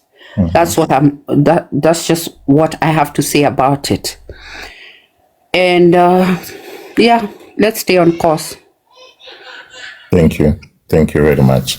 So I'm going to pass the mic to Angeline, then Kama. King, thank you so much. It was wonderful being on your platform. I will see you another time. I have to go. Okay. Thank you so much. Okay. Angeline, pick the mic. Yeah, hi Don. Thank you so much. The reason why I came up here is because hi dear, Merry Christmas. It's because something was said about me. You know, an accusation was made, a very serious one. I was told that I took advantage of women, and I came up here just to clear that. I just want to say this. I'm an entrepreneur. I'm a businesswoman. And I gave my fellow Kenyans, who were actually 8 women, a job. The job was very simple. I'm going to name them by names. The reason why I'm going to do this is because I want to take accountability and be very transparent. As someone who wants to run for office, I think that's very important. And I'm going to call them by name so that they can come out and say if I never paid them. And if there was any type of unfairness that I showed towards them. Because the NRO said that, and it's important that I become very open, and even I will publish their names on my social. I will publish the transactions. I will publish the contract. And so I'm going to start. The first person that I employed was Achibri. The second one was Kupendwa Raha. The third one was It's Gracie. The fourth one was Jaya. The fifth one was TikTok Agenda. She calls herself TikTok Agenda. She usually has this platform called TikTok Agenda. The fifth one is Sheila Leso. And I don't know if I left someone. I think those are all that I can remember. But tomorrow I'm going to publish their names. I'm going to publish the contracts. I'm going to publish the compensation so that I clear this. It's unfortunate that somebody can just come and make up lies just because they want to tarnish someone's name. You know, it's very unfortunate. So because it was said here, I thought I should take this opportunity and just come and make myself very clear, be accountable, and be very straightforward and open, because these are the things that we are talking about, you know, openness, accountability when it comes to finances, and, you know, especially when you deal with the public. I'm someone who wants to run for office. It's not fair for someone to come and tarnish my name just because they think they can do that, you know? So I've mentioned those names. I'll mention those names again. Gracie, it's Gracie. But it wasn't about you. No, actually, you were not here. You were not here. I agree with Crime. No. I think, Angeline, you're my friend. The Yes. people that you are mentioning, They aren't even here, and that is unfair. No, it was mentioned here. I think it's unfair what you're doing because I was told that I took advantage of them. So it's important that I come and say it openly. Angeline, I know that you did not take money from the public, and that is it. It has nothing to do with taking money from the public. You guys are not... Angeline has been a good employer. Yeah, so but you don't have to mention their names. But we don't have no, listen, FYP, I think, guys, please respect my wish. It's unfair if you intervene when Because my name, you guys, please, But FYP, I mommy, beg of you. Angeline, you're running for a position, a biggest position. Yeah, and As FYP, please, I president. beg of you, please. This is what we're expecting from you, mommy. You know, it's unfair because this woman No, it's not said unfair because I these took. are your employers. No, they are here on Employees, TikTok. I'm sorry. Yeah, they are here on TikTok, and this No, woman don't came talk up here about and them. said I Just took leave advantage it, of please. them, and this Why is could very you do that, wrong. imagine, in front of millions of people watching you? No, guys, this is wrong. Accountability No, is you're a wrong, very honestly, even if important you're the thing. boss. So what is the problem if I speak No, about leave them to talk because take bigger whatever position because you're the owner. So I should just be quiet and Diana Rose continues to say that I took advantage of women and the lie propels? Leave that. Who is Diana Rose now? So, Clarity, please respect my wish. This is the problem here with Kenyans. No. If you want to come clean, they are complaining. If you withhold information, they are complaining. You telling us what's your manifesto? What is your manifesto? Please. I'm in a country that I Okay, don't I'll speak just English. drop. I'm This sorry. is now. I'll just open my live and say these things. This is not listen, fair. baby, we can give you, but maybe Any of be those normal. women, Honestly, that's very different. Just speak honestly, baby girl, be normal. Honestly, No, because Angeline, Anyway, wacha nishuke you're basi the because boss. I'll open my you don't live. have to go down. You're the boss. You want now? You want to? Honestly, You don't have to go down, Angeline. Nashuka. Yeah, because nobody is allowing me to even speak. Angeline, This you're is the not. boss. Come on. Don't do that. Don't do that, Angeline. Hi, FYP. This is wrong. I know the people who owe you money don't have anything to do with the discussion at hand, Angeline. Angeline, imagine you're the biggest president. See what is going on with Ruto. What will happen? I think we are diverting from the topic. Can we go back to the topic? Can you check? Let's go back to the topic. Angeline, Yes. that is not right. Whatever you're doing is not Angeline, right. you're wrong. And Let's go back to the topic. Million times. And again, the person who addressed you is not here.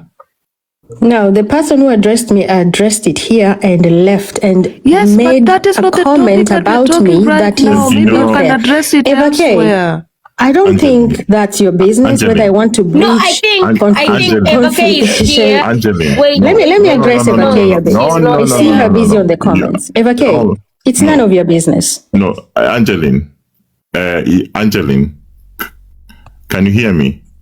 Yes, I can. Okay, And Eva K, I think it's none of your I'm business. sorry to interrupt. I'm sorry to interrupt, but as a learned person, and this is not being disrespectful, Angeline, but I think you might disagree with Eva K, but I think she is right. Because those people are not even here to talk about the kind of engagements that you had with them.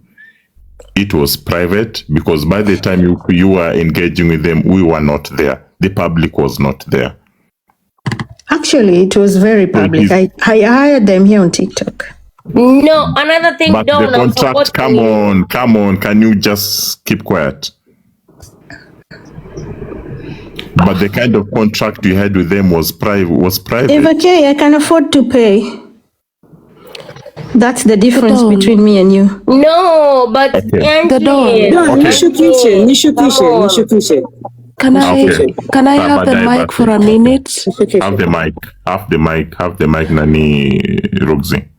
No, I need to talk to Angeline. Ngoja kwanza Charlie, Roxy atongea la kutongea. Okay. Na hata live goal amenitumia na mkoto hapa hivi muna nini. Hey, ana watu gani hapa? Atuendelee. I think we are diverting from the I think we are diverting from the topic of the day. And again, whatever Angeline was doing to some extent is right, but what does the data protection code say? How do you publish things that contain private matters to the public without people's consent? So I think let's just go back to the topic of the day, that is accountability, and then maybe we can handle it better. Precisely. Hey, Dedon, can I request you something, please? Chukua mic sasa. Yes, nachukua mic. Una one request from you. Unaweza nipandishia Deja Vu, please? Then niendelea Deja Vu, then niendelea na story zangu. So nilikuwa nasema hivi before wachana na mabata ya Dana Rose, hata mimi nisina. Wewe wacha kuongelelea Dana Rose mbaya hapa. Jo yuko hapa. Nimesema mambo yake imenisinya, kwani ni si ukweli? Nitakushukisha. Ukitaka kunishukisha baby. Ukitaka kunishukisha. Unaita baby. Why baby? Baby where? I don't care. Mimi niko hivyo. Me, I call everybody baby. Whoever wants to take it can take it. Whoever doesn't want to take it, I don't care. So nasema hivi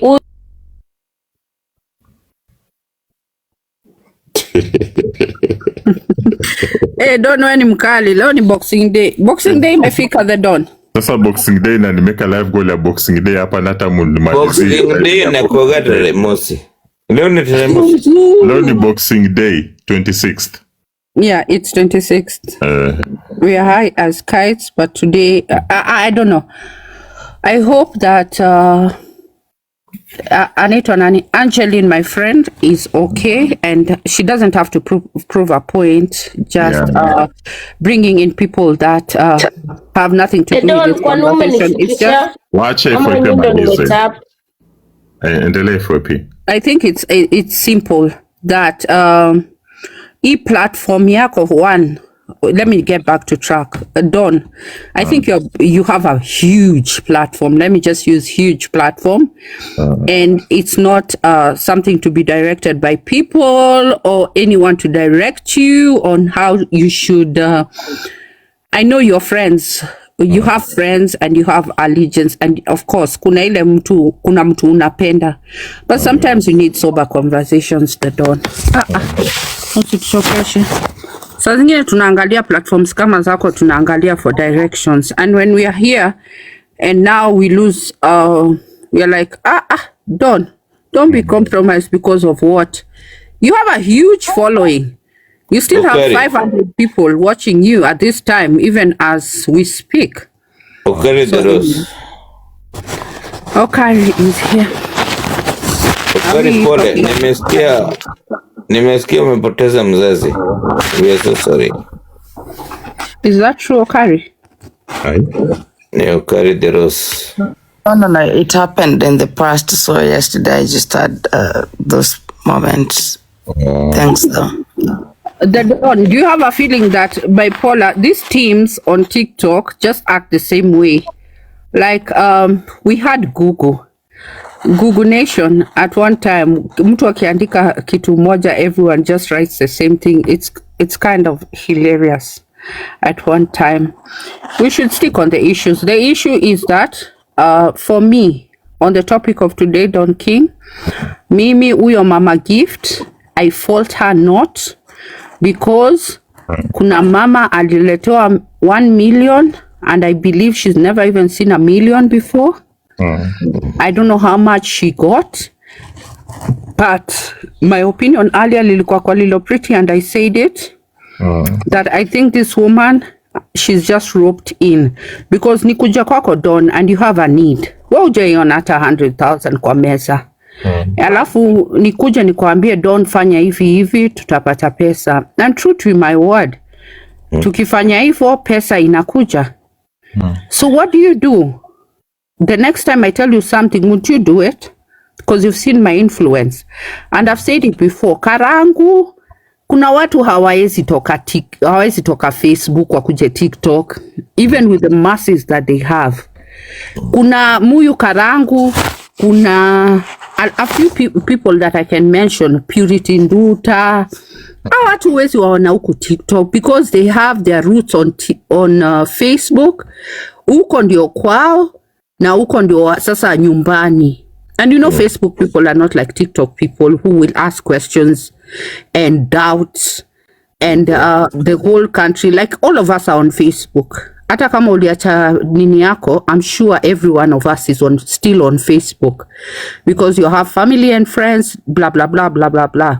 kuna ile account yako moja iko bado Facebook, and there they are making a killing because people on Facebook are not the same people on TikTok. TikTok huku utaambiwa sijui budoi tuliletwa leta makaratasi, Don atapanda hapo juu aanze kuuliza maswali, Suzu apande anze kusema hapana, mpinge hiyo mjadala, leta sijui accountability. So the people on Facebook are not the people on TikTok, and that's why the people on Facebook are thriving. Niliona a few people, because I was on Facebook, a few people who we left on Facebook trying to come up here now, this will not work, because here people are vigilant, people are asking a lot of questions, and it won't work for them. That's why they're sticking on Facebook. For me, hii mambo ya huyu mtoto ni kama walienda wakafanya, because I've been on Muraya's page. Muraya ametag Chris Kirubi. And on other mchangos, ukienda hapo Don uangalie. Angalia page ya Karangu. Karangu only tags the people that he works with.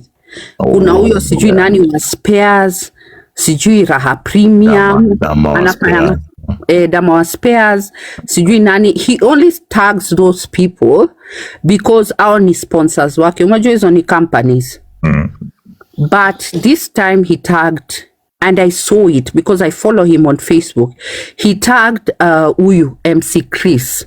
And I was wondering, kwa nini ametag MC Chris? Imagine I did not even know ati kuna sijui Mama Gift. I did not know this story. But me nikiangalia hizi post zilikuwa kama post mbili akimwambia ati MC Chris, we have to help this person. For me, I think it's a collabo ya TikTok na Facebook. Imagine if the Don uko nao watu wote, and me FYP I'm in Facebook, alafu tushikane. Umejua how much more will we raise? We'll raise, like, if I can raise 5 million on Facebook alone, and you can raise 5 million on TikTok, that's 10 million on one cause. Me naona hivyo, naona tu ni collab. I'm not even faulting this Mama Gift, because it seems like she's a person who is in, as I said, I think she's just someone who's not even seen 100,000, and she has a sick child. So nikikwambia the Don fungua live events at 7, weka hii post at this time, weka hii post at that time. I think she was just being directed on what to do. Okay. And the people who are doing are the ones that we are calling the cartels. And the cartels are the ones, the movers and shakers. Now they wanna direct what is going on. And at the end of the day, as we saw in Winnie's case, hao watu wanafungua line, wanakuambia Don enda kufungue line, lakini FYP ndio ameshika hiyo line. It's registered in your name. If you send money, it will read the Don King. But I'm the one with it. I'm the one with that line in my hand. Ukiangalia hiyo siku ya mchango, utapata watu wako kwa simu wanaangalia, but you don't know where the money is being directed at. So for me, I believe that it's just the cartels who are the movers and shakers. Huyu Mama Gift is just a person in need. So I don't know how to fault her so much. I don't know how to fault her so much. Naona tu she's just being directed na hivyo ndio ilikuwa. In other words, you're trying to say FYP.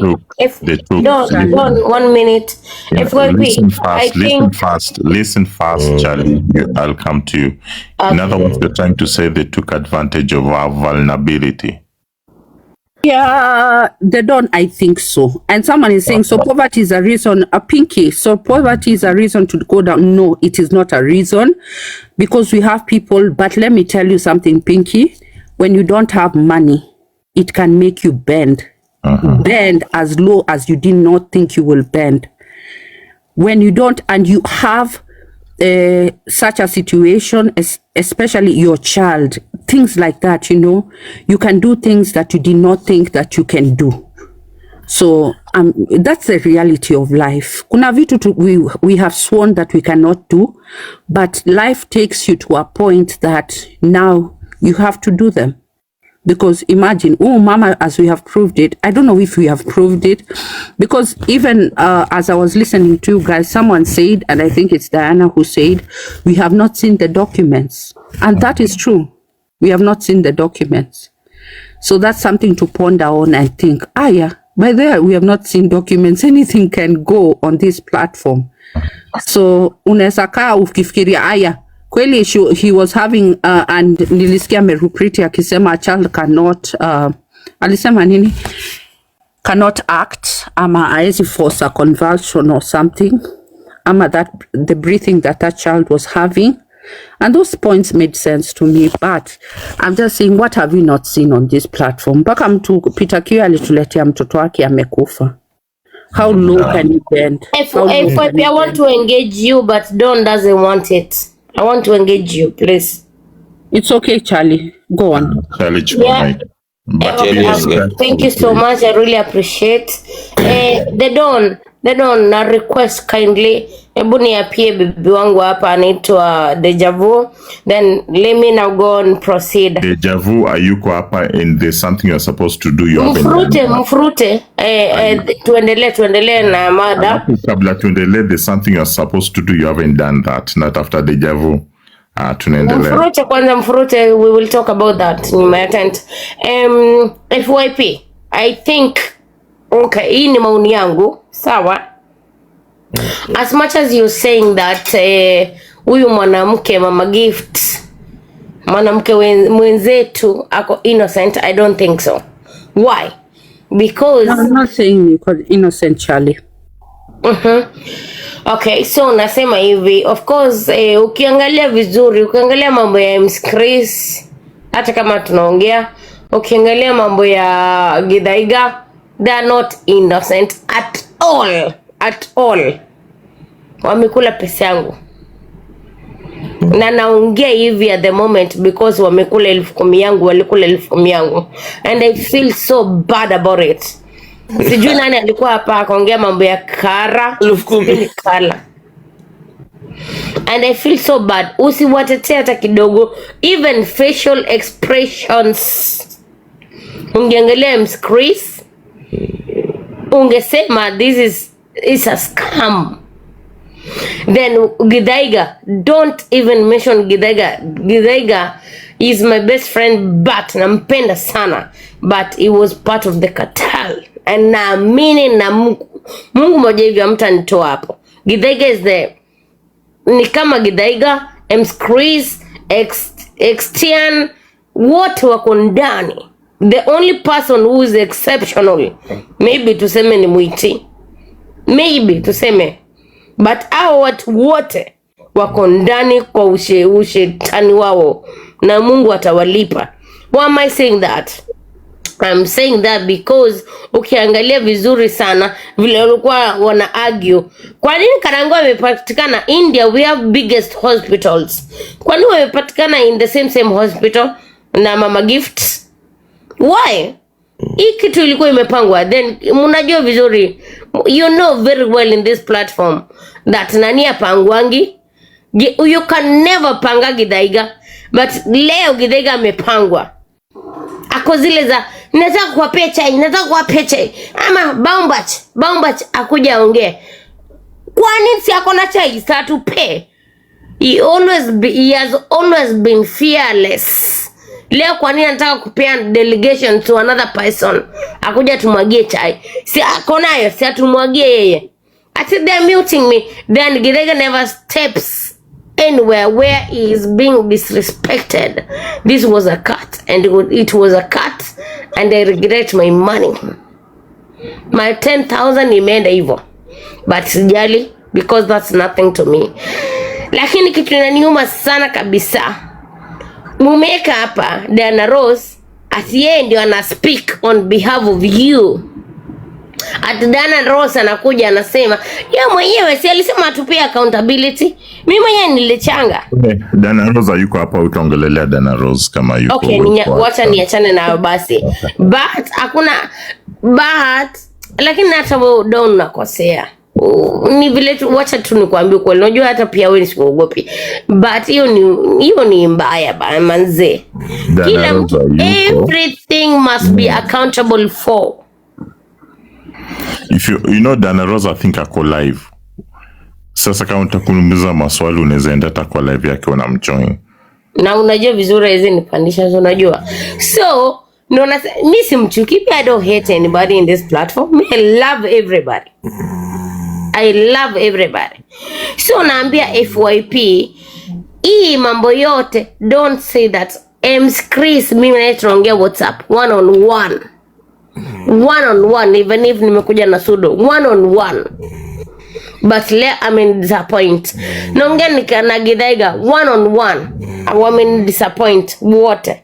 I'm really mad because wamedanganya Kenyans. Nimesikia vibaya sana. I'm thinking, this is my thinking, maybe munitoe. Geoffrey gave his own money 30,000. I was that live tangu mchango ianze mpaka imalizike. Nilisikia so bad na nilisikia vibaya kuwa amepeana pesa yenye anafaa kujengea mama yake huko Kisii kwetu, alafu nyinyi anapata leo mmemdisappoint. Na vile watu walikuwa na dance. Githaiga might be innocent, honestly. But what about Chris? Mtu tumeamini kwa hii platform. So, mimi nasikia vibaya na nasikia vibaya sana.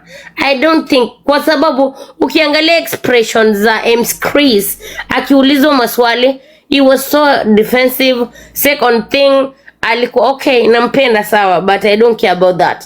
Second thing, ni mtu mwenye nimemwaminia though. Second thing, akiulizwa kitu anakusema ni kama akona kiburi sana.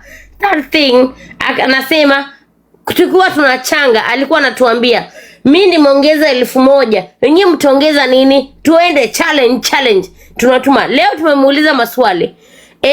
Unajua namba ya mama gift ama mtoto sijui mali pesa inatumwa? Akasema hajui anything, hajui accountability. That's nonsense. Na alikuwa anatu hype tutume pesa zetu. Anaulizwa leo mtoto anaitwa nani? Hajui. Nini hajui. That's nonsense. Na nimesikia vibaya hata kama nilichanga hiyo pesa imeniuma sana. Na mimi sitaki FYP, sitaki utetee mtu yoyote. I know you know who I am. Unajua mimi ni nani. Hata kama nimekuja na sudo, yes, nimekuja na sudo hapa. I don't care. They don't care. This is wrong and it's very wrong. Nimemaliza ongea. Yeah, Charlie. I know who you are. Ngoja FYP, ngoja nijibu. Anasema 10k is nothing. Wewe ungekuja utoe wewe, anonymous coward. Ungekuja wewe utoe yako. Nani nimekuzuia? Umesikia nikigombana? Umesikia nikisema ati nirudishiwe? Me, I don't want it because I gave it out. That's my heart. So usiandike ujinga zako hapo chini. Haya, tuendelee mama. Charlie, yeah, I know who you are. It's okay, let me just call you Charlie. But sitetei mtu yoyote. It was wrong. What she did was wrong. If she was pushed to it, if not, whatever, there's no reason to do what she did today. Amejifunga. Now, if she came out and told you guys that niliambiwa nifanye hivyo, you know, people will be like, why did you do it? A wrong is a wrong, okay? A wrong is a wrong. Hata akikuja tuambie leo, umejua niliambiwa nifanye ndio nipate pesa, it will even be worse. So I've just seen the video Karangu akimwambia go and open a live and tell the people and clear our names, and it's not convinced me of her innocence. I think walikaa chini and they decided, let's ask for this money itoke before the treatment. Umejua mtoto akishapata I can converse with the FYP. Ya Shali, wacha nikwambie kitu. Unajua I need to ask you this also. I need to ask you this.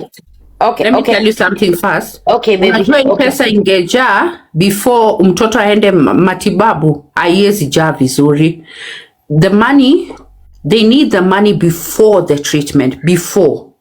So if the baby goes for treatment, the money will not come in handy. It will not come as much as when the baby is not anangojea.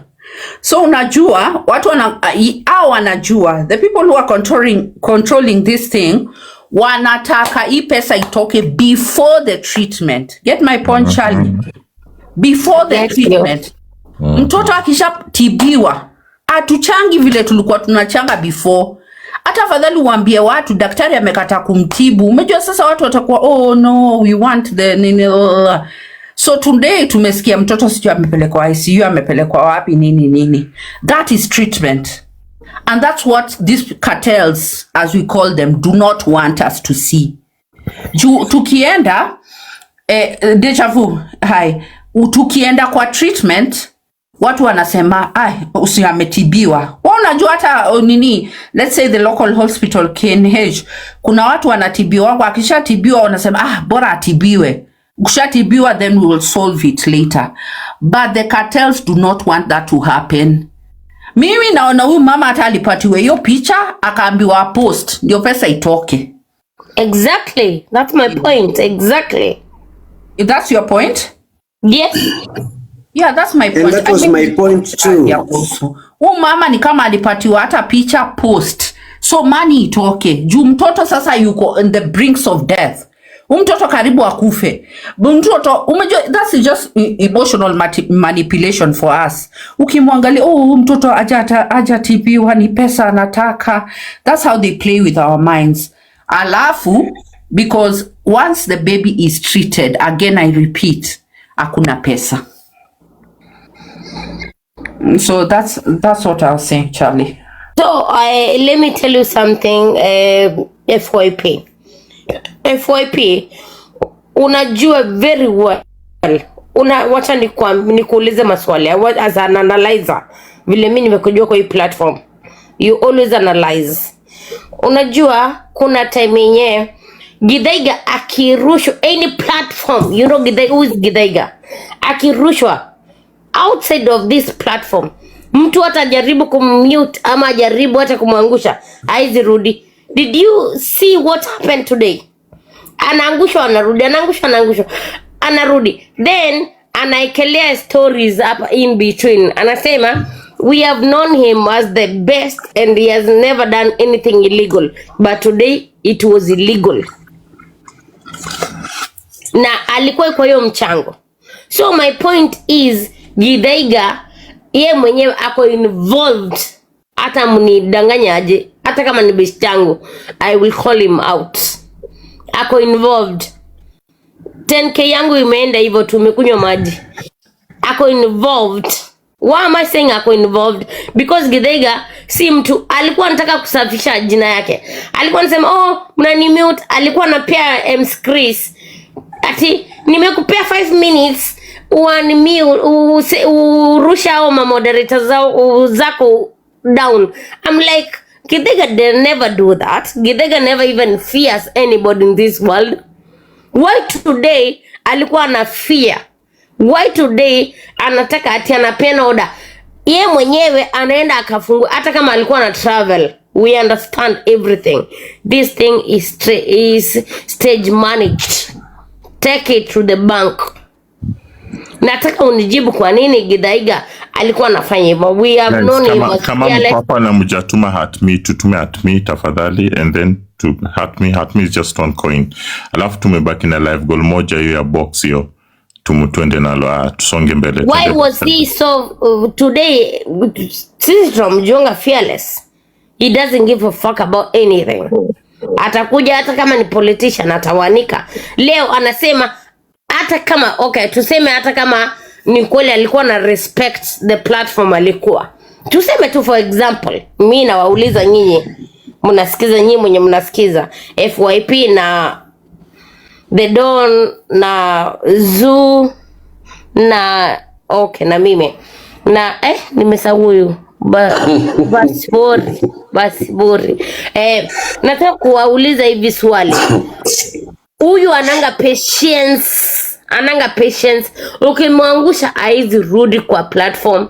But leo alikuwa anaangushwa anarudi. Anapewa mic, anamutiwa. Anapewa mic. You know very well who is Githaiga. Then 1 minute alipewa time aongea, akuongea. Ati nataka kuwapea chai. Alipewa all the time to give. Hata kama akupewa time, alikuwa hata 2 minutes enough to give the chai. But alikuwa anaguzia tu. Then anaanza kutuambia ati Baumbach, sijui Baumbach. Chadi, wacha nikuambie kitu.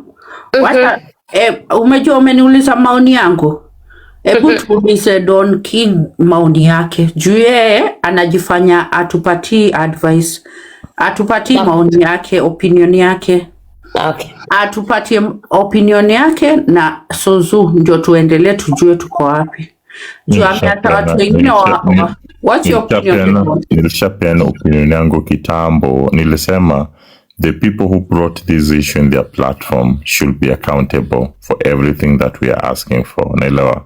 Number one, they needed to do some background check. Na kwa stories za pesa, it is clear that these people patanga kasa. I talked about it. It's not the first time. And the guy, niko na inbox kati yangu na MC Chris. At some point, he blocked me when I raised these things to him. Kwa tulijibishana for the longest time kwa inbox yake. Nala. He knows what I told him. I don't understand why he alinian block juzi. Paka akakuja kanitusi. But this is just a syndicate of these cartels. They get these people and nani kamambia. Na I told them, guys, is this story a Kenyan for Kenyans in Mumanza? There's an intention behind it. You're not doing it out of a clear heart. No. Nikapata evidence na nilimwambia there was a WhatsApp group in hata mimi nilipata and I told people here. Nikwambia I'm just waiting for one confirmation alafu nimwage hiyo chai. Nilipata WhatsApp group yenye na watu 3.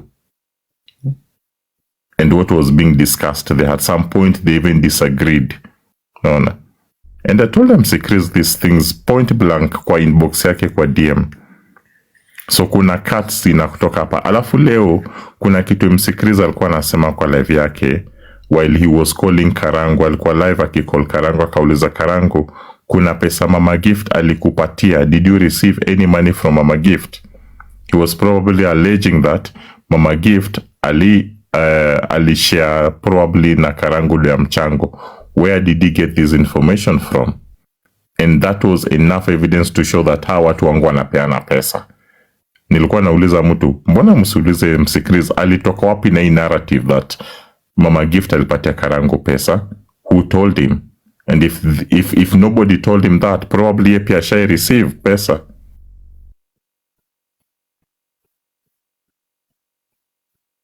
Yeah, Don. I don't know. I wasn't here in the daytime. Nimeingia ndo Lilo pretty briefed me at around 9 o'clock. No, around 8 o'clock. So, yeah, Charlie ndio alikuwa ananiuliza sijui nani alikuwa anadropiwa. I was not around at that time. But yeah, Don, at least alafu FYP unaona leave alone ataishia nyinyi hata mumesikia tuisho. And these things, trust me, take this to the bank na utapata interest. Achana hata ni story Mama Gift. There's another issue that is coming that they did. And thank God this story Mama Gift inakuja naenda kwa unveil vitu zingine. These people had an agenda. When they first started with story ya Kaluma Boy, they realized it's a sweet thing that they can do. Story ya Kaluma Boy ndio sasa walikuta. Unakumbuka wakienda, and I asked people this question today. And I want to ask you people kwa comment section. Ni nani alikuja na story ya Kaluma Boy? Nani alifanya Kaluma Boy akatrend? I just want to ask you guys a simple question. Was it MC Chris? Comment section, yes or no? Was it MC Chris? Here's one MC Chris akidandia hizi stories. There was someone here on the platform who told us about how Deja Vu, who was Kidogo tu. No. Kidogo tu. No, guys. It was not MC Chris. MC Chris, Kenyans gathered kwa home ya Kaluma Boy and MC Chris was part of Kenyans wenye walienda kugather kwa Kaluma Boy. Unaelewa? MC Chris alidandia ikitu aje na kapata. Sasa anaweza raidi hapa. Mtu mwenye alikuwa na MC alikuwa ni Priscilla wa Imani. Guys listen. MC Chris alienda kama mimi na wewe. Unaelewa? Na sasa MC Chris being kwa event na watu wakasema MC Chris nda MC. Unaelewa? So MC Chris took the MC from hiyo role ya ku MC from Priscilla wa Imani. So MC Chris akasema hataki pia kuchomea Priscilla, so akaanza kufanya pamoja venye sisi wangu kufanya hapa walikuwa co-MCs. Unaona? So from there ndio sasa wakaona hapa kuna kakitu. Hapa kuna kakitu tunaweza shikana tuendelee na hii story. Ndo akashikana watu watatu. MC Chris, Priscilla wa Imani na Swings Mauno.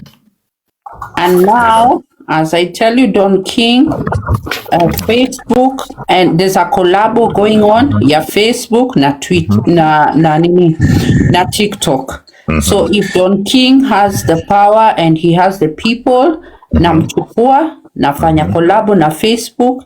If Don King can raise 1 million on his platform, and me, FYP, who's on Facebook, I can raise 1 million, then the collabo is these things. Hata vile ume describe, absolutely, that's what's happening. Yeah. Kama huyu mama unasema Priscilla yuko hapo, sijui Priscilla ni MC siku hizi, I don't even understand. But she's doing the It seems that in your gig yake, this is where she's getting her money, this is where she's getting her let's just say money.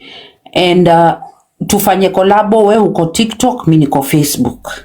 So I think for this woman, because we are sticking to the topic, for this woman wa Mama Gift, this is what happened. Now I can swear to you, Don, ili likuwa nimeona because I follow Muraya Karangu, and I asked myself, huyu kwa nini anapost MC Chris, like tagging MC Chris, and he only tags these companies that he works for. Kwa nini Karangu ukienda kwa page yake utapata sijui mobiles nani, huyo dama wa mobiles, sijui nani, hizi companies zote, which is understandable. But this time he was tagging MC Chris. Na mimi najua walipatana hapo kwa Kaluma Boy, and that is where we exchanged contacts, and now wewe fanya hii kazi. And you know, Don, if we are to speak the truth, hiyo nini ya Kaluma Boy was not even very transparent. Because for me, sikuwa najua Kaluma Boy yuko na mama. Sijui watu wangapi walikuwa wamefuata hiyo story. Mimi nilikuwa najua ni Kaluma Boy na baba yake. So if we are to ask kama kuna deception that was made either way, tuanze na huyo Kaluma Boy. I swear, mi sijui, maybe I will just say I do not know that story completely. But I did not know there was a mother. Mimi nilijua mama yao hata aliwa abandon. Even I analyzed on my platform nikasema, I think juu wanawake, you know, sometimes life gets so hard. Ukipata mwanaume, then mpate vitu kama hizo, now he's not maybe working, he's not providing. A lot of women don't have the strength kukaa. Unapata mtu alienda. And maybe even this guy was not good to you when he was healthy. So I was like, oh, pengine hata mama aliwa abandon akaenda, so this boy has to leave everything and look after the mother. Only to find out the mother is there. But the whole story was made that this boy, Kaluma Boy, is looking after the father. And I cannot swear by it because I don't know how the story was out there. But mwisho naona mama ameparediwa hapo, baba yuko. I don't know. That tilted. It tilted it for me kidogo, because if you are talking about now Mama Gift and this fake photo that she put up, then let's look at Kaluma Boy. Was he truly transparent? And the people who stood there didn't even ask these questions. Like, yo, mlijua kama huyu kulikuwa na mama? And what's her story? Because for me, I felt so sorry for the boy, because mtoto ni kama hata maisha yake now it's at a standstill because hakuna mtu mwingine. The dad fully depends on him. And I think a lot of people were swayed by that. Again, we go back to now emotional blackmail. Because unaangalia Kaluma boy, unamuona tu ni kijana, anaangalia. Anaangalia, I don't know, especially a boy looking after his father, a boy, not even a girl. Then you're like, oh God, this is happening. This is so sad. Mtoto mdogo. Guys, that's emotional blackmail. And now we go back to Mama Nini. I don't know. Mama Gift. Mama Gift, for me, I think, yeah, ameenda tu na nini na Tide. Vile anaambiwa post at 7, post at 6. Na hivi pesa itoke. Hata kwa platform, alikuwa na kontroliwa like wezi changa unaweza. Unakumbuka hiyo time alikuwa anataka kubuy cylinder. MC Chris akapanda kwa live yake akamwambia mbona unachanga usichange. Kutakuletea cylinder kutoka kwa Mike Sonko, unaona? And she was really obeying these guys, really listening. Kitu yote wanafanya. Don, I want to drop, bro. I had a long day. Yeah. So kindly FYP, Charlie, and all the rest. I just want to say one thing. The reason I joined this conversation is because I was thinking we would come up with a formula of accountability, and I think there's been so much back and forth. So personally, where I sit, I was looking for a place where when I get 100 bob, I can take my 10 shillings, my 10%. And it seems TikTok is not the place, because I thought I would get authentic people who would actually need that money, and TikTok has so much in the background. So this is my position. Mungu anisaidia kupata hiyo pesa, nitajua pali nitapeleka. Nikimalizia tu na hii ingine, at some point I said, I believe there are some people that identify benefactors. Okay, beneficiaries, mtu anahitaji do. So I am a mother who has a kid who needs 500k. Na hii do utakumbuka. Sasa wewe unajua tunasumbua Charlie, hii si ile mambo ingine tunasumbuanaga nayo tu. This is a serious thing, please. But tumechoka, ongea haraka haraka. Okay, wacha nijaribu kuongea haraka haraka kama wewe basi. Okay.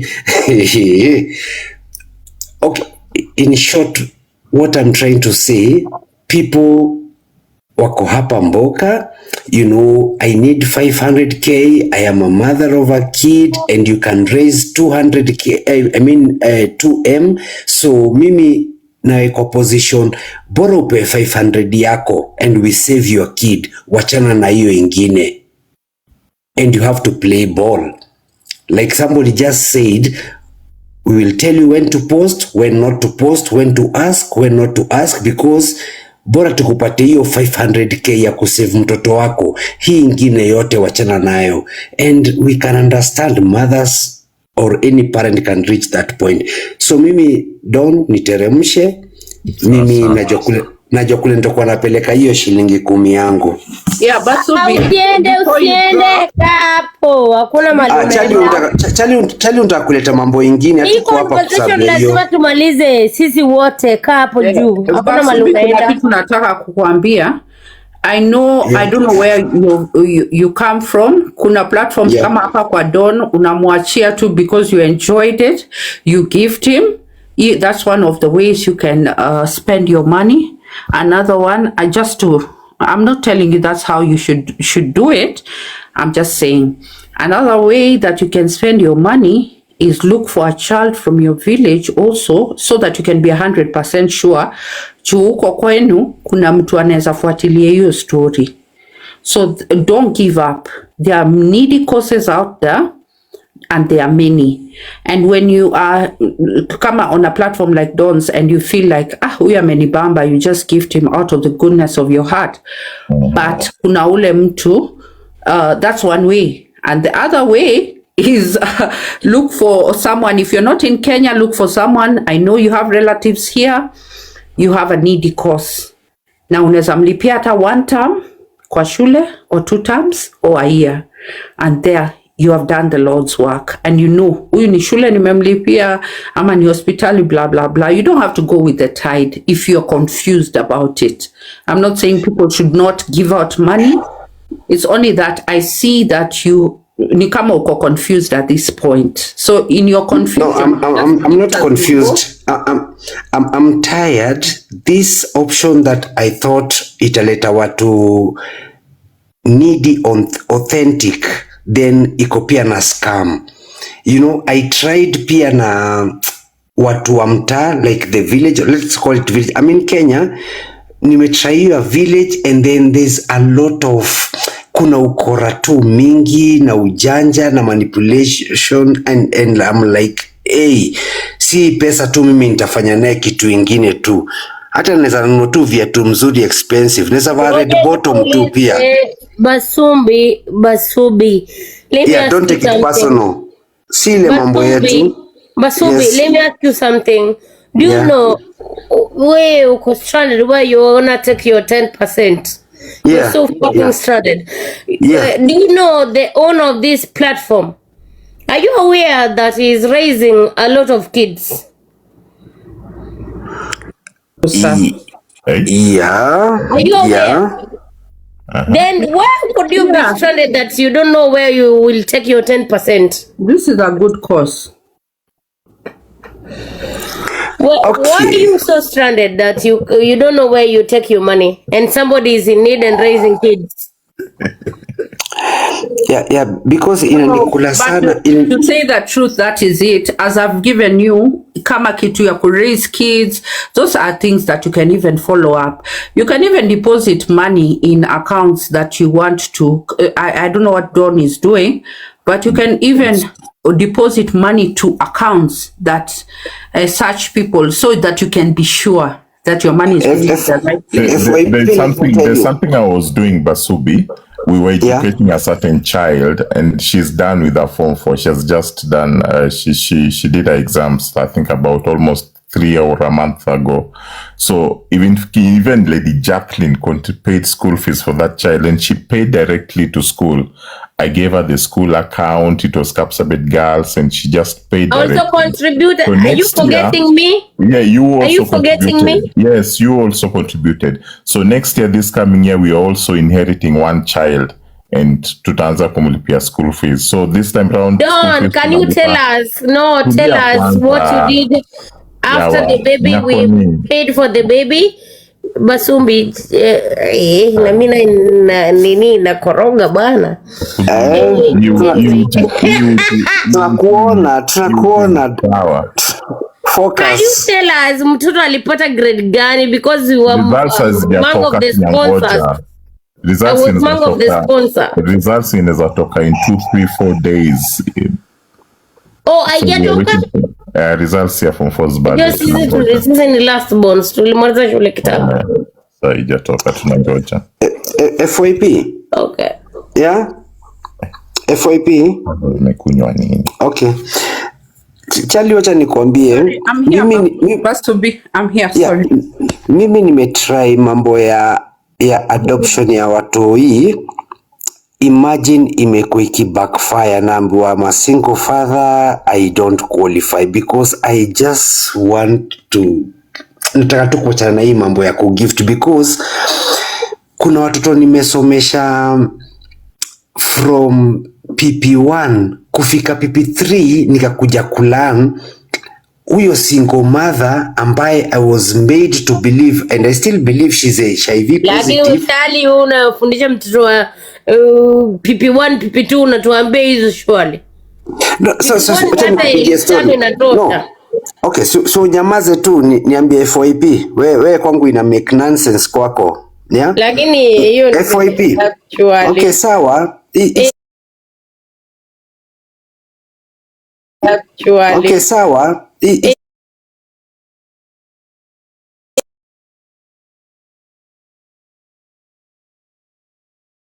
It's not